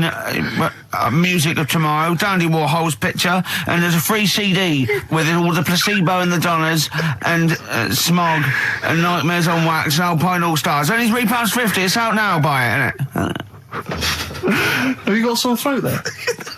Well, that's all right, isn't it? And he was going, you can't. I said, we are doing that. I've done one. That is it. That's it. So I persuaded him. He went, right, okay, we can possibly put that on XFM, right? I'll have to see, right? And so I wouldn't do it again. And he went, but you need one for Capital. He said, right. Capital will know what I went, right, I'll do one more for Capital. Because all the stations advertise the XFM magazine, right? So this is the one that you thought would be all right for them. Ooh, hello! you loonies in Radioland. Dr. Frog here to tell you about the new edition of X-Ray magazine. It's out now and it's only £3.50. You've not heard of it? It's a great music magazine. And you get a free CD featuring bands like Placebo, They Wear Makeup But Leave 'Em Alone, Gold Chain, Smog, OK Go, The Donners, and all great bands that you'll love to... Froggy here, hello. Bye. Ribbit, ribbit, Froggy says bye it.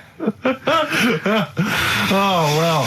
So then, he says, that's it. You had your money's Is worth. Dr. Frog still on there? He's still on classic. I said, that isn't going to go out. They're not going to be happy with that. He said, you've had your money's worth. I'm going. Yeah. So I'm left with that. I then have to get the bosses in. And because I've let him go, in a way, it's my responsibility. Yeah. So I've obviously thought I've got what I need. I had to play them to the MD. What did he say? And justify... Well, I was sort of thinking if I laugh, he might go, well, I don't get it, but he finds it funny. Oh, brilliant. Well done. So I was laughing, he was sort of thinking, you know... Excellent. Is that it? Brilliant. When do they go out then? I think one of them's going out at the moment. Excellent. I think the first one's going out. Brilliant. Well, let's play a great track then. Is it Dr. Frog? I'd like to see Dr. Frog feature maybe on our show more often. Okay. Oh, I've got some new comedy characters. I can't believe that. You know, I love the work of comedy greats like Chris Moyles and Noel Edmonds. I've got some really funny comic characters that'll be popping in and out of the studio. Save them. Okay. I'm excited. Rowdy Drawn Boy. All possibilities on XFM 104.9. I'm Ricky Gervais, with me, Steve Merchant and Karl Pilkington, and a few new characters. Oh, Steve. I can't believe As that. I said, you know, I know you love Moyles and his sort of wacky stuff, and Chris Moyles, Edmonds, one of the greats, one of the and greats. Edmonds, and just all Oh, no, Edmonds. well, I'm going to go along the same sort of vein. I've come up with a couple of. Can I do a little? Can I show you one? I'm excited. Okay. Well, it always starts with a sort of doorbell. So it goes, ding dong. I go, oh no, hold on, Steve, hold on, Karl. Who's that at the door? Yeah. Hello. Oh, hello. Oh, look, it's Camp David, the right queer gay. Oh, hello. Hello, you look all gay today. Is that because it's nice weather? Oh, no, that's not what it means. Oh, have you got a girlfriend, Camp David, the right queer gay? No, but I've got a boyfriend. Yeah. Oh, bye. Right. Oh. Ding dong. Oh, it's another one. Hang on. Another comic. Hello. Oh, look. It's Holy Fuck, the little funny Chinese fella. Wait, Yeah. that's his name, Karl. That's his name, Karl. Karl. Hello, Holy Fuck. Harold. Yeah. Right? Yeah, that's fine. So, That's fine. Mr. Fuck, you can call me Holy if you want. No, I prefer to call you Fuck. Yeah. Right? You're right. Nothing You're right. wrong with this so far. No. Have you got a girlfriend, Mr. Fuck? Achoo. Oh, you haven't got that SARS, have you? Yeah. No, that's my girlfriend's name. See? Oh, Yeah. that's clever. Oh, just before you go, Mr. Fuck, I've got two things here. I've got a nice Trilby hat that you could wear, Yeah. or I've got a little lampshade. Right. Right? Which one do you want to put on your head and Yes. walk around? I presume the Trilby. No, but it's not. No. Yeah. Lampshade. Lampshade, of course. Bye. See ya. See you later. Yeah. I thought they were genius. Can I be honest? I'll be honest. I thought they were brilliant. I thought they were. You didn't steal them off Chris Moyles, did you? No. They're original. They're original Sometimes characters. Chris Moyles has done stuff as good as that. I know. Yeah, I know. But no, these are all mine. So there you go. We'll be hearing more from Camp David, the right queer gay, and Holy other Fuck, one. the funny The other little Chinaman. What? All right, Karl. Yeah. Is that your sort of humour? It might not be your sort of humour. You just should have run it past me before you did it. Yeah. What one are you worried about in particular? The not Camp David. Well, say his name. No. Say his name. I'm not Which stealing one? that. I don't know The which other one you mean. The Chinese fella. I forget who that was. What was his name? I can't remember. Well, if you can't remember, it can't be that good, so we'll leave it. We won't do it again. Right? I'll tell you what I've got, Steve. Oh, what? Tell you what I'm thinking. Go on. Right. Do you know, like, TV programmes sort of get rested in the winter? Ding dong. Oh no. Hang on, who's this?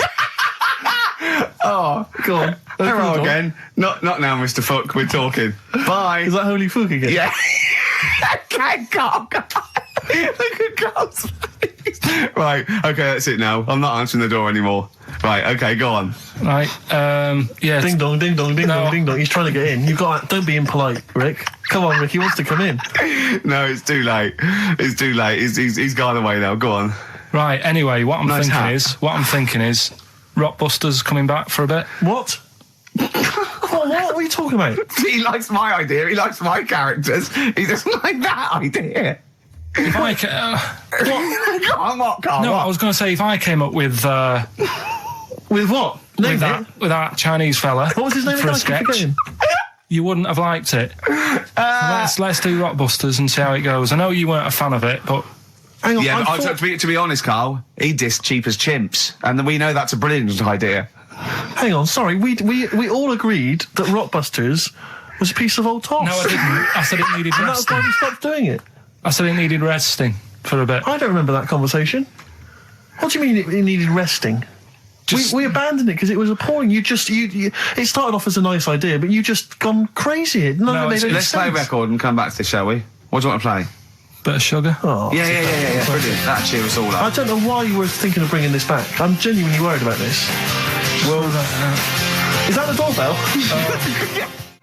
I would be lying, Rick, if I told you that didn't feature in my list of the best singles ever. That's lovely. It's a If I can't change your mind, Sugar. great pop tune. Brilliant, absolutely brilliant. I think Carl's worried about one of the names of my characters, so I'm changing the gay fella's name to David Gray, the bent pianist. The Scientist, Coldplay, on XFM 104.9, with me, Steve Merchant, Karl Pilkington, and Ricky Gervais, obviously. So, Carl's just getting a little bit frustrated there with Steve, having nothing to offer after being off for a week. Do you know what he calls you now behind your back? Oh, God, here we go. No, it's all right. He calls you the Professor, because of a picture of you in, My Media. Oh, right. What did you say? He said did you approve it? I didn't actually, no. No, you know what it is, don't you? It's, you know, when you take it from an angle, it sort of distorts one side, and they've taken a picture from a bigger picture, I think, and so it's, do you know what I mean? Like he's looking in a kettle, and he went, "What's going on there?" He said, "He looks like one of those professors of BBC Two schools programmes." Well, I take that as a compliment, considering what I call you behind your back. And I tell you now, it ain't the Professor. Although Carl's looking pretty good at the moment, aren't you? I'm surprised. Can I just say, I'm surprised that you got chosen for having clean nails at school to serve the biscuits. Because I always imagine you, when I look at you, I see you as a child. I see you as a grubby little child who's always out in the street I getting think dirty. Carl is quite hygienic because he's always got a nice little. Nowadays I do. Yeah, nice but little top on. not the boyhood Carl. I always imagine you being quite neglected. No, my clothes weren't always the best, and they were a bit warm, but they were always clean. Yeah. Is I this a always country imagine that song your coming house- on? Are you Dolly Parton? But what are the rules on world records and that? I don't know if there are rules. There are certain things you can't. I mean, it's the Guinness Book of Records, isn't it? Really, that's the arbiter, isn't it? Yeah, but is there anything, if you said you wanted to do it, would they say, well, you can't do that? Yeah, they've stopped some gluttony records. Obviously, things that are in danger. So anything that's illegal. Yeah, anything that's immoral. Yeah, like that American serial killer that just got discovered. Yeah. Having killed 47 women. I don't think he can make that into the Guinness Book of Records. No, because people will be trying to beat it, won't they? But there was some other story about a fella eating watches and that. That can't be good for you. So why don't they say, look, don't do that, do something else? He wanted to stay regular. Do you know what I mean? Though? I just wondered. What do you if mean he was there's eating watches? He just said he was eating watches. He got about 3 in about a minute. How did he time it? Do you know what I mean, though? And then the other thing is the one that I was reading, the world record with the fellow who's pulling a train with his teeth. Does that make any difference that he's done it with his teeth? What do you mean? Well, what difference does it make? Well, isn't it? It's quite hard to pull a train with your teeth, I imagine. Well, it's pretty hard to pull a train. All I'm saying is it because he couldn't beat the fella who's pulling it with his hands? Well, so you tweak this it a is bit? my point. I think there was one bloke with a record for the running backwards 100 metres was sort of like 11 and a half seconds. And I was thinking, turn around, you'd probably have a really good go at that. Do you know what I mean? Yeah. It's sort of like doing a marathon with a milk bottle on your head. Take the milk bottle off and see how fast you can go, you twat. But you can just tweak it, like the fella who has done the pegs on the face, right? Yeah. His name's Gary Stretch Turner, right? Right. So he's sort of cheating already if he's got a stretchy head, right? but You are, right, you are one of the most stupid humans I've ever met. well, get me in the book. Yeah. Right? Well, listen. So Gary Stretch Turner, right? His record is 153 pegs. Yeah. He did it again, and he only got 150 on. So he hasn't broke his own record. Right. But what I'm saying is, if he tweaked it a bit more, would that make a new record? What?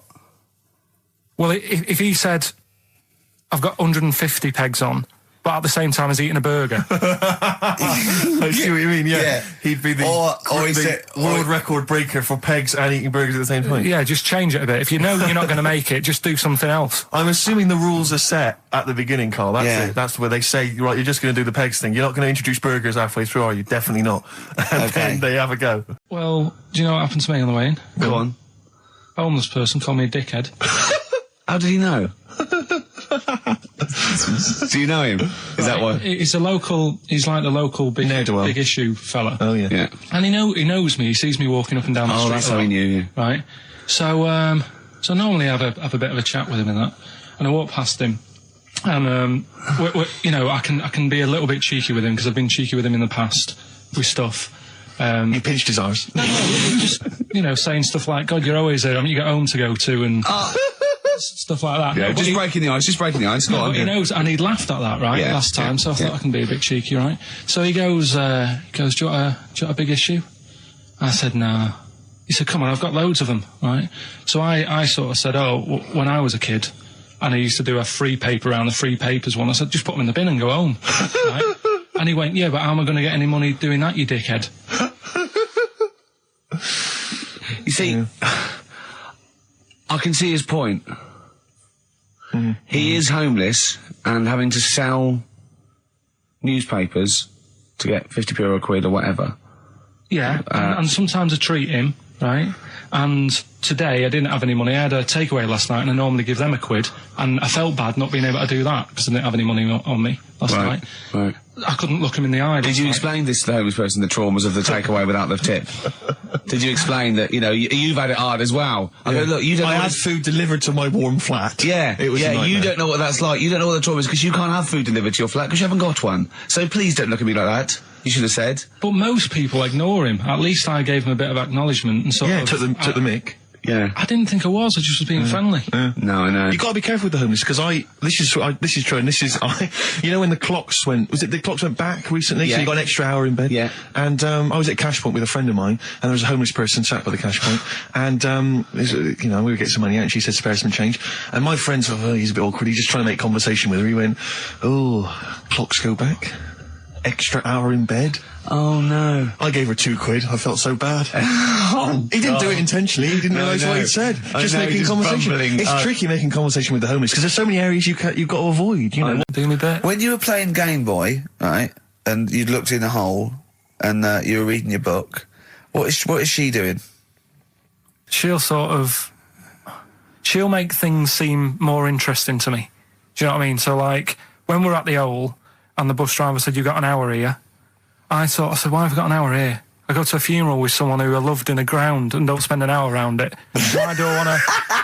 Do you know what I mean? Why do I want to spend an hour looking in this?" Wasn't that terrible when your auntie just shot up in all this magma? Yeah. That was terrible, wasn't it? That was the worst funeral you'd ever been to, wasn't it? But she'll I'll tell you, that would make funerals more interesting. If they just... It was a cremation and a burial. Yeah. You just put them in a volcano and they go 2, 3, here they go, wee, up to heaven. I was having a conversation with my flatmate about songs that would be inappropriate to have at your wedding, at your funeral. And horny, surely is one. Yeah, was what we were thinking. Really? Yeah, that was the first one we came up with. I'm horny. I'm a little bit concerned about your toilet discussion. What exactly is your point again? I was just a bit bemused.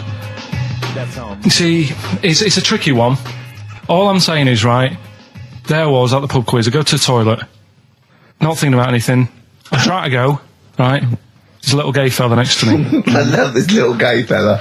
Now, the weird thing is, there's nothing stopping him having a little glance, right, because he's allowed in the fella's toilet. Yeah. Now, I'm not allowed to go into the woman's toilet. and have a little look round. Right. So all I'm saying is, should they have another toilet area? What, for gay people? Yeah. And so this would be gay men and lesbians? Is that going to complicate things? Well, I mean, I can only assume. I mean, to what point? I'll ask you a question, right? If you're intimidated, that's a shame. But you know, most gay men aren't looking at your knob. You know that. What do you mean? I can only say that 99.9% of gay men who use a urinal standing next to what they assume is a heterosexual man aren't looking at his knob. And what they're doing then? They're emptying their bladder. No, but the thing is, I can't talk. You're saying like, you know, about would you have one toilet for lesbian women and gay fellas, right? Well, does that mean? Would it be mixed? Would it just be? Would it have a man on one? That's heterosexual man. One little picture of a woman, the other, and then what? What would the little icon be? A man and a woman. A man and a woman. Just having a chat. Yeah. In pink and Doc Martens. But you couldn't mix them, because then what would happen is you'd get people who are going, oh, I'll play up to this a bit. What, pretend to be gay? And yeah, you know, sort of grow a moustache and shave their head. And pretend to be a lesbian. Right. Yeah. So I see. So you know, people pretending to be gay so they could go in and have a look at the lesbians. Yeah. Right. So that would mean that we need 4 cubicles now, would we? Yeah. No, this is fine. 4 cubicles. So every pub now. How many toilets do we need? Every pub's now got 4 toilets. Oh, Carl, bisexuals. Yeah. Now, interesting. Bisexuals. How many toilets do we need now? Call the council. Will you use any? Huh?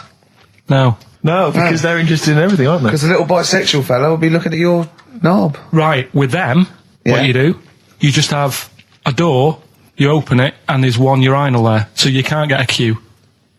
They have to sort of wait. I just thought that, well, why can't there just be a thing between the urinals? So no one can look at anyone else's knob. Wait a minute. Just to go back to Ricky's point, what stops, even if we've got the toilet for gay men, what stops the gay men who want to have a look at your willy going in the regular toilet and pretending that they're straight? Most men don't wear gay across their head. Exactly. They don't have a tattoo. There's no branding yet in the British house where they have to declare. So we're going to have to expand this. So we've all got to carry identity. Do you know you can see a gay, can you? Coming a mile off. No? No, I'll just hold it in next time. No. Can you tell gay men? Do you know a gay man? I'd say, probably, if you did if you lined some people up and said, point them out, I reckon I'd get... But hold on, we're not talking about people dressed in leather with the arse cut out and an handlebar moustache. Yeah. We're talking about, the everyday, non-seen... of course. Yeah, but I mean, suppose I put you in a room and there was 10 naked men, right? Yeah. And there's 5 gay men and 5 hetero. Could you walk along that line looking at those gay... Am I naked? No, you don't have to be naked. Why would you have to be naked? To catch them out. How would you catch them out? See, there's always other things going on in my mind when I'm in that pub quiz. For me, it's just a little bit of fun. Sure. It's a night out. Do you know what I mean? Suzanne enjoys it. Yeah.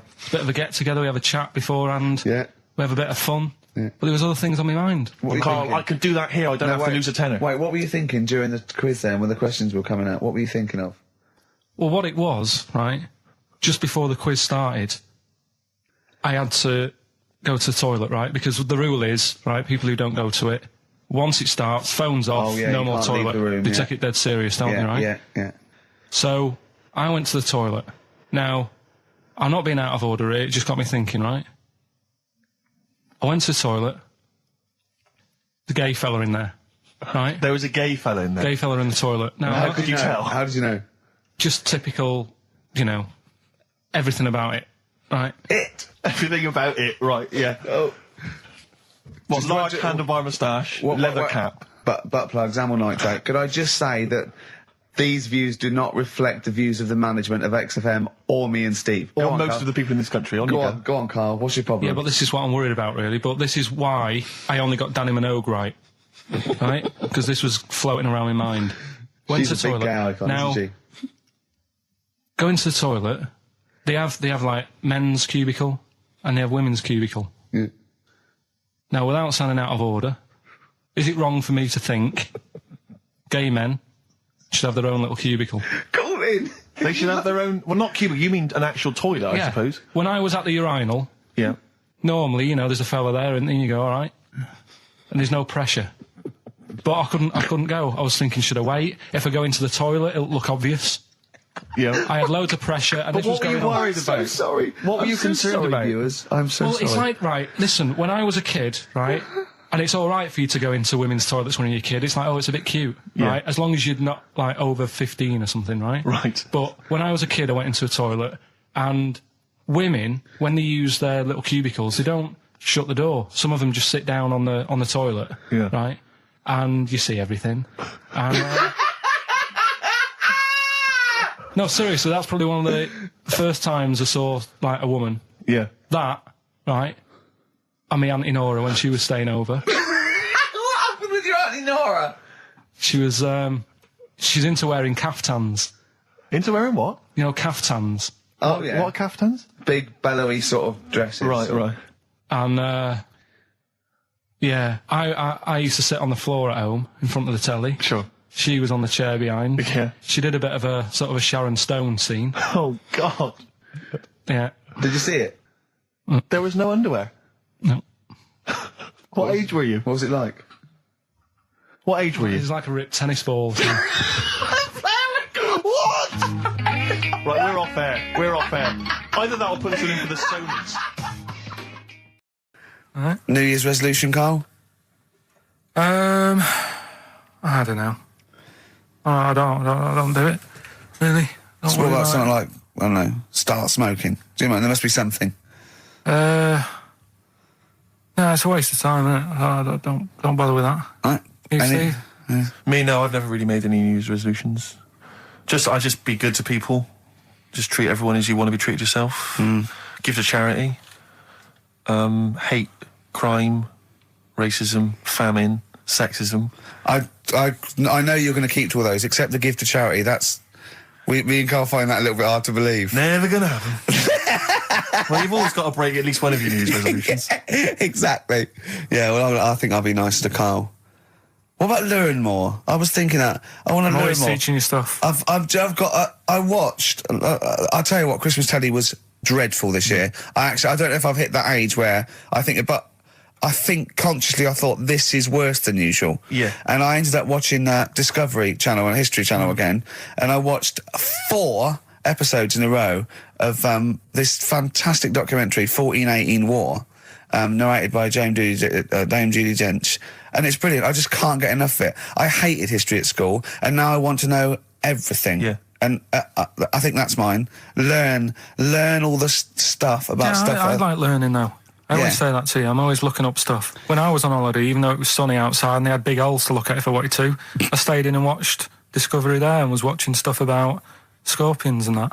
Yeah, what did you learn? Well, nothing, because it was all in Spanish. But I just watched it. What I found odd, right? What I found... Scorpions are very good.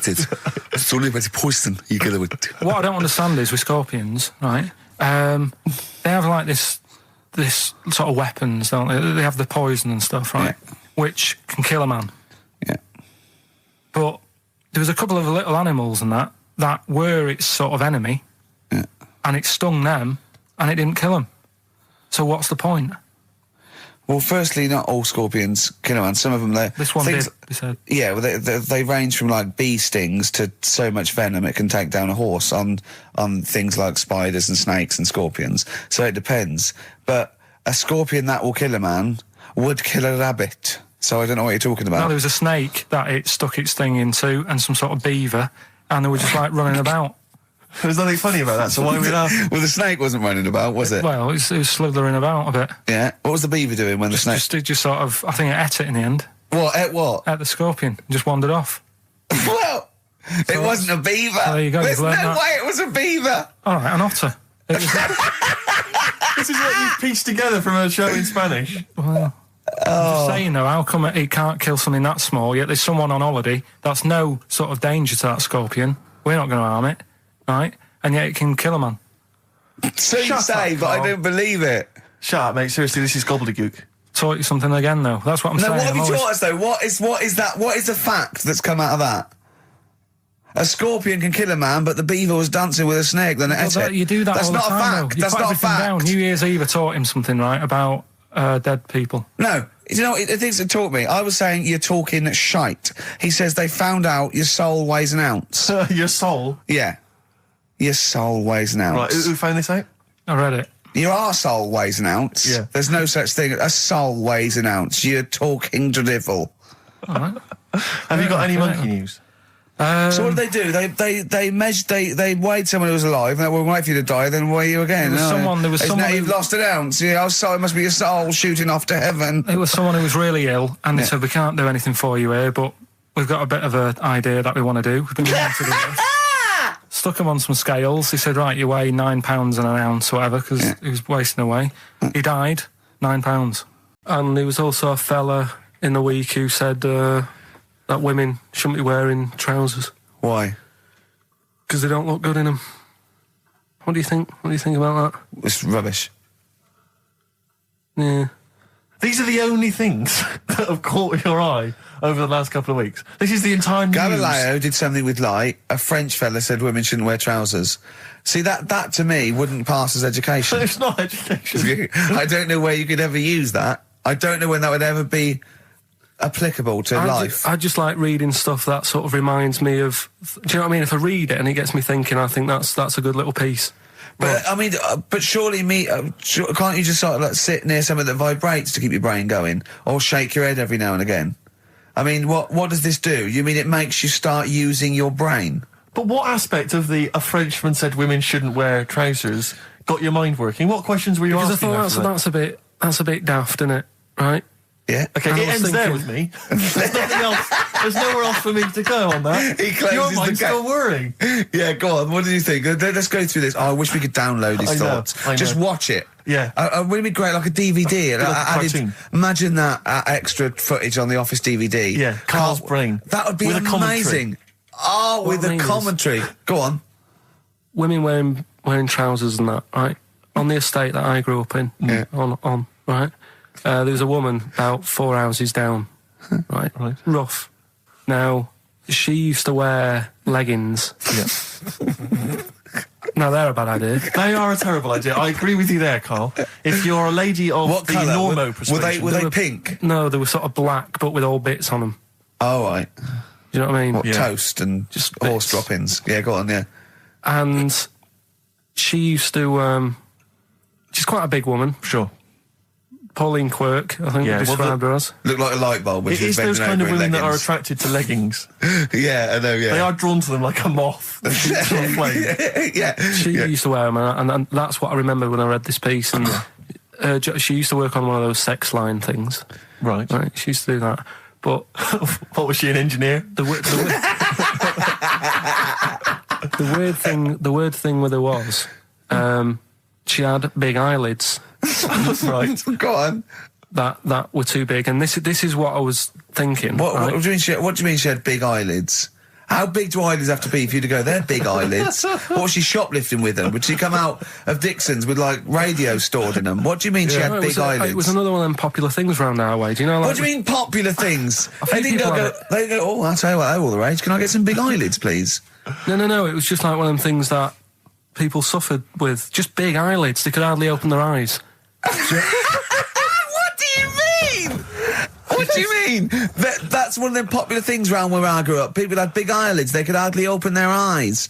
What does that mean? What sort of freak town were you born in? You had webbed feet people with big heads. You got women with big eyelids. What does big eyelids mean? Are you confusing her with the horse? yeah. Did she have hooves? Look, what? Just anyway, so there's this big eyelidded woman with the And leggings. that's what I'm saying to you, though. That's when I read that story with people with trousers. Yeah. I went from that. Yeah. To into a that. woman who used to have big eyelids. I still know the point. But then, and also the other bloke who had the eyelid problem was a mate of mine. Right. His dad had it, and same problem, massive eyelids. I don't know what that means. I don't know what that means. I used to say to my mum, I'm going round to Dave's house. Yeah. And Or she'd Drew say, Pete, well, as you call him. that's all right, but make sure his dad doesn't take you out in the car because he could hardly see. He had to have his head. He had to tilt his head back to keep his eyes open. Sure. Did he have a couple of matches with him at all times? What a load of gobbledygook. This began as educating Ricky. I know, So it's what, like he was people thinking, with eyelids. But it's like you're supposed to make that leap as well. Yeah. If I mention the trousers, Ricky will probably be thinking about people with big eyelids and women wearing leggings. Maybe it'll be a Christmas edition of Rockbusters. And I'd already sorted them out. I wouldn't worry, Carl. Well, what I've done, I've cleverly tweaked them to make them Christmassy. So the Christmas bit in it has got nothing to do with it whatsoever, but I just thought... So you mean the clues have a Christmas element? Well, yeah, But it's nothing to do with the answer. It's nothing to do with the answer. Right. So why don't you just ask the normal ones and I'll ring a bell. I'll shake some bells. Well, it's the equivalent of that, but in sort of speech. Right. Brilliant. So the first one, there's a load of letters there asking for advice. Put them on Claire's desk. Oh, and have a good Christmas.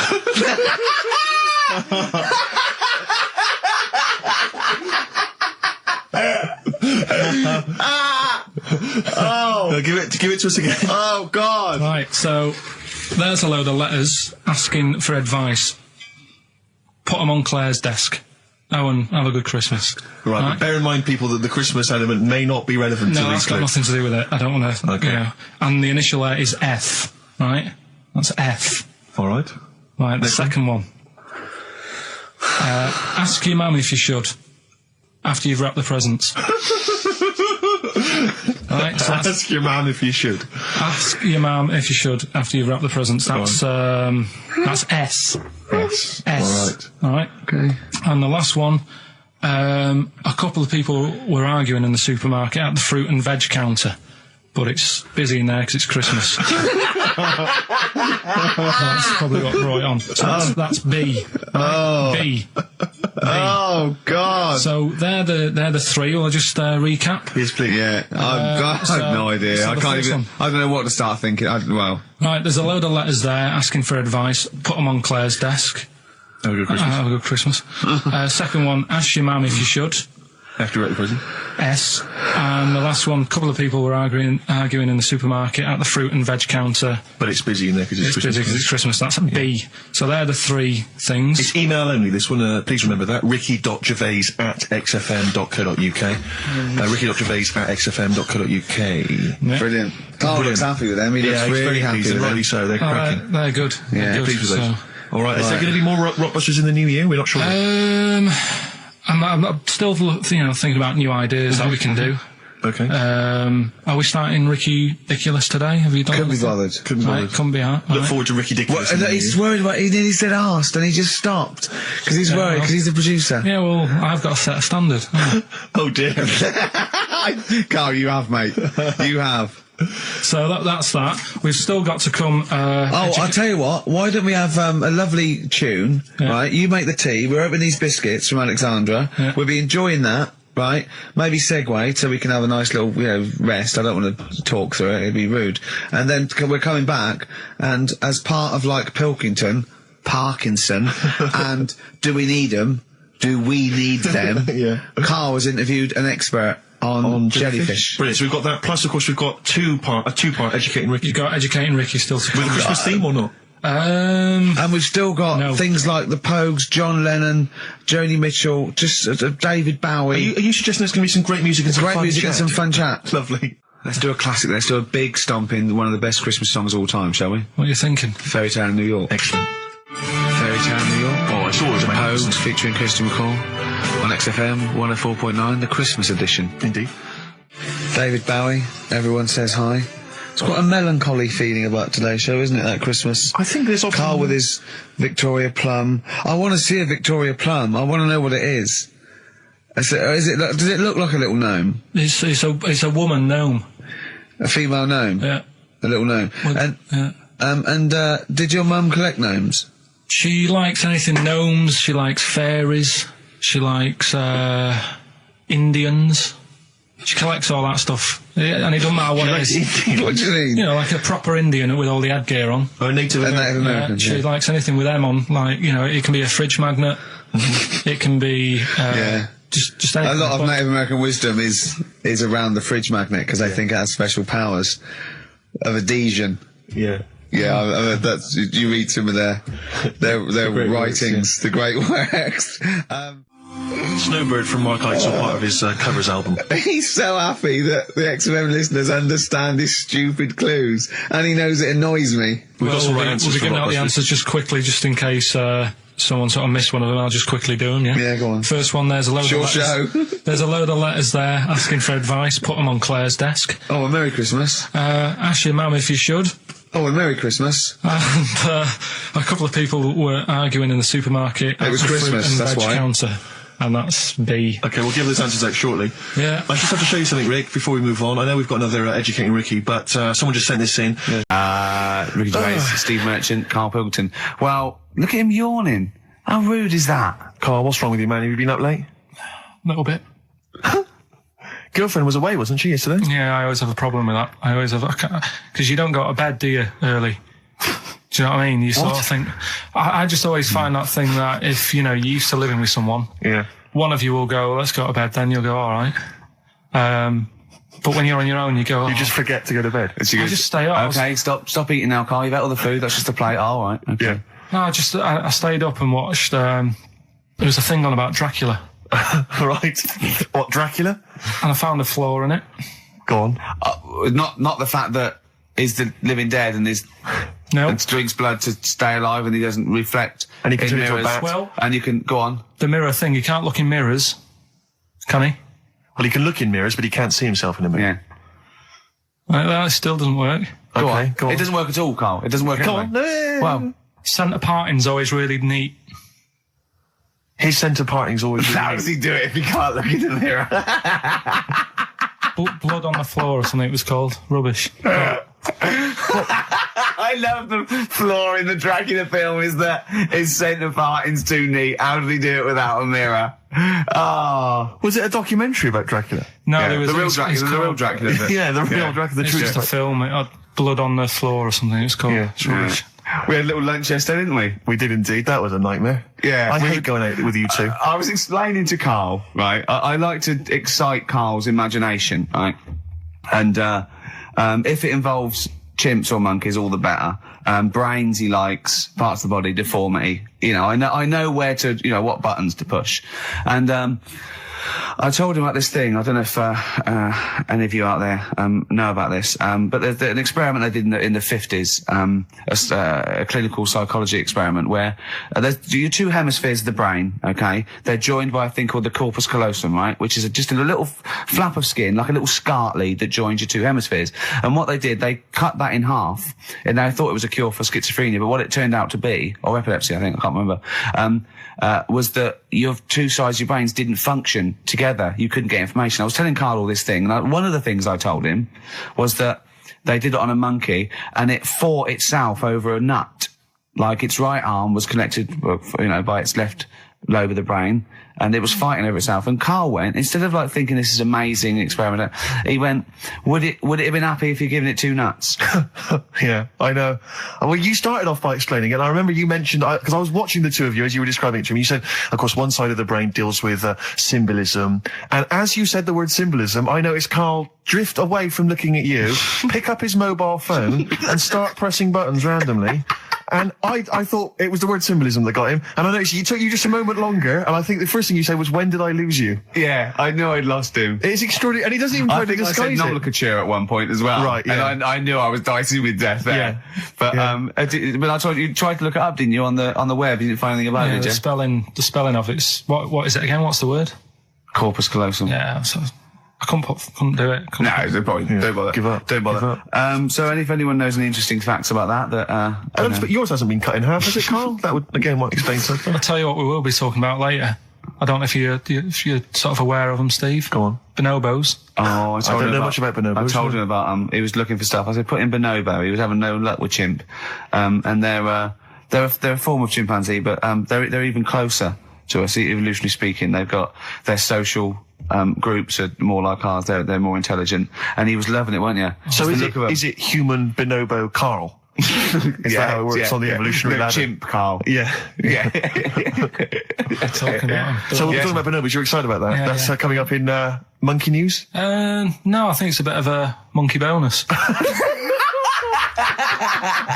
Oh, that was great. That was very, very funny What indeed. a wonderful clip that was. I enjoyed Do you it. remember that? Yeah. Wow. It was a few weeks ago, wasn't it, really? I mean, I think it was last week. we'd have to have very, very bad memories not to remember that hilarious clip. I'd like to hear that again maybe in a couple of weeks' time when I'm away. Yes, absolutely. It's embarrassing, isn't it? And we, but the good thing is, on telly, I feel a bit guilty about putting out shoddy rubbish because I'm getting paid an awful lot. Yes. But here, I don't give a They can bleep that. They will do. They will do. Bit of David Bowie. When's that ever at anyone, Steve? Never. Lady Stardust. Footage, because you see Carl's little round head. So they're enjoying that. Who won that, by the way? We're giving that away, haven't we? Yeah, we forget what it was. It's gone. Don't bother watching the rest of the stand-up, though. It's a bit poor. Leave you with 50 Cent's outfit. Fiddy. I called him Fiddy. Fiddy, I yeah. called him Fiddy Cent. Back next week. Fiddy. Right, haven't got long. We better give the winner. We got Monkey News coming up. We haven't really got any monkey news. What do you mean? What do you mean? There's nothing going on, seriously. What do you The mean? last few weeks I've but kept don't telling you. No, right. This really annoys me when you say there's nothing going on because you call it monkey news, but it's not monkey news. You have stories, dubious What I've said stories. to you. But shut up a minute about it's always chimps, which annoys me. You call it monkey because they're apes, right? And it's often from the 18th century, so it's not news anyway. So don't tell me there's no monkey No, but news what I'm this saying week. is, if there's monkey news worth doing, I'll know about it.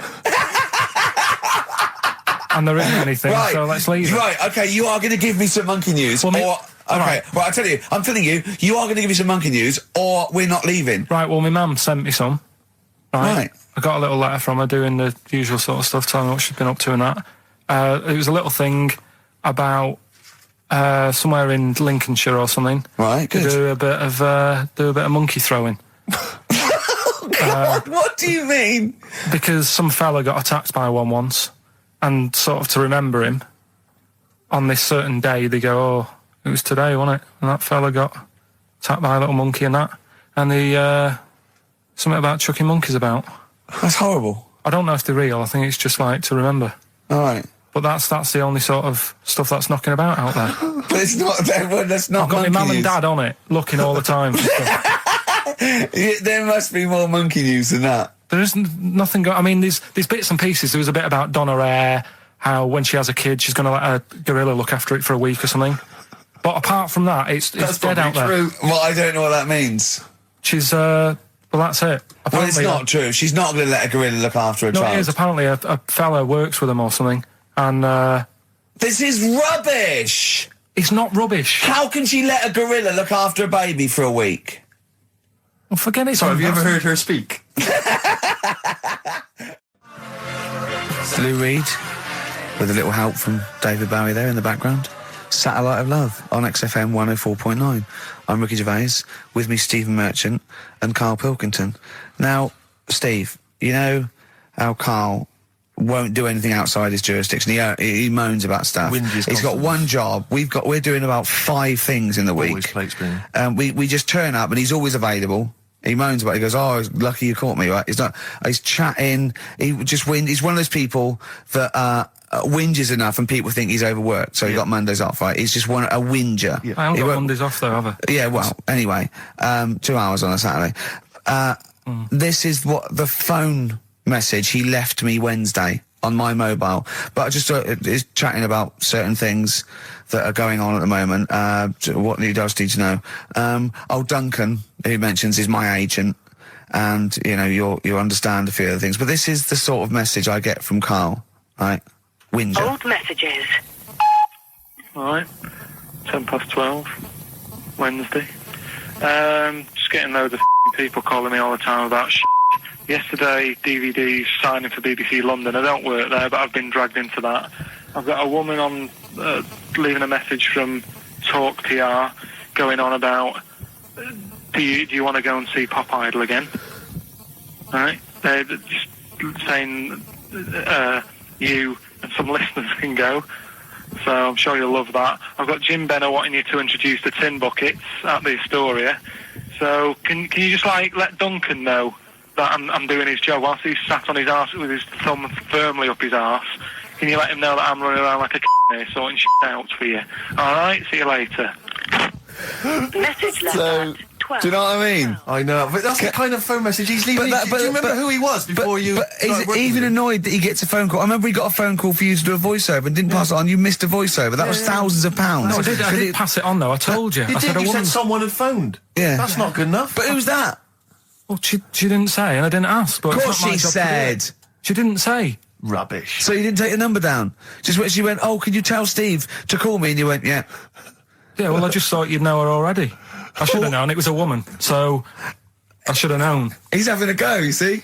Unbelievable. I don't know how it's come back on me. You're the one who was picking on it. Yeah, exactly. I'm saying. I'm defending. Why is he having a go at you? He never picks on Ricky because he knows you are his bread and butter.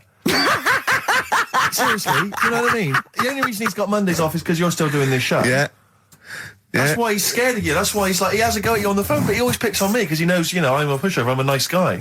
He's scared of you. I can't believe, I don't know how it works. Is that true? Steve, I'm always sorting you out. I look after you. Sorted you out with tickets. I sorted you out with lager I got out. you today. Why are you picking on me? What do you mean you're sorting about tickets and lager? What's this? Right, whenever you want tickets. Yeah, sorry, I don't want to use this as like moaning time and that because I don't like to moan. I'm busy and that, right? But I've sorted you out tickets for gigs. Yeah. Right? What somebody doesn't even turn up to. Yeah. We won't even go on about that. Yeah. Right? Lager. He got sorting out the Cure. He complained it was boring. Yeah. There was that big drum of lager that you had, and you said, oh, put that in your room for me. Yeah. Because I don't want to carry it home. Right? Lazy. So I said, all right, then I'll put it in my room. It goes missing, it gets nicked. Then you have a go at me because it got nicked. Yeah. I get you another one.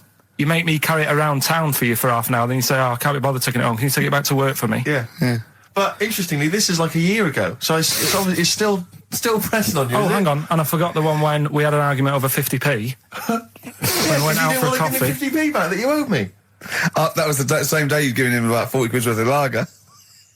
But see, this is my problem. This was my point at the time. It's not the 50p in terms of money is not what's important. The fact that you think you don't have to give me money back because it's only 50p, that was the point at stake. It's me who makes a decision. Oh, don't worry about the 50p, not you. It's only 50p. I'm not going to give it to you. Do you know what I mean? There's got to be rules, otherwise it's chaos, Carl. Come on, mate. All right? I don't want to fall out about No, it. it's not all right. Should we kiss and make up? Do you want that? Do you want to do It's that? all right. Yeah. Well, should we play a little record and come back to this? Because I can't believe it started with you slagging him off, Rick, and I've ended up I know. as the monster. I know. Bit of R.E.M. Yeah. Carl, can we have the tomato story after the next tune? Yeah.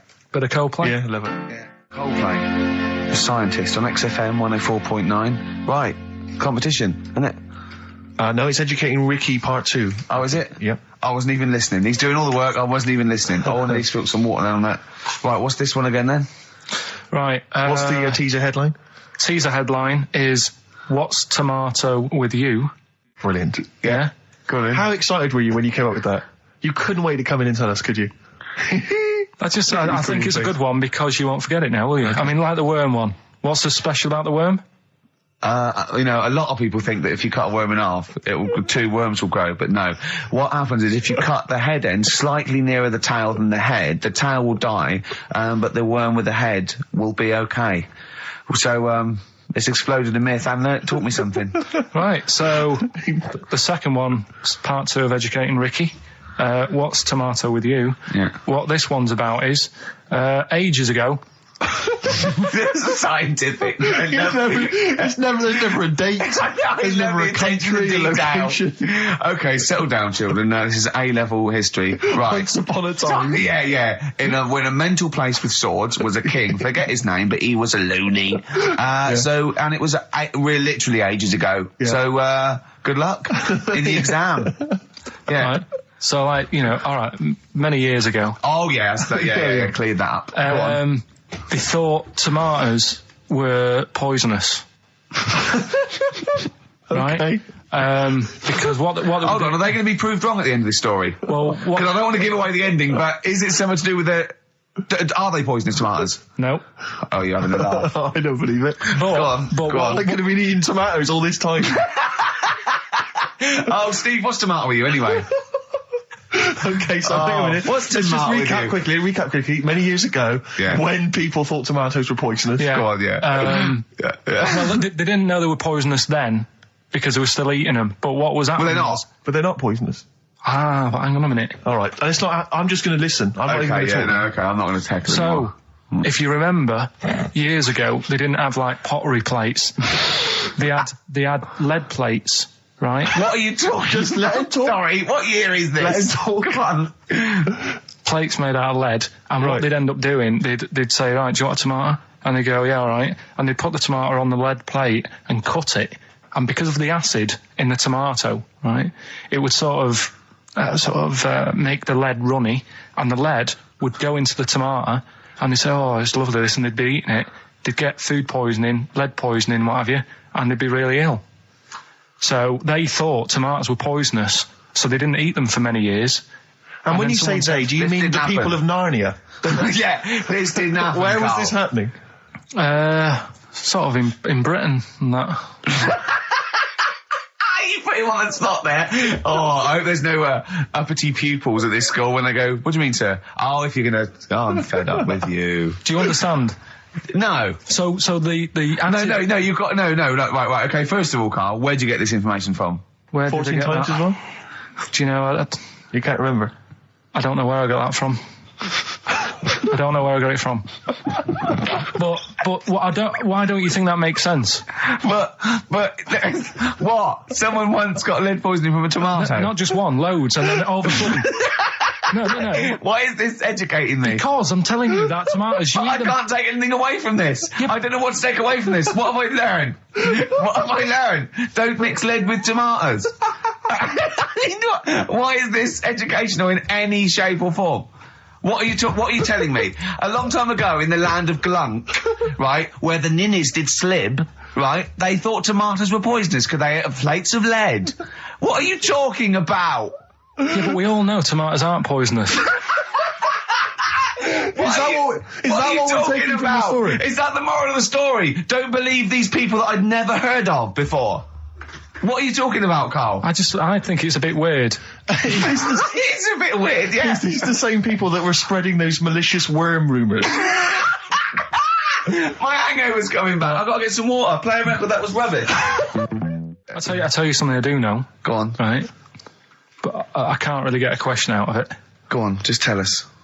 There's a shadow... Steve Merchant and Karl Pilkington. Have you got the album? And already, they've had an argument. Yes. Well, I mean, I don't know whether we need to cheapen the show by discussing it, but I asked for a particular track. Karl is the producer, and he failed to get it for me. He's failed to bring it up from the record library. Completely failed in his mission. He needed to get 2 records, and he failed to get one of them. A 50% error rate there. Yeah, but like I said, I looked in the system, it told me what album it's on, I brought that album up. I'm busy. But, okay, so fine, you're absolutely fine then, that's no problem. You know, once again, that's a great excuse, Karl, brilliant. The show has been ruined, it's been partially ruined, but you've got a bit of an excuse. Alright, I didn't make a big deal out of it when you said, oh, and whilst you're down there, get us a new 50 Cent single. I never said, why don't I get the new 50 Cent single? I asked you if 50 Cent single was lying around. If it hadn't been here, I wouldn't have worried. So I get it, yeah, I did that for you. Right. And when I come up, you say, has it got swearing in it? Well, I don't know, it's 5 to 1, Steve. I haven't got time, I've been whizzing around. You're the producer, it's the brand new single. I'd have thought it had been lying around in the XFM office anyway. But I don't have time to sit around listening to music. Sure, well, yeah. Right? I know that you have. Now you've got an iPod that can hold 7,500 songs. I don't know when you're going to get round to loading all them on, but I haven't got the time. Sure. Busy. Yeah. Fine, okay, no, that's a perfect excuse, Karl. Well done, mate. Right. I just hope that I never have to depend on you in a real emergency. I had a bit of bad luck as well. I wanted to play REM, and maybe the listener can help me here. Can you email in ricky.gervais@xfm.co.uk if you know what song I'm thinking of? It's an REM song. I think it's on the album of the last one we won before. And he says, Mulholland Drive, and I'm Steve McQueen. That's all I know. I'm sorry, I can't think of the title, so I need the title to look it up, if you know what I mean. I can't put in like that. I can't put in Mulholland Drive. The system goes, what are you talking about? So I need the actual title of the song to look up to find it down in the library. Oh, well, I'd go down yourself if you're going to go down to the library and get that. I wouldn't send Karl, because... Ricky.Gervais@xfm.co.uk. But if he wanted to, he did have time because he came in at 12:20 rather than 5 to 1. Yeah. No, I told you about that record that I wanted it yesterday, didn't I? So you had 24 hours notice. So that's not really an excuse, is it? But I did find one of my favourite songs of all time, which is Bones off the Bends album, and it was Radiohead on XFM 104.9. And here it is because you gave me lots of time to find it. So. Sure. Yeah. Could have brought it in himself. No swearing in it. Bones. Radiohead. The Bends on XFM 104.9. And thanks to Paul, who's emailed there's in. a whole bunch of other people. Lots Nick, of people. we've got Davey, Steve, Ashley. It's Electrolyte. You know, it all comes flooding back now. We've got that. I've got it out of the library. We're going to play that. That's done. It's interactive. I've used the listener. I've shown the listener, right? I've helped them to help themselves. Sure. I've said, if you want to hear it, tell me what it is. They tell me what it is. They're going to hear it. Yeah. Do you know what I mean? Perfect. Saves going down the library and, well, we don't... Yeah, well, we know mistakes can happen if that, you know, if you have to go down the library. Yeah, and I mean, I checked it, though, to make sure it was the right one, you see. It's just a little bit of... Well, it's a good rule that, generally, if you pick something up, a CD, you know, we want to play on a radio show, a live radio show, you normally check at the back. Oh, no, yeah, that's right, yeah, if you want a job done, do it yourself. You're absolutely right, Carl. So... Anyway, look, let's all make friends. Let's kiss and make up. Yeah, touch and make up. Yeah. Let's just. Well, I'm up on Carl at the moment because it was my birthday in the week, and not only has he bought me a little vibrating thing to put on the chair because I got about that, so that vibrates. That. Actually, we can hear it. Yeah. I'm gonna do it between records then. Right. What's that doing to you as you? It's just it sort of like sends a little pulse into his sort of muscles, relaxes, doesn't it? I've got to relax on air. If I'm relaxed, the listeners relax. We're all happy. Sure. He's also got me this little electronic bongos, and I thought we could do like chimpanzee that monkey news. So it's like a jungle sort of thing. Sure. Yeah. Brilliant. Well, that's supposed to be one of the great jingles, but even has. So I've got the vibrating. Oh, chimpanzee that! Monkey news! Dr. Fox, if you're listening, I think you'll know that's a clear improvement in this show. So thank you for those. It's alright. Yeah. What did you get him? What did I get him? I couldn't get anything. I was too busy buying myself an iPod. You're joking? Well, it's a little bit gay, isn't it, giving gifts to blokes? Yeah, it is, but for someone who's like major... Yeah. Play a record. Someone who's major? What do you mean, someone who's major? Well, because he's a major celebrity? No, made you. Oh, made you? Yeah. Right. Yeah. Crazy beat. Blur, alright? On XFM 104.9. Brilliant. Yeah, so, I also got, Jane got me a few nice presents, including my favourite of all of them, a real bow and arrow. A real bow and arrow? Yeah. Right. And what, you know, you're going to rob from the rich and give to the poor? Yeah! I've just got to make the little outfit. You and your merry men. She's got me like 2 yards of green felt. Sure, yeah. And I've just got to find a tailor. tree house. Yeah. Someone who can make me a lovely little natty outfit. Yeah. Why has she bought you a bow and arrow? You live in central London, so where are you going to be using We've got this? a garden, I did it yesterday. I've got my finger though, because I'm a protector, so it's just, oh, it goes so fast, isn't it? Sorry, I didn't understand that sentence. I'm here in the studio. I saw you point to your finger, so I'm guessing from that maybe you injured your finger. Yeah. For the listener, again, what exactly were you talking about then? No, because when you put it back, it...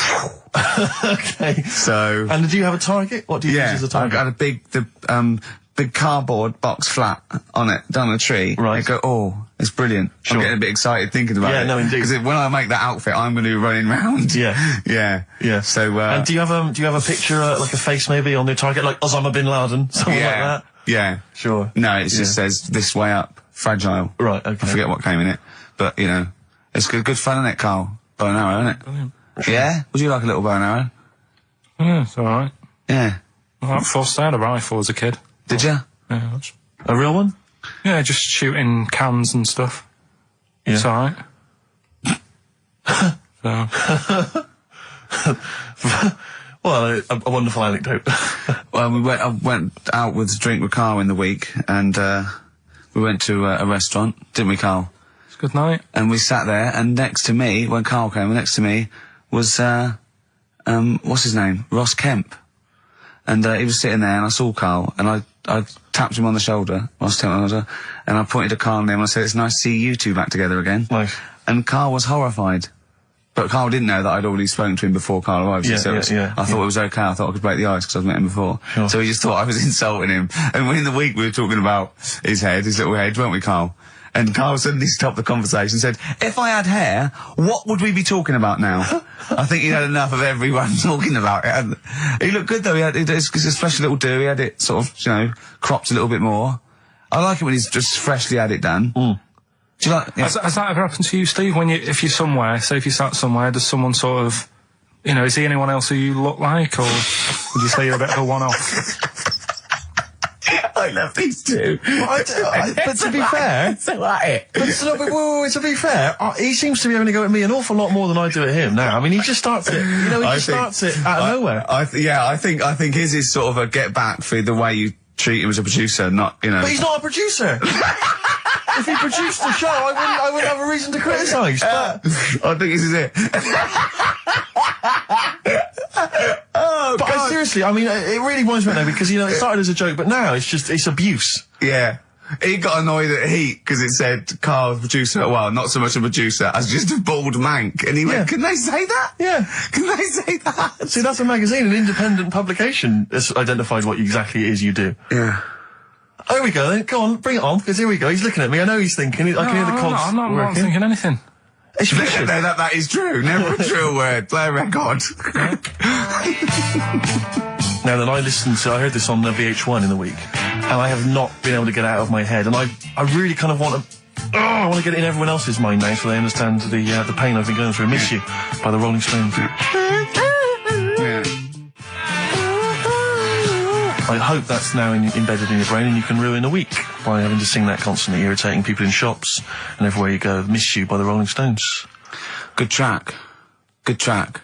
Karl, Jonathan Ross came out with us last week and we were talking about stuff and Karl was mesmerised when Jonathan told a story that he was bored once in a hotel room and shaved his arse. He shaved his arse? Yeah. Sure. And Karl, you didn't stop questioning him, did you, about...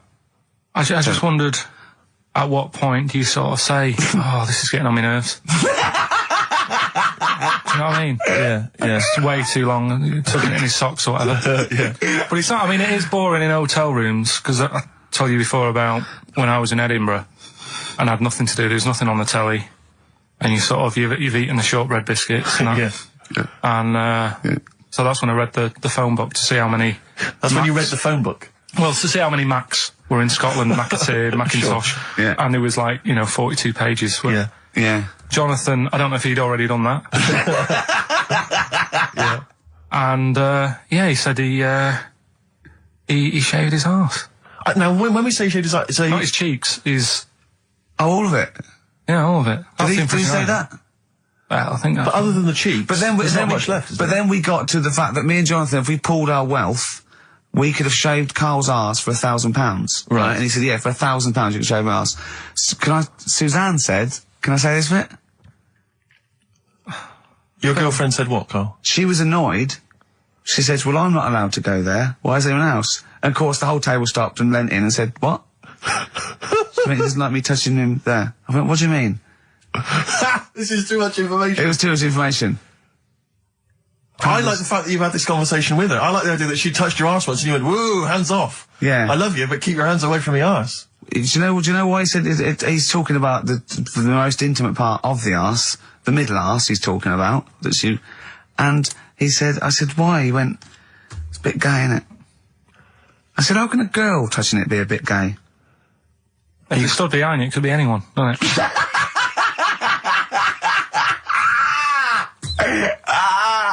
Oh, God. And it seemed, I mean, you can imagine the conversations we were having, right? And it's that thing that the waitress heard something every time she came over. She heard the word, cock or... Jonathan Ross saying I shaved my arse. Yeah. And, oh, dear. But it was, it was a good night, wasn't it? So, it's £1,000 now, isn't it?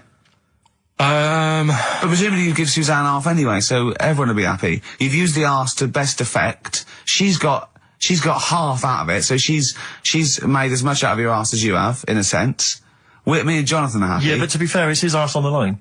So... I know, but I mean, it's just not like she's getting a bum deal. Well, she's getting 500 you know, Yeah. quid. No, I you know. understand that. But, do you reckon? Just thinking of some more. Play a record. Can I just ask, before you play the record, if we were to shave your arse, let's say we did it for charity or something, got sponsorship, how would we do it? Would we use one of those big kind of old-fashioned razors? No, I'd use a Bic Safety. I'd just straight And away. would you use a gel or a foam? No, I first of all, yeah, I think I just, lather it up. Right, So you the lather foam. up his arse first? I do the outside bits, just goes straight down, big broad strokes, clean, right? Then I'd have to go in the crevices, and I'd need an assistant. I'd pop it apart, and just very gently go in there. I might even use electronic equipment, just so there was no sort of like nicks. Okay. So an electric razor? Or I might wax the internal middle arse. How did Jonathan do it? Because he did it on his own, didn't he? I just use mirrors. Why don't I'll ask him. We'll call him later. But, I don't know. Well, perhaps you listening have once shaved your arse, maybe during an exam or something. What I think, and this is conjecture, but I think he was probably there, he'd had a shower, he'd shaved his face, right, I thought, well, he was naked, looks down and goes, oh, what a hairy arse. Well, hold on, I've got the razor in this hand, I've got the mirror there, you know, I'm not on stage for a good 10 minutes. Yeah. There's one thing I don't like going on stage with, is a hairy arse. Bang, drink, wallop, done. On stage, thanks, see you later. See you next week. Yeah? What are you thinking, Carl? No, it's just how hairy was it? Do you know what I mean? How hairy was it? Because I imagine, you're saying mirrors and stuff. But he's how old is he now? He's 42. And they say your testicles drop quite a bit once you start getting old, don't they? Yeah. So he's got to make sure they're out of the way. Yeah, but I don't think I can speak for myself, you know, as a similar age to Jonathan, that, there's millimetres in it. It's not like we tuck them in our socks in the morning. They're still in the same place. You really wouldn't know the difference. It wouldn't, if we filmed it in, time-lapse camera, it wouldn't be like a bungee jump. Do you know what I mean? They wouldn't be moving a lot. Yeah. All right. Do you think I told him he's a good-looking fella, Steve. Would you agree with that? I told Jonathan that he said that he just went for it as well. Yeah. So you spent a lot of time picturing Jonathan's naked arse. You'd let him give you money for arse touchery. Yeah. Whereas your girlfriend's got no chance, and you're saying he's a good-looking man. Do you want to play a record and think about what you've done? Interesting. 50 Cent, 21 Questions, new single from him. Well, me and Carl got a joint favourite lyric now. I love you like a fat kid loves cake. Yeah. That's great, isn't it? I like it because it's funny and humorous and cheeky. You like it because it means something, don't you? You think that's the absolute truth. If someone was to say that to you, that would be the most romantic thing they could say, in it, because it's... No, I'm just thinking you know what he means. It's like the Elephant Man. Right? The Elephant Man, that's what he's called. Again, you know what you're going to get. The fat kid loves cake. You've said it all, you don't have to say any more. I can't believe it. I'll tell you what made his day the other day. I love it. Jonathan Ross said The Elephant Man is one of the best films ever made. Yeah. Endorsed by a celebrity. I know. Well, by a film buff, really. It is good though, isn't it? It is a very good film, yeah. Right, come on. Quick recap. The first one is B. I don't think them birds should be around in this area. Right, that's B, right? Second one, he doesn't like women, yet he's got a few kids. It's a bit weird. That's PD. And the final one, that bloke who does sport on the telly, he's got a little kid, right? BC. All right, and it's ricky.gervais@xfm.co.uk if you want to enter for Hellraiser. Oh, I'll tell you what, continue to do a little theme of like some old stuff people haven't heard of. If you're under 30, you probably never heard of this band. It's also a new thing I want to introduce. It's Show Up Camfield. Camfield talks the talk, he doesn't walk the walk, he doesn't play some rock classics on his show because he's scared. I'm going to play the tracks that Camfield's too scared to play. This is Kansas and Carry On Your Wayward Son, alright? Kansas. Carry on your wayward son. No, like, again, I spoke to you in the week, and I had much better things, like when I tell you about Brian Blessed climbing Everest, and for some reason it made him, it played havoc with his belly, and he followed through, and he had to clean up. Shut himself? Yeah, using ice and snow. Why are you telling me that Brian Blessed, in what way is telling me that Brian Blessed shit himself once in any way educational? Because I was saying how he was climbing Everest, right? Right. I'll give it to him, he's an actor and that, but he gave that a go. Yeah. Right? It played... What's you the know, point of that, you'd say, wouldn't you? You'd say, God, he's you know... Oh, so he's alright. Me doing a boxing match for no reason is rubbish, but him climbing Everest and shitting himself... Yeah, he did that. It's commendable. Right, and he's only gonna, like, go and do it again. He's gonna climb it again. Yeah, but he might not shit himself this time. Yeah, but what's the point in going? Nothing's changed up there. Yeah, good point. Yeah, Where's you been? Well, it has. They've probably cleared it up by now. Like, but, it's slip on it. I can't even bother telling you this one, because... Come on! Just do it, or do it now! Steve, how we doing? Look, no, never mind that. Look, just tell me what that means. Oh, he's a nuisance. Oh, this is so annoying, Carl. I'm gonna go mental. Right, talk. Right, listen, I'm just putting this in here, right? Right, nuisance is a bit of a nuisance. Yeah. Apparently, the old fella who used to hang people... 1800s? Yeah. He used to be able to tell somebody's weight just by looking at them. Right? That's a bit of a bonus fact. We'll be the judge of that. The thing that I wanted to tell you is money for old rope. Do you know what I'm saying? I can't even be bothered. Yes, you're going to tell me now. Come on, Carl. Right, I mean it. Basically, money for old rope came from the... Right. What was all that about? He can tell someone's weight. What was all that bonus for? fact. And blind breasted shitting himself. What are you... What? Look, Dave! No, tell me that now. You nearly made me swear then. I'm getting really annoyed. I'm getting really annoyed now.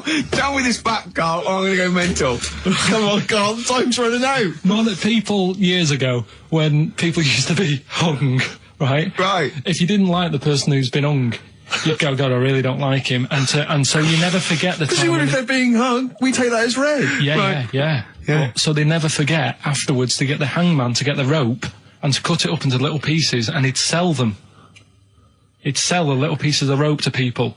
See, Carl, that's the most interesting thing, if it's true, that you've come up with. Right, okay. And so so they sell the rope? They sell the rope, and it's money for old rope. Money for old rope? Meaning, like, you know, God, it's easy to make money, all they have to do is cut it up and sell it. I'm cynical. Sorry, you were telling us a story about... So anyway, she'd get the newspaper, right, and she'd stick it in front of my eyes, and... what does that say? Go on. So she'd... You inherited a lot from your mum, didn't you? So she'd cut me fringe, right? Yeah. But then she'd go, it's not straight. It's not very good. So she'd go again, and she'd keep going, and the problem is that why you're bald now? I was going to say, is this that you have got hair, but she has to get it right. Yeah. It takes her to the back of your neck to get it even. She sort of removed the newspaper, and she was like, oh, God. And I said, what? She goes, oh, I'm sorry. And like... What, did this happen every Sunday? Can I ask you, Carl, when she was cutting your hair in this picture, do you think she was maybe sidetracked by an interesting article in the paper and really wasn't paying attention to what she was doing? Or did her favourite hymn come on? Yeah, and she started or Compo was rolling down the hill. In a bath. So I ended up with, like, you know, a fringe sort of on the back of my head, because she just kept going further and further. Right, there's a little midget. Right, there's a circus. I'm loving it already. Circus going on somewhere. I think it was in America. And is that present day or old times? I'm talking like in the last 3 weeks. Okay. Right, little midget. Circus, really packed out show. People are loving it. Right, Steve, you're asked the same question I did. I know. So there's little midget jumping up and down on a trampoline. That's what circus is. Right. I pay good money to see it. So everyone's clapping, and he's getting carried away. Because he can't believe they're loving it. I didn't know they'd like a little person on a trampoline, but they love me. But you know what it's like when, if there's a crowd of people sort of encouraging you to sort of go higher and stuff. Yeah. And I'm sure he knew it was getting out of hand.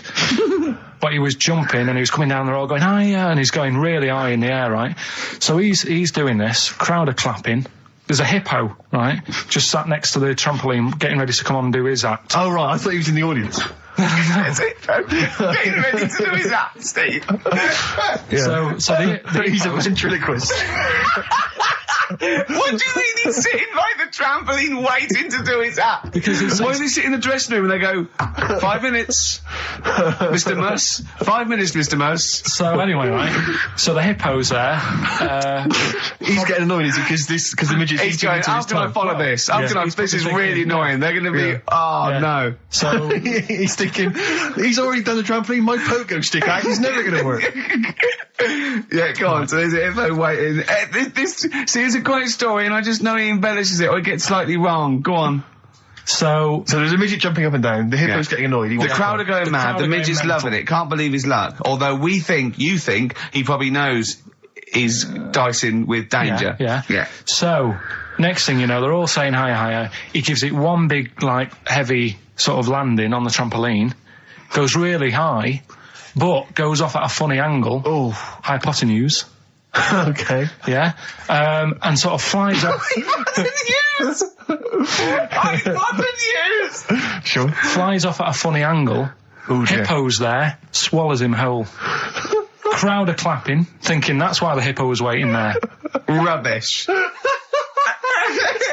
Rubbish. Alright, that's Aqualung. Good time's gonna come, innit? Right, Carl, come on in, educating Ricky. So, don't let the cat out of the bag, that's where that comes from. Comes from a crafty butcher. Right, go on then. So the next little headline is, Wash Up With You. Wash Up With You, go on. You wanna know about that? Yes. It's a survey that they did. This week. They? Yeah, some university did some survey. Brilliant. Did a world test on washing up. Yeah. And each country were given 140 pots to clean.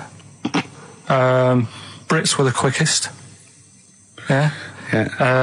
Turkey were the slowest at washing up. The Turks. It's not because the little fellas that work in the kitchens with no... Is it? They can't reach. Spain were the cleanest, and the Germans were pretty good as well. So... I don't know where to start with this. Honestly, Steve, I don't know where to start with that. Look at his face. It was really light, right? We've had the parrot, right? These are things that I found the parrot, right? I've told you about the dog in the car wash. Right, you didn't tell me about that. You said there's a car wash for a dog. That's all you told me. Yeah, the parrot, you said there's a parrot. What? It's a problem at funerals. Yeah. That's nothing. Do you understand? And they used to eat cats. What else have we got? Travis on XFM 104.9 on Ricky Gervais with me, Steve Merchant and Karl Pilkington. We're doing Educating Ricky. Right, final one. Come on, Karl. Right, what was it? It was, why don't they just get a diary or some paper or something to write on? Yeah. Because snappy. I couldn't think of a heading for it. It's basically, Go on. People who have tattoos, I've never understood it, right? That they have something put on their arm. Right, sorry. Have we started the educate? Is this part of it? Are you educating me? This is something that will be useful in my life that I didn't know about. Yeah. Go on then. No, it's just that they've got a machine out, right, that does tattoos. Tattoos. You come up with a design you want, and you sort of this machine scans it, and you put your arm in this thing, and you press print or whatever, and then it does the tattoo on your hand. Or on your like loads of little needles that follow a pattern? Yeah, the computer, basically, yeah. Is it a real tattoo? It's a proper proper one. The fella said... well, as long as it goes out, it pierces the skin with a I just wondered if it's one of those kind of, those kind of... No, it must be lots of little needles or a moving needle that can go along. But how is this cleaned, in between each person? Dunno, probably... I don't know. Well, no, it's only that if it's one needle, it's just the head, isn't it? If it's one needle that moves, does it like loads of little... What are we gaining from a machine doing it? Just because they're not going to sort of mess it up. But hold on, how do you keep your arm still? Because your skin moves slightly, so the machine it's won't... sort of strapped to your arm. Right, and so it's spread... the fella said that the tricky thing was in all this, it was the fact that, nobody would let him test it out on anyone else, so he had to do it himself. But did it work? Because the thing is with a tattoo artist, they can see when your skin's moved and they can see what they've done and they keep wiping it and looking, whereas a machine's just got to trust itself. Yeah. So I think quite handsome people, but yet they're always quite obnoxious. We are. No, I mean, they're normally quite obnoxious, Rick. Again, you're a good example of that. And yet, I think it must be the small man complex. That's what makes them so obnoxious and so kind of desperate for attention. Didn't realise it before. Steady on. Because, of course, I tower above everyone. You do, don't you? I'm, for people who don't know, who are listening, I'm 6'7" That's high. Yeah. That's and for people who've never seen him, he doesn't hold it well. It's not like he's a sort of handsome athlete, is it, Carl? He's a bit of a what do you call him? Carl, don't answer. No. Don't get drawn into that. You know the game he's playing. No. Do you know yesterday when you were in the office? Yeah. You did a little move, and it reminded me of Blakey. Oh, I hate you, Gervais. Oh, I hate you, Pilkington. That's his stance. Yeah, but even he held it a little bit better, didn't he? Because he was a man, you know, he had a big coat and everything, and a peak cap. But, yeah. I can't believe you. Like, I've not suffered enough from being freakishly tall. Now, two of my best buddies, live on radio, are just... It's not just height, though, is it? It's the posture and the face and everything. But it's got your places, hasn't it? No? What do you mean it's got me places? I think people give you a bit more of a chance in your career and stuff, 'cause it's like... What, yeah, stacking shelves? Because I can reach to a high level. Muse, Plug-in Baby on XFM 104.9. Rick, Gervais, go on. Well, yeah, but I know you guys are laughing about the height thing, and for those that have only just tuned in, I am 6'7" tall, which is tall, and that's big, and I pride myself on it in a way. You know, I've worked hard, I've not smoked, I ate well, you know. Yeah. It's an accomplishment, but obviously I didn't have much involvement in it, I just am, and it's a curse because mainly the problem is that you can't get stuff, you can't get clothes, you can't get shoes, you know. Yeah. He's size 14 feet. Yeah, but it is genuine, and I don't know, I mean, it costs a lot to buy a pair of size 14 shoes, and if you were genuinely poor, I don't know how you'd afford to be tall, because the clothing costs more, everything costs more. I've seen this in comics, that you'd actually go to school in a barrel. Wearing a barrel, with just braces, it'd just be a barrel, and you'd have sort of flip-flops, and you'd take a mule with you. They all had a mule, didn't they, the poor people? People always think, like you'll be in a pub or something, and people just think they can talk to you about it. They just think, hey, you're lanky, it's just like, because it's like they But that really annoys you, doesn't it? Well, it annoys me because it's like they think I should be proud of it. Like, well, exactly, but they don't think that this is not a disadvantage, this is not a disability, is it? You're taller than most people. It might get a disability. No, if you were 8'3", it'd be slightly disabilitating, you would, but... Disabilitating? What? Disabilitating? Yeah. No, you're a medical man, aren't you, eh? But, no, the point is, it's a disabilitating because when you go on public transport, like if you're on a coach... yeah. The only place I can sit on a coach is that seat... On the driver's lap? Either on the driver's lap or that seat at the very end, you know, which sits into the aisle. Yeah. That's the only place I can sit. Well, you stand up, some sort of kid at the back, waving at drivers. You could drive it from the back. Here he comes, watch it. Were you a tall baby? Oh, Mr. and Mrs. Merchant, you've given birth to a basketball player. Look at his dribble already. Were you a tall baby? Babies aren't tall. At what point did you suddenly, like, Jesus, nothing fits me? Well, it didn't happen overnight, Carl. Let's do a little graph. How tall were you at 5? Oh, I don't know. 3 foot. 3 foot. How tall were you at 12? 6 foot. 6. What are you really? I don't know, do I? How do I remember? I don't remember this. Well, when did teachers start calling you freak boy and lanky? They didn't. It wasn't so much. It was no. You went to a funny school. I went bowling with him once. So I'd never been bowling before, and he'd been once before. And he went, let's go to this bowl. We went to a bowling alley, right? And you have to wear these special shoes. Now they're sort of like pointed things anyway, and they're multicoloured, sort of red and green. They look pretty weird. And the woman said to me, oh, what size? I said, oh, 8. She went, yeah. So what size are you? 14. She went, 14. He went, you probably haven't got them. She goes, yeah, I think we have got one pair. And she put them on the table, and it was like Krusty the Clown. And I just started laughing. They looked so long, and he had to run round this bowling alley in these freaky clown shoes. But they don't look freaky clown like when I'm wearing them, because the rest of me is in proportion to it. It looked like a little wall bracket. One of the worst things that happened to me was when I was like, I don't know, when I was about 16 or something, we went to, It's a fire there's a fire alarm going off. There's a fire alarm going off. And the fire light's going off. Yeah. Should we not just maybe we play a record and go and check that out? Wrap it up if you want. No, not wrap it up. Play a record, I'm gonna go. No, the fire, it's gone off, Rick, it's gone off. Oh! Well, they might have burnt down! Yeah, I think we'd know about it. The flames licking around our ankles would be a clue. God. I'm gonna go and investigate. You shouldn't ignore a fire alarm, did you? Blimey. We're entertaining the nation. Oh, look at him, he's scared of fire! What do you mean?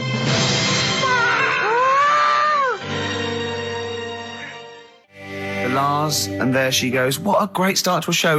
We've had 20 minutes of some of the best banter, chatter and music and anecdote anywhere on the dial. You're damn right. High five. Yeah.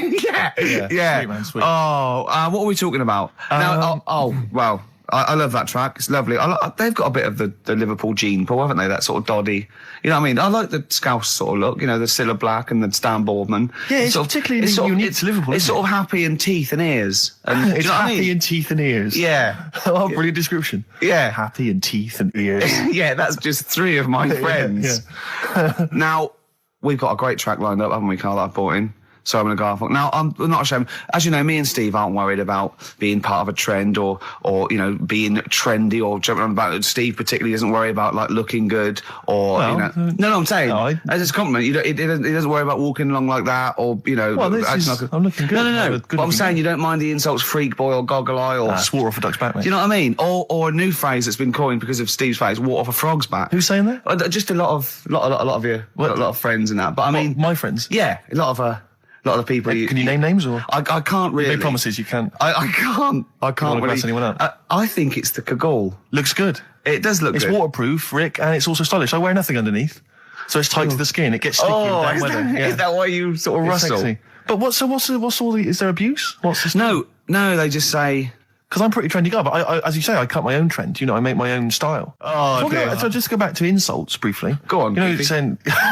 Oh, no, see, that's... Goofy, that's not fair. No, because that's what he said, it's in my head. What do you mean he said that? When did he say that? No, I mean... When did you call me goofy? No, he didn't. He said about what's in the head. Hey, no, when it's... come on. Come off it. Don't Who's start calling me goofy? No. I'm not even goofy. Goggle-eyed's fair enough. Yeah, but you can sort your look out. I can't. What do you mean I can... How can I sort my look out? I'm not even goofy. That's not fair. You've got the proper features. What? Just needs sorting out a bit.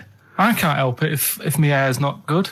I noticed the other day when Carl was sitting on your knee having his picture taken. It's a long story, right?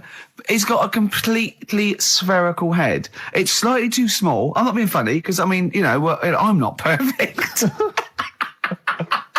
But he's got a completely spherical little head. He looks a little bit like a baby Hamburglar. You know Hamburglar off McDonald's? Sure. He looks like a little baby Hamburglar. And it's sort of quite put upon. Suzanne thinks I look like that thing in that Dulux advert. Do you know when the woman pulls the head off that? That little plasticine morph type. And then they make a new ad for it. And it's like a little head. Really? And that's your girlfriend saying it. I know. Anyway, listen, let's get back to business here. This is a great track. It's America by Simon and Garfunkel. This is where I started saying we don't care about being trendy and all that. That was it. Because I just want to mention to people that they should be... Play a record. No, go on. Go on. Right, it's this woman. I don't even know if it's ghost, really. It's just a bit weird. Sure. Yeah, sure. There's this woman, and she's not a woman, she's a kid. Sure. Okay. Sure. She's walking down, like, a street in her area. It's a nice day and everything. Everything's normal. She's walking down, and a woman comes up, cycling past, right? The woman on the bike looks at the kid, absolutely terrified, right? Got a really scary face on her. Yeah. The kid's thinking, why is she doing that? Yeah. Right? So anyway, she thinks nothing of it, goes, you know, I think she was playing in the park or whatever, goes and has a nice day. About 15 years later... Oh, right, yeah. She's, I don't know, I think she was going to work, right, on a bike. She was riding her own bike. Riding her own bike, cycling down the road. Oh, yeah. Looks at the kid. That's the thing that happened, like, 15, 20 years ago. Right. It's her on the bike looking at her as a kid. Right. Not another child. No. So it's her. She's seen herself. What, Carl? I mean, I don't know where to start. Firstly, where's this information come from? But I mean, why do you ever? I mean, I don't know what part of that you think can be true. I mean, honest. I'm speechless. I don't know what to say. What are you talking about? Bit weird, though, isn't it? But it's not true. It didn't happen. Nothing happened like that. She said it did. Well, she's wrong. Who? She said she saw herself. She saw herself as a kid, didn't she?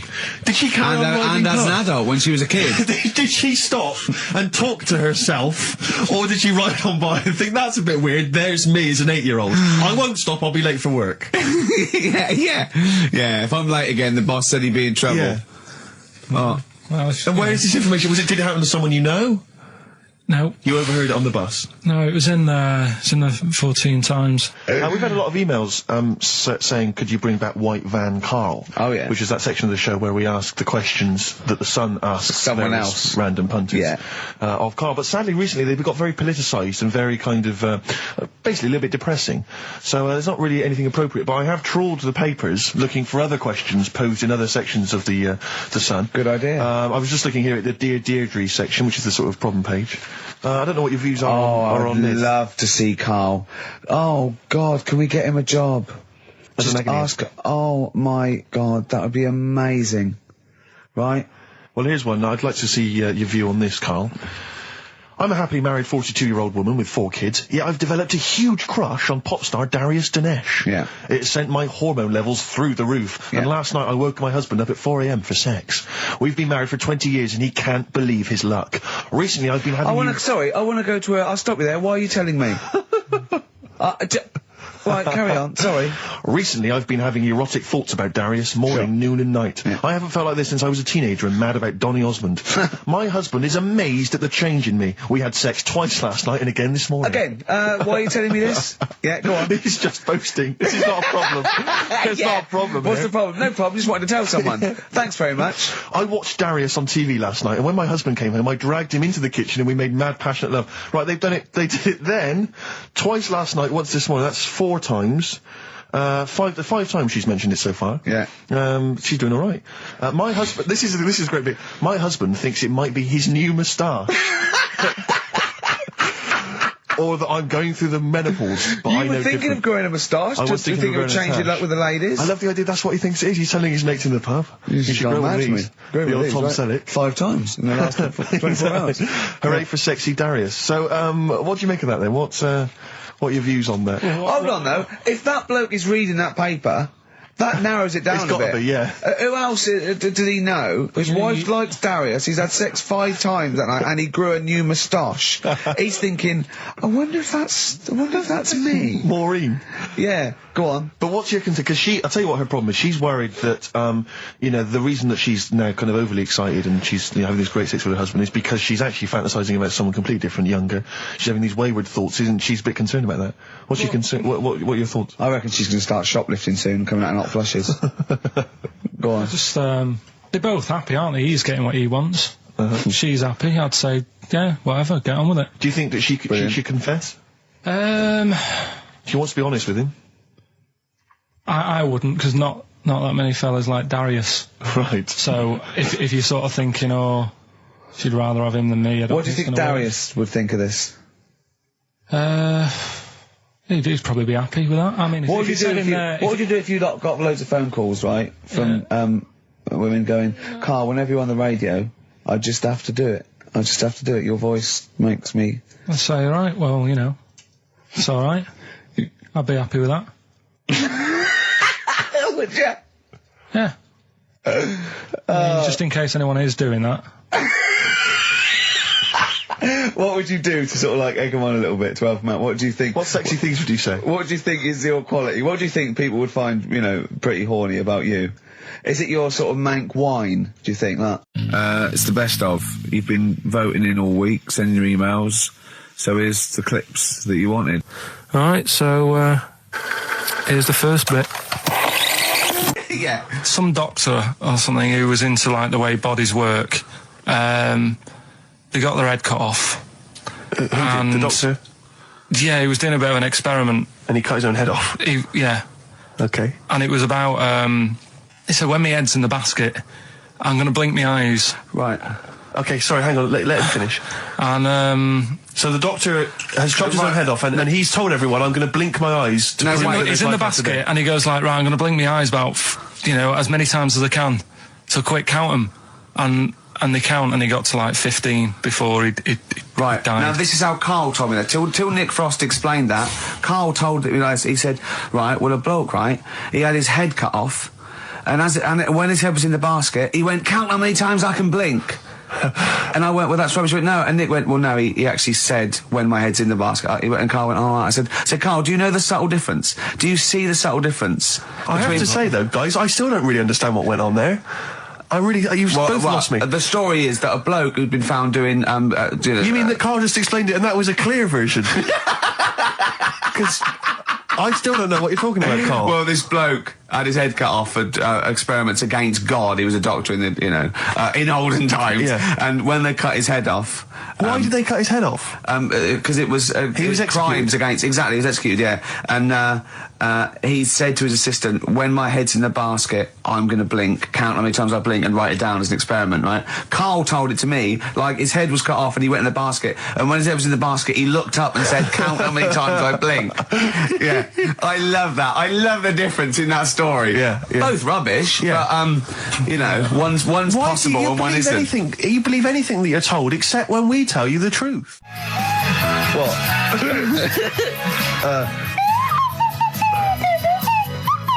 Someone's left one of those little things in here. It's brilliant, isn't It's it? amazing. What are they called, those things?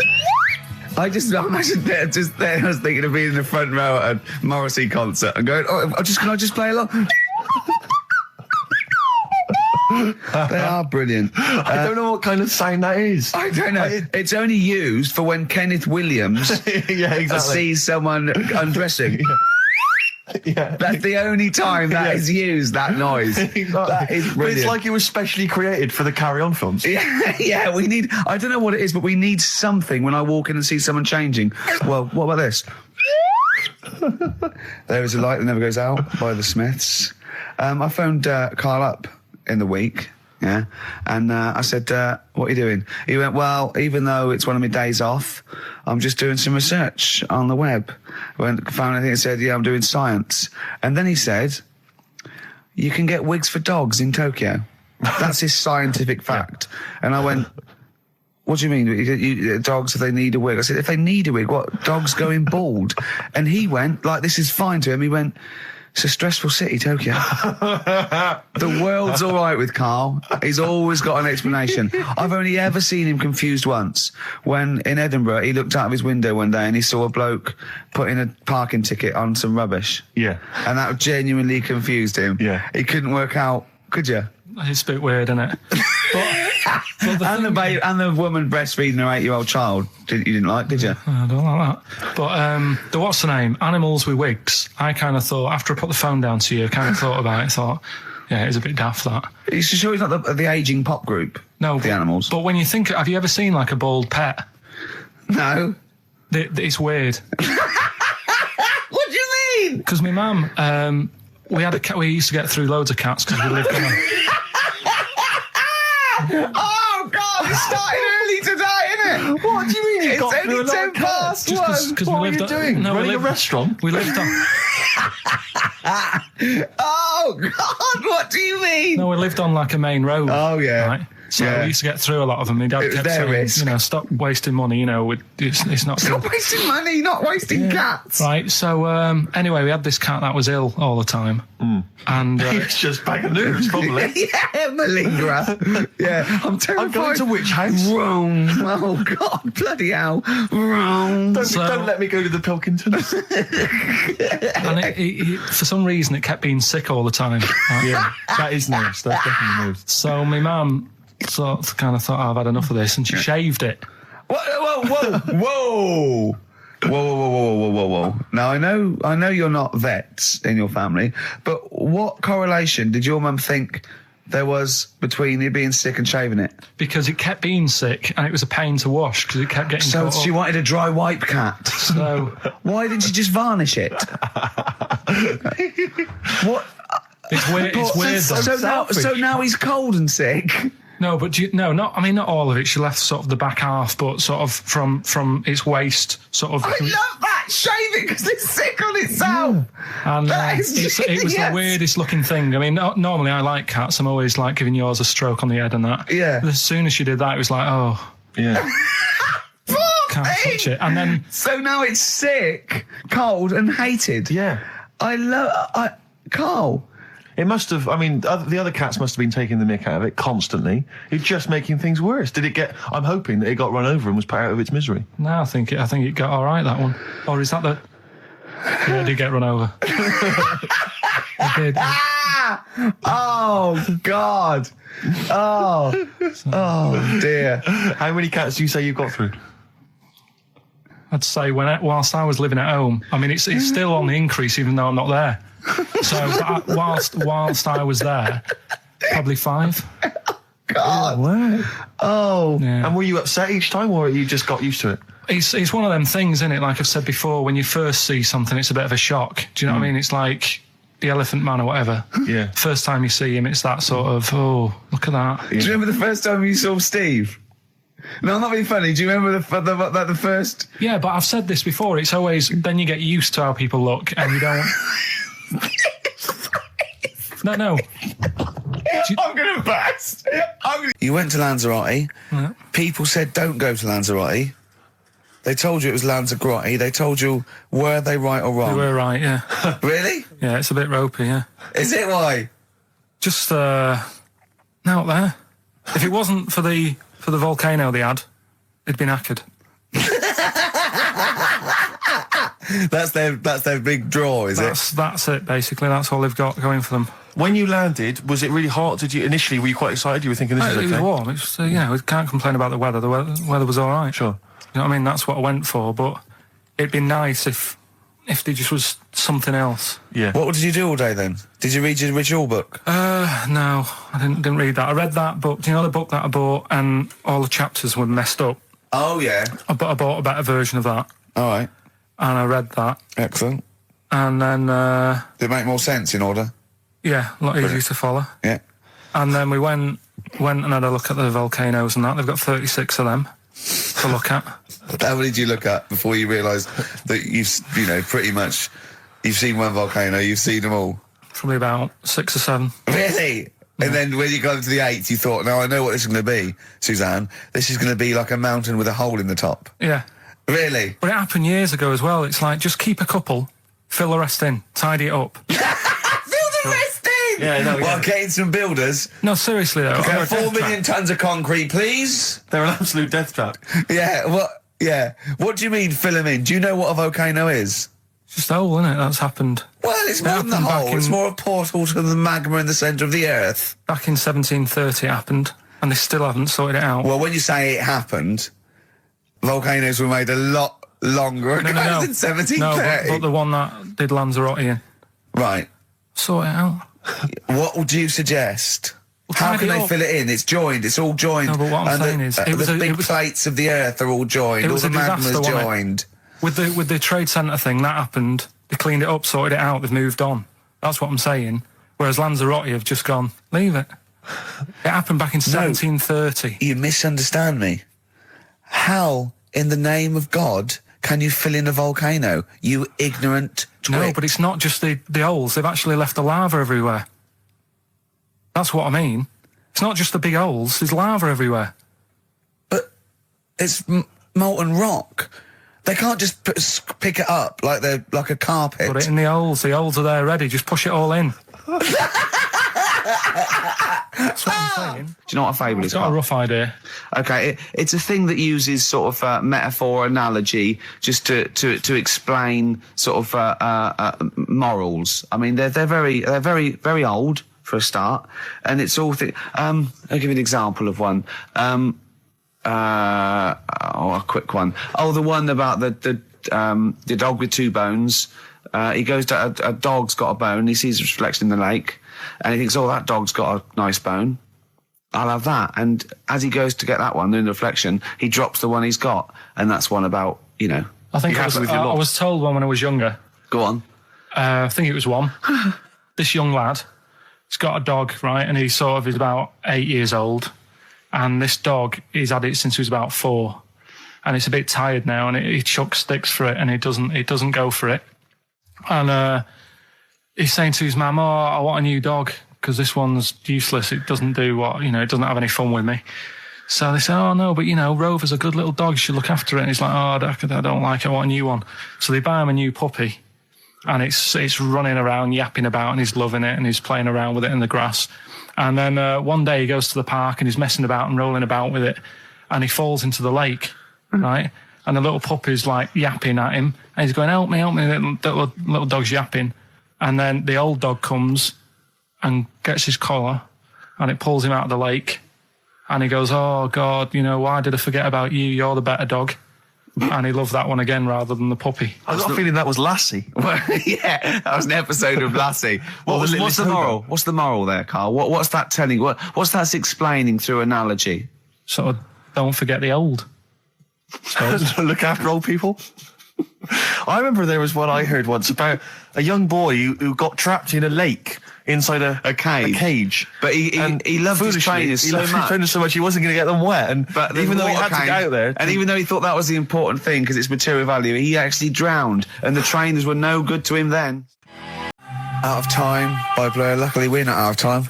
Got another hour and 25 to go.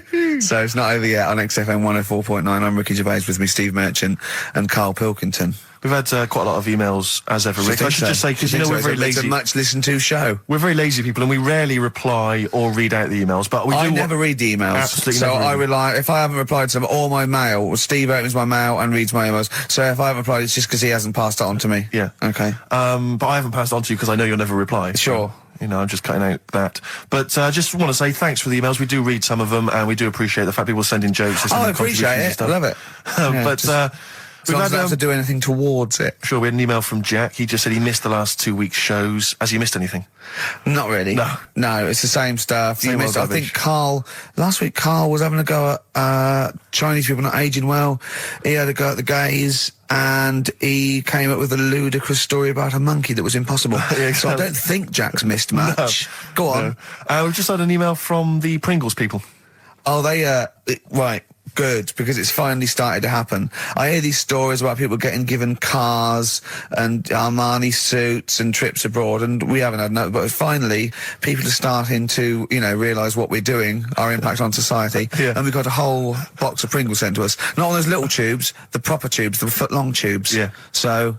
And what have they said? Well, the Pringles guys want them back. No, they've said they like the show, and if you want more Pringles, give them a call and they'll send you more Pringles. More Pringles. Yeah. I bloody love Pringles. Yeah. Pringles are... The thing about Pringles is, they're Moorish, right? Yeah. But how would I put it?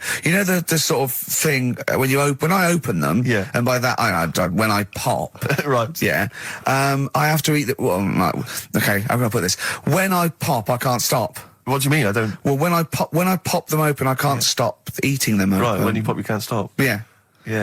I think that's because of the chemicals. I think that might be the reason. But they're good chemicals. They're good chemicals. They're the best chemicals. Pringle chemicals. They're not bad chemicals. Lovely. Like using chemical warfare. Yes, I want some more Pringles. Bob Dylan, It's All Over Now, Baby Blue from 1960 something. Bit of trivia for you, Steve. Go on. That is the last record we ever played on the old XFM before we were fired. I bet that was a moving moment for about 8 people. I just thought of something. That thing we did about, they said that we just cared about the money, selling it to America. Yeah. If we cared about money, would we be here now? Do you know what I mean? I know. I think this proves that we don't do things for the money. Exactly. Jesus. All right, Carl? Couple of emails. Monkey Matt's emailed us. Who? Monkey Matt. Oh, Matty, go on. Yeah.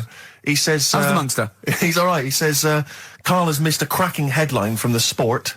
Hide-and-seek champion found dead in cupboard. I hope it's real. I don't know if it is. I doubt it. Feeder. Do you know what? I'm annoyed at now, right? We've got another ad break coming up. How many ad breaks have we had in this show? I know. Carl, how many ad breaks have we had in this show? It's about 3 an hour. 3 or 4 an hour. 3 or 4 an hour, so about 3 minutes. So, 20 minutes. 20 minutes is wasted on shite. I mean, apart from the stuff we talk about. Well, it's funny you should say that, because someone said to me last week that they felt that there were more adverts now on the show than there used to be. Are there more adverts in the show? I think, just checking some of the emails, I think that's because people are requesting them. They find them more entertaining than what we're giving them. But can't we sort this out? Don't go on about it. No, can't we though? Why can't we have less? Why have we got so many? Is it what happens, doesn't it? Well, no, you can't listen to radio after every record. It's bad enough trying to keep them listening with the rubbish we come out with. Yeah, we've got Rockbusters here, let's get them back. Don't steal our son. Please, lads. Thrills on XFM 104.9. I'm Ricky Gervais. With me, Steve Merchant and Karl Pilkington. Yeah. Little Karl Pilkington, little baldy mank, whinging little twat. How are you? Yeah, All right? all right, yeah. What are you doing? Happy? Feeling a bit happier today? You look as full of spunk, as they say in America. Yeah, I'm alright. Just a bit of a miserable day, though, isn't it? Yeah. A bit miserable. Yeah. Walking in today, right? Do you know I walked through, like, the, sort of the gay district of London and that? Right. You don't walk, you mince, don't you? Well, just walking through on the way to work, and I'm always interested in their little shops and stuff that they have, right? Loads of Their little shops. That's no be ashamed of. If you want to go in and buy something, go in and buy something. I'm just having a look at, looking in the windows and stuff. Little postcard just near the entrance. Yeah. That's meant to tease people in, to make people go, that sounds good, I'll nip in. Right? Little postcard. Free butt plugs with every sale. That's great. How did we get from 5p off milk to free butt plugs with every sale? Wow. What's society come to? Well, it's because we're liberated, Rick. Yeah. You know, it's an open society. What did you buy to get them? You didn't buy... I didn't but what's the purpose? What, of the poster or of butt plugs? Butt plugs. Because I really honestly You don't... shove them up your arse, don't you? Whoa, slow down, bum. Shove them up your bum. Yeah. But when? Is that just like when you're doing whatever, doing stuff around the house? Or? I think it's not to keep things out. Is it like you would use a plug in the sink to keep, the water in the sink? Oh, if you're not gay. Get that, oh, yeah, no, I know what you mean, yeah. I don't know. No entry. What is it? I mean, I don't understand what that's I don't know. I assume it either feels good or are they... well, I've got to be careful here. Or are they sort of like breaking it in? Right, yeah. Do you know what I mean? Like it's like a shoehorn. Sure. or It's like when you stick paper in your shoes if they're a bit tight. Or those people who sort of like put little bits of wood in their lips, and then as soon they've got big plates in their lips. Yeah. Same with the butt plug. It means you can, you're ready for anything. I don't know, do I? And look at Carl's face. Well, if you know what butt plugs are used for, then I'll get in touch. Ricky.Gervais at XFM.co.uk. What do you think? If there's any... I can't believe we're already on this subject. I know. It's 1:05 and we're I was going to say then, if there's any people who use butt plugs, and I was thinking that Carl would have said, well, they're not up yet. Yeah. Because they go out late. No, but what is it? We're award-winning people. We've written a TV Not on show. radio, though. Not on radio. We're rubbish on radio. I know, but We've got nothing to lose. But I always say to you, Steve, that I like educating people and that. Now, the way I see it is I didn't know what they were. Let's phone to go in. Someone might know about butt plugs. All right, we'll get No, get them on. Get them on. Ask them. No, because they might say something dodgy. Oh! Yeah, whereas, what have we just been doing? Just take a chance. Take a chance and tell them not to swear. Well, you tell them. Okay. Right, Steve, I haven't got my headphones on. Hello, who's that? Hold on. Who, sorry? Nicholas. Nicholas, hello, mate. You're not going to swear, are you? No, I'm not going to Keep it clean. Yeah. Keep them keen. What were you calling about? I'm phoning about your plugs. About, not my plugs, but sure, plugs in general. What, do you know much about them? No, Are you a plug user yourself? No, I'm just thinking if maybe you've got some gay friends and you're spending the night at their place, you might want to use one. Right. What, you mean experiment with them, or...? No, so you can make sure they're not going to do anything while you're asleep. Could I suggest, just lock the door? I mean, that is easier to me. Can I make a bigger suggestion? That's probably the most homophobic thing we've had said on the show today. Thanks very much for your call. Right, okay, good. Well, that's why we shouldn't put people on the line. Just, without checking first. I think Carl's made a good point. That's the calibre of listener we've got. Carl, come on, what's the matter with you? Oh. Thorns. That's all. No blue sky. Beautiful, isn't it? And that great track. It's all right, yeah. Just had an email, yeah. That woman who opened the Office script could have her head cut off. Apparently. When a letter is posted, it becomes the property of the Queen until it reaches the person it was meant for. By opening it, she's committed treason and could be killed. I don't know if you're familiar with this story, Carl, are you? Go on. Apparently, some copies of the Office Christmas specials, scripts, got sent to the wrong address. Some woman. And, I don't know what you do in that situation. Normally, if I get mail that's not addressed to me, I just give it to the postman or put it back in the postbox. Radio 1 tried to speak to her, but apparently she's got a gagging order, which makes us think that she sold it to the Sunday. So we'll read it. We'll read the plot of The Office tomorrow in the Sunday papers, which ruin it for some people. Ruin it for a lot of people, yeah. But the other thing is, I mean, if it was sent to her, obviously her name wasn't on it. If that's true, in which case, I think that's quite a serious offence, isn't it? I would hope so. I mean, I would hope that, if I sent something in an envelope, it was... But the BBC, the BBC thinks that because the person they said it was meant to be sent to got his, he thinks maybe that's an excuse. Maybe someone gave her the script and said, don't say it came from me. Yeah. So, I don't know, maybe she's protected someone, I don't know. Yeah, well, I mean, if that is well, either way, don't sell it to a newspaper. Well, It's just the kind of mercenary nature of it that I loathe, you know? It's the fact that it's only just now makes me wonder if she had it there lying around in her house and someone said to her, well, why don't you go to the papers? Yeah. Try and flog it. But I just don't think I don't think she's going to get a lot for it, because people are going to see it soon. It's not like it's the Hitler Diaries. Well, they're not very well written. But, I mean, I don't know. I tell you what I'm frustrated by, is just the fact that it's like we've worked hard to give people some kind of pleasure for this Christmas, you know, because a lot of people are very depressed, Rick, very low at this time of year. They've not got what they wanted. But we're trying to cheer them up, give them a bit of happiness. Yeah, but I think she'll be happy if she gets a lot of money. True. I don't know. I think it's just tacky, really. It's like, well, I just say, if you're a fan of the show and you don't want to know what happens, then don't read the Sundays tomorrow, or at least avoid it when it says we tell you what. But the papers might not ruin it. The papers might go, we've got them, but we're not going to ruin it for people. That'd be a nice gesture. But I don't know. All I can say is it's a good job that I send out the prizes. Because that Michael Palin around the world in 80 days will be going to the person who won it. Yeah. And if someone else receives it, they better not try and... Go on. There's a programme. We couldn't have said the cock soup if we'd made it up, but because it's real, it's fine. We also couldn't have said the cock soup if we'd have meant a male penis. Thankfully, we don't. So. We mean a little chicken. Go on. Yeah, this programme was on. I think it was Wednesday night, something. About this little lad. It was a fella and a woman at the same time. What do you mean? Like a cartoon with a secret identity. by night. What do you mean? He had both by day a sets? boy, by night a woman. He had it all. What'd you? Sorry, wait. So he had male and female genitalia. Yeah. So what do you call someone that's born like that? Weird. Yeah. Like, what's the term for it? Go on. You know it. We've talked about it before. Aphrodite. Really? So close. Hermaphrodite. Yeah, hermaphrodite. Yeah. That's weird, though, isn't it? Yeah. And he had the ball. Yeah. And he had the... Well, what happened was he was born, right? Obviously. And the doctor said, there you go. Lovely little boy and girl. So the mum was like, what? So he said... No, I don't think the doctor was sarcastic. I don't think the doctor was sort of dissing them.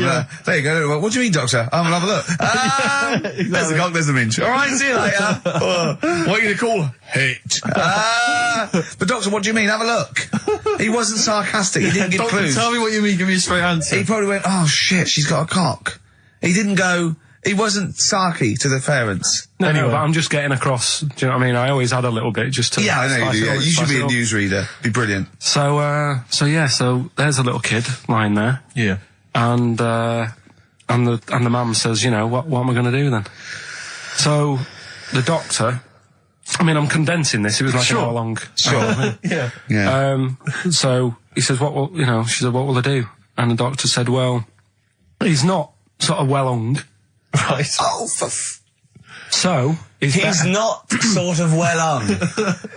This doctor has been struck off since for saying these things. It was a real doctor. It wasn't Dr. Fox. Yeah. Right. So the doctor said, so I recommend that we make it a woman. Right. So they sort of do a little bit of jiggery pokery. Yeah, a little bit of work. And I don't think that's true, Carl. No, it is. It was on the programme.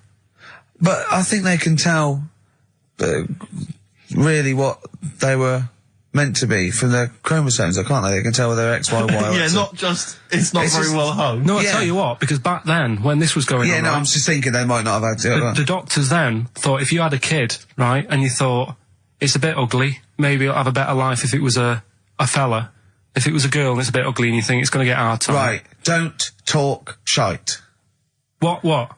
That a doctor would go, right, you've had a young girl, I'll tell you what, she's a pig, let's pop a cock on her. Don't No, I'm not saying that. What I'm saying is, say if you have like I say, a girl, I just think it's harder if a girl's ugly and she's growing up, she has a harder time. Yeah. Don't you agree with that? Possibly, but you don't change someone when they you don't change their gender because they're I'm just saying what I'm saying is the Elephant Man would have had a harder time if it was Elephant Woman, is what I'm saying. But listen to me, listen. What the doctor was saying is, if you get a baby before it's 2, back then they thought you could sort of say, well, instead of giving it a go-kart, give it dolls to play with. Right, back when? What are we talking about?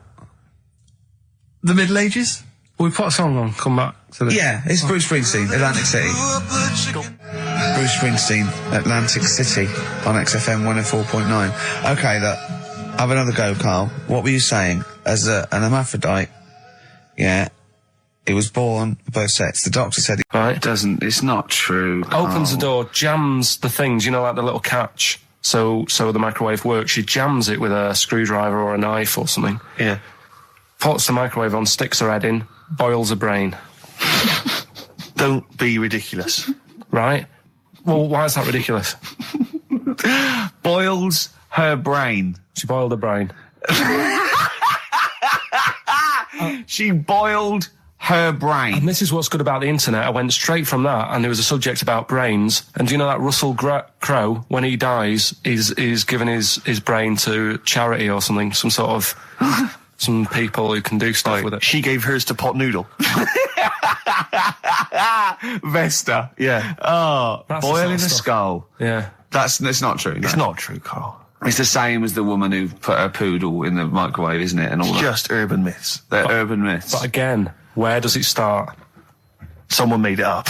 Yeah. For a laugh. They're just too convenient urban myths. Everyone said you can tell an urban myth's not true because it's always this happened to a mate of mine, and when you say what happened then, they go, don't know, that was it. Was it?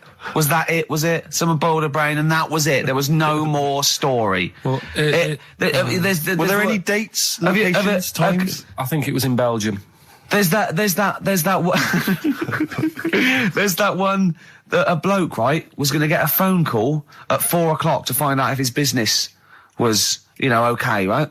And if he didn't get the phone call, he knew he was broke, destitute. So dead on 4 o'clock, the phone didn't ring, so he went up to the roof, his office, and he jumped off to commit suicide. And as he was passing his window, the phone was ringing. Oh, no. Carl, it didn't happen. Didn't happen. Think it through. Think it through. Who told that story? Who told that story? As he hit the pavement at 120 miles an hour. He's the only person who could have known that series of incidents. Also, why didn't he wait? Dead. As his life's at stake, why didn't he wait till 5 past? I'm going to give it 5 minutes just in case. In case the lines are busy. Yeah. And what sort of bloke goes out, I'll call you at 4, okay, if you're busy. Well, call me anyway. No. If I don't call exactly 4, then, you commit suicide. Commit suicide. I would, because if I don't call at 4, that's the end of it. Well, call me anyway. No, that's not the way I work. Why can't you just call me and tell me the other way? Well, I'm telling you how I do it.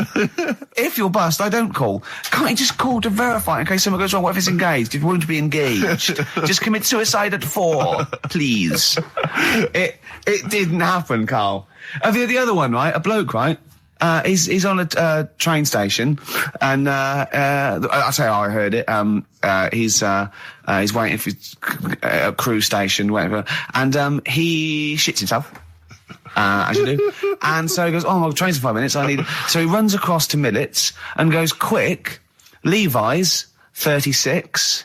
The bloke just puts it in a bag, he runs onto the train, he goes into the toilet, takes his, It's already good, isn't it? I'm loving it already. No, right, there's a shadow, I think it was in America. Yeah. And it's on a quiet road, I'm guessing somewhere like Boston, that's what you mentioned. Okay. Right? No. Somewhere like Boston, and people at night used to see this shadow moving about, and they'd go, what's that? Right?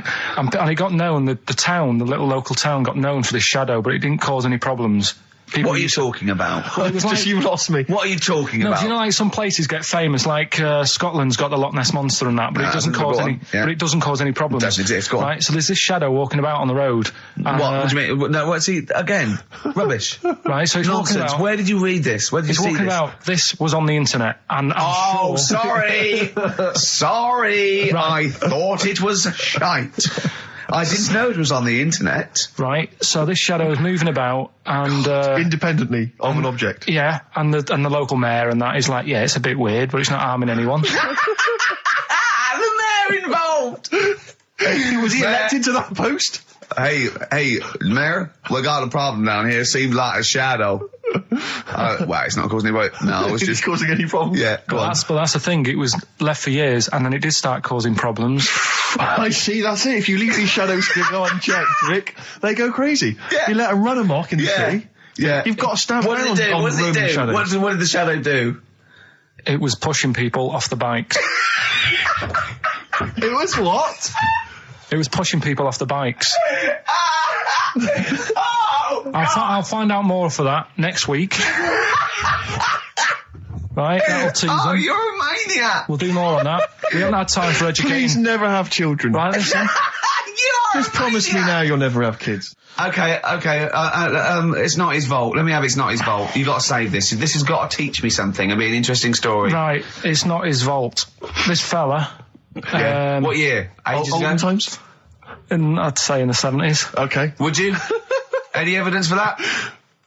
And Does he wear flares in the story? Right, Is that your reason? no, it's a bit like Yuri Geller, this fella, right? Where he's electric. He's electric. And if he walks past the telly would fizz. Uh-huh. If he walked past the radio, it all goes like that. Ooh. His hair stuck up all the time. And he'd be having a bath and everything would be all right, and then the power would sort of switch on in his body, and the electric in his body made him jump out of the bath. So... What do you mean so? What is that so? What does that so mean? You've given us nothing. You've given us nothing. You'd have to at least give us the scientific explanation. Yeah. Electric eels have 400 volts in them. Oh, is this the running away again? What was that one called? Yeah, but It's not his vault. But there's a reason not his fault. It's not his fault. I thought it was going to be something about. I think we should do these the other way round. I think you should tell us the story and then we'll hear the pun. It's not his fault. It's not his fault. Right, let's leave it. Play a tune. Forget it. Educating Ricky. Bin it. We're not doing it. No, we are.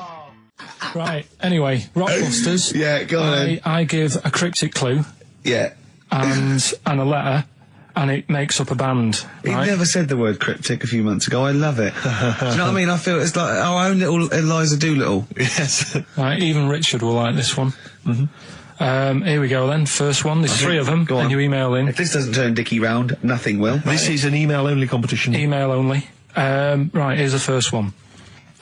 Initial is B, so it's D. a band starting with B. Okay. And the cryptic clue is, I don't like them birds. They shouldn't be allowed in this area. I don't like them birds. They shouldn't be allowed in this area. Next one. Right, the next one. He doesn't like women. Yeah, he's got a couple of kids. That's a bit weird. Is that a cryptic clue, or is that just a thought? a general point? Is that That's the cryptic clue. Okay. And the initials there are PD. Okay. And the last one. I've got that one. That's terrible. That's terrible. Okay, quickly. Oh, God. And the last one is that bloke who does. Come on! It's making me laugh. Come on, Carl. Be professional. Right, the last one. Right. I can't do it. It's making me laugh. Oh, come on. I'll come and read them then. No, hang on. Come on, Carl. Right, here we go. They don't do this on Blockbusters on TV, do they? No, come on. That bloke who does sport on telly. He's got a little kid, right? Initials DC. What is that? Was I'm that the completely clue? confused by that. Was that the clue? Yeah, that bloke who does sport on telly. Yeah. He's got a little kid. Initials DC. Okay, is that a band? What that is? It's well, I'm not going to tell you. Cheese. I'm not This gonna is tell not you. a well-known sandwich. Is it? What is it? Is it band or Right, not? so just quickly recap. That's Okay. it's a Come B. on, Carl. Right, Come on. quick recap. The first one is B. I don't think them birds should be around in this area. Right, that's B. Right. Second one, he doesn't like women, yet he's got a few kids. It's a bit weird. That's PD. And the final one, that bloke who does sport on the telly, he's got a little kid. Right. DC. All right, and it's ricky.gervais@xfm.co.uk if you want to enter for Hellraiser. Oh, I'll And all tell you those what, other continue quick to do a little theme of like some old stuff people haven't heard of. If you're under 30, you probably never heard of this band. It's also a new thing I want to introduce. It's Show Up Camfield. Camfield talks the talk, he doesn't walk the walk, he doesn't play some rock classics on his show because he's scared.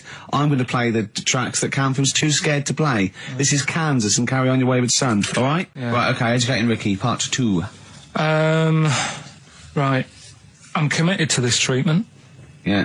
Is one of them. I've got to go for that one. Yeah? Yeah. Or the other one is the police are causing a bit of a stir. He still says it like it's the best thing he's ever come up with, which in a way is. It could be. Right, go on then. I'm committed to this treatment. Right. Do you know the saying... Is it just sayings now? Are they all sayings? This No, week? no, they're not. Okay. No, the other one isn't. Frog in your throat? The saying, there's a frog in your throat? Yeah. I assume it's when you croak a little bit. You sound like a frog. No. Right. Might seem a bit weird, this one, right? But years ago... Oh, yeah. Sorry, well, what is that clue? Committed to this treatment? It's about frogs Kermitted.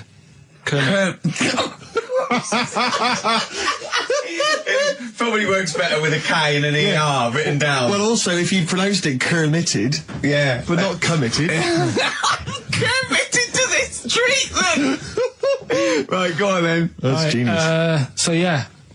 Well, what? You go to the doctors and you go with throat hurting a bit. Right. And what they did ages ago. Ages ago? What year was this approximately? We are going back quite a bit with this one. Oh, okay, go on. And the doctor would say... did history. Imagine years ago. Go on. And the doctor would say, right, keep your mouth open and I need to look at your tonsils. And the jaw would ache a bit because they weren't as quick back then because they didn't have the technology and stuff and they'd have to like stare at it and study it and stuff. And like they get an achy jaw, right? Keeping their mouth open. Yeah, like you get, Yeah. you get a Mars bar or whatever. So they'd sat there and they used to always close their mouth and it used to annoy the doctor. Yeah. Right? Oh. So what they did, they used to get a toad Right. and put it in the mouth. Rubbish. Okay, keep talking. Keep talking. And that way they couldn't close the mouth because either they'd squash it, Right. or apparently you're not allowed to lick a toad's back. So the doctor would have them for breaking the law? No, but it's poisonous, right? A toad's back. You should never lick a toad's back. Or put it in your mouth, really. Oh, just stop for a second. Wait. What? Can I just ask one question? Go on, yeah, Can I just go ask on. one question? I've got a few, but no, go on. sure.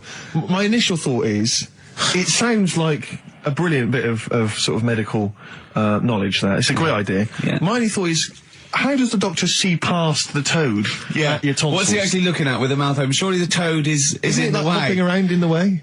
It didn't say. Sorry, and my first question is, was this on the internet? Yeah. Yeah, okay. Carl, that is bollocks. That is, I mean... Well, alright then. Let's turn this round. Where does the saying, you got a frog in your throat come from? Probably because you sound a bit croaky. Probably that. Probably because you sound a little bit like a frog when you've got a sore throat. Carl, did you not question it just for a moment when you read it? Just for a second, didn't you think that seems an odd approach? Firstly, why a frog of all the different Because species? it's poisonous. A toad. So a toad, so it's a toad as well.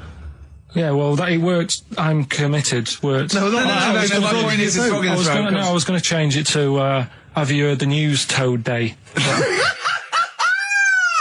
But I went with the frog. Oh God! Right, so that's rubbish. So that's rubbish. Next, can I have Let's play a tune. Let's come up with a God. Can I just say? No, just play it. Just play it. Yeah. Yo, Carl.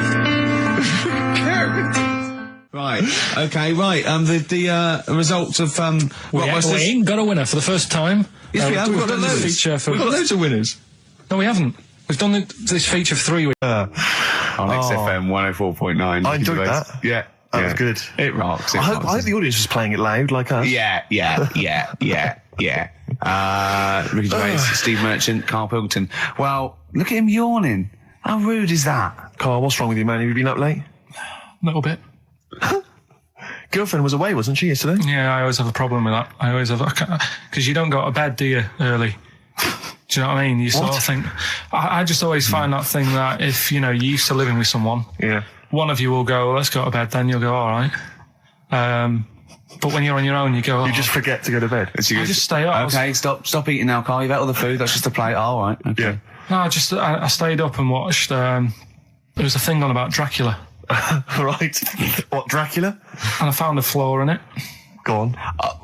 Not the fact that he's the living dead and and drinks blood to stay alive and he doesn't reflect and he can in turn into a mirrors. bat. Well, and you can go on. The mirror thing, you can't look in mirrors, can he? Well, he can look in mirrors, but he can't see himself in a mirror. Yeah. That still doesn't work. Go on. It doesn't work at all, Carl. It doesn't work. Go on. Well, centre parting's always really neat. His centre parting's always really how does he do it if he can't look in the mirror? Blood on the floor or something it was called. Rubbish. I love the flaw in the Dracula film is that his centre parting's too neat. How did he do it without a mirror? Oh. Was it a documentary about Dracula? No, there was the real Dracula. The real Dracula. Yeah, the real Dracula. The It's true just a stuff. film. It had blood on the floor or something. It's called. Yeah. It's rubbish. We had a little lunch yesterday, didn't we? We did indeed. That was a nightmare. Yeah. I hate going out with you two. I was explaining to Carl, right? I like to excite Carl's imagination, right? And if it involves chimps or monkeys, all the better. Brains he likes, parts of the body, deformity. I know where to, what buttons to push. And I told him about this thing. I don't know if any of you out there know about this, but there's an experiment they did in the 50s, a clinical psychology experiment where there's your two hemispheres of the brain, okay? They're joined by a thing called the corpus callosum, right? Which is just a little flap of skin, like a little scarlet lead that joins your two hemispheres. And what they did, they cut that in half, and they thought it was a cure for schizophrenia, but what it turned out to be, or epilepsy, I think, I can't remember, was that your two sides of your brains didn't function together. You couldn't get information. I was telling Carl all this thing, and one of the things I told him was that they did it on a monkey, and it fought itself over a nut. Like its right arm was connected, by its left lobe of the brain, and it was fighting over itself. And Carl went, instead of thinking this is amazing experiment, he went, would it have been happy if you'd given it two nuts? Yeah, I know. Well, you started off by explaining it, and I remember you mentioned, because I was watching the two of you as you were describing it to me, you said, of course, one side of the brain deals with symbolism, and as you said the word symbolism, I noticed Carl drift away from looking at you, pick up his mobile phone, and start pressing buttons randomly. And I thought it was the word symbolism that got him. And I noticed you took you just a moment longer. And I think the first thing you said was, "When did I lose you?" Yeah, I knew I'd lost him. It's extraordinary, and he doesn't even try to disguise it. I said nomenclature at one point as well. Right, yeah. And I knew I was dicing with death there. Yeah. But I told you tried to look it up, didn't you, on the web? You didn't find anything about it, did you? The spelling of it's what is it again? What's the word? Corpus callosum. Yeah. So I couldn't do it. No, don't bother. Give up. Don't bother. Give up. So if anyone knows any interesting facts about that, but yours hasn't been cut in half, has it, Carl? That would again might explain something. I'll tell you what we will be talking about later. I don't know if you're sort of aware of them, Steve. Go on. Bonobos. Oh, I don't know much about bonobos. I told him about he was looking for stuff. I said put in bonobo. He was having no luck with chimp, and they're a form of chimpanzee, but they're even closer to us, evolutionarily speaking. They've got their social groups are more like ours. They're more intelligent, and he was loving it, weren't you? So is it human bonobo Carl? Is that how it works on the evolutionary ladder? Chimp Carl. Yeah. Talking about So we're talking about bonobos. You're excited about that? Yeah, That's coming up in Monkey News? No, I think it's a bit of a monkey bonus. Placebo, Bitter End on XFM 104.9. This is pre-recorded. We recorded this a couple of weeks ago, before Christmas. Hope you had a great Christmas. If you didn't, not our fault, really, is it? Nothing to do with us. Wouldn't have thought we'd have. We're well over time because we've got plenty of cash now, thanks to a lot of you who probably bought the Office DVD. Yeah. Probably got and that if you in haven't stock. yet, and you've maybe got vouchers or money, still available. Still there in the shops. Still available. You can still make it the best-selling DVD of all time. Please do. Yeah. Please do. I'll tell you what you want to hear though before you make your mind up. I'll tell you what, if you like this next clip, go and buy the Office DVD. I think you will. It's a brilliant clip. It's the one where we talk about Well, it is self-explanatory. Yeah. We went. It was a great day, wasn't it? Brilliant round of golf. Absolutely brilliant. Such a beautiful place in Stoke Poges, like a really posh place. And are you a good golf player? Well, we'll get to that. Oh, okay.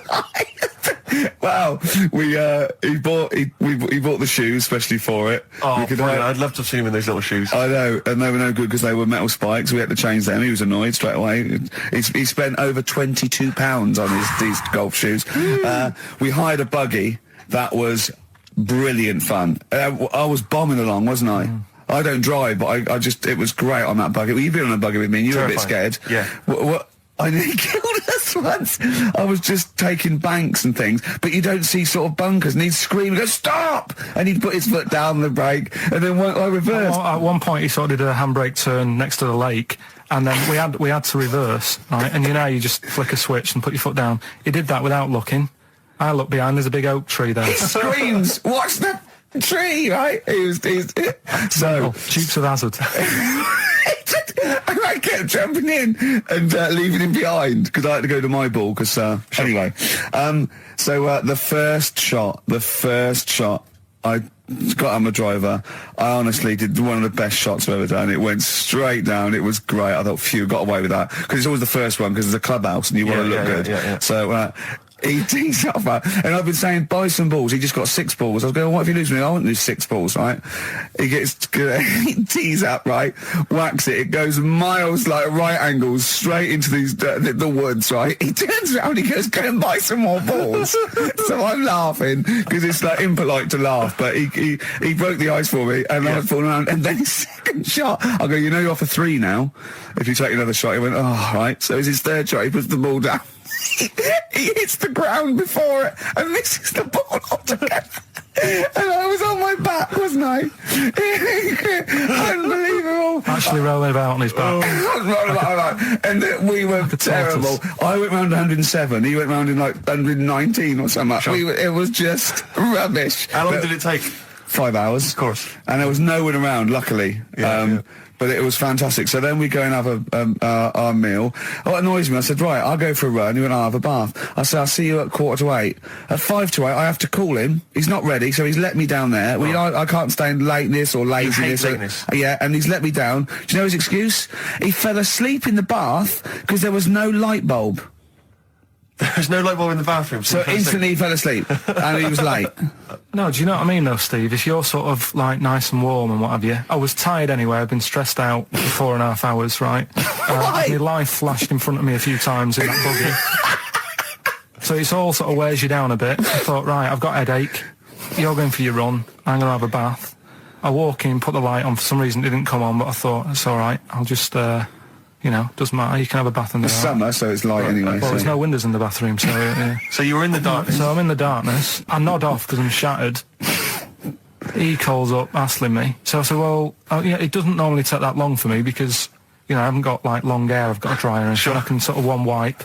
Yeah, he's already 10 minutes late, though, when I called. Well, 10 minutes. 10 minutes. Lateness is lateness. Next. Doesn't matter. Dinner wasn't until 7:15, so we had, like, another 20 minutes anyway, so it doesn't really matter. Yeah, but we said 7:45. So he's calling up, hurry up. So I said, yeah, all right. So I get out and dry and like my tackle and what have you. Calls back again 30 seconds later.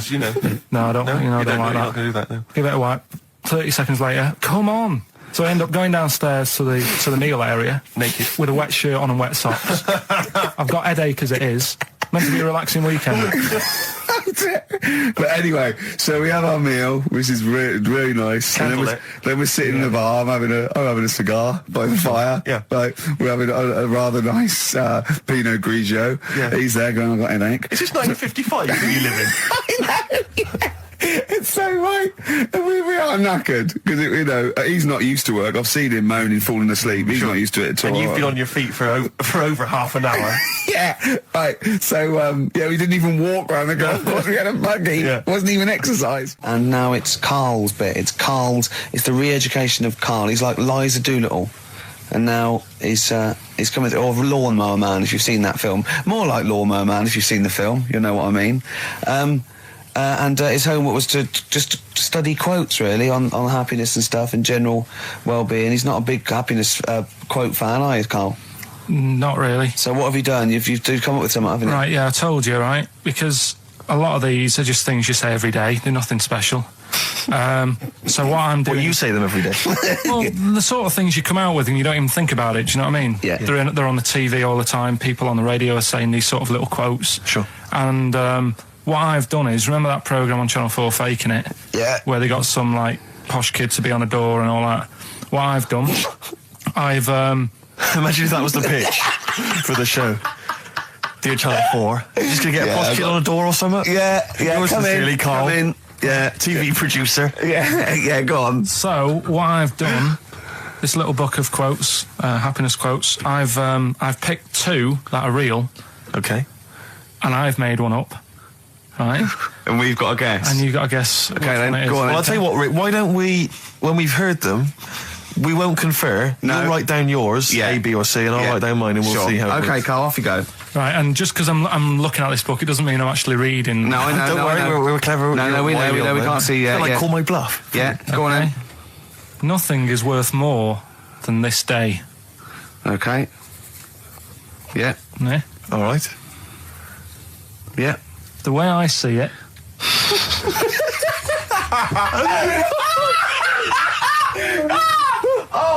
Oh God, my head's gonna burst. No, hang on. My head's gonna burst. No, Hang on. this might not be Carl's. Oh, it might not be. How do you know I haven't tweaked them a little bit? Yeah, good Okay, point. fair Good enough. point. No, good point. The way I see it, if you want the rainbow, you got to put up with the rain. Yeah. Okay. All right. All right, yeah. Okay. Hang on. It's not here. Come on. Cat food. Cat food, come on. It stinks a bit, but if you don't put up with the smell, the little kitten will die. Steve, I don't know what to say. I don't know what to say. Imagine this in faking it. Imagine their faces when he says that, and they're going, "Oh my God." Oh. Carl, play a song, mate. We'll have to confer on this one. Well, that's just amazing, Carl. Just read them again. Two were real, one was fake. Go on in. Right. First one. Nothing is worth more than this day. Excellent. Next one. What does that mean? Well, cherish now, cherish your time. Okay. Because you can't get it back, and Yeah. you know. That's the way I saw it.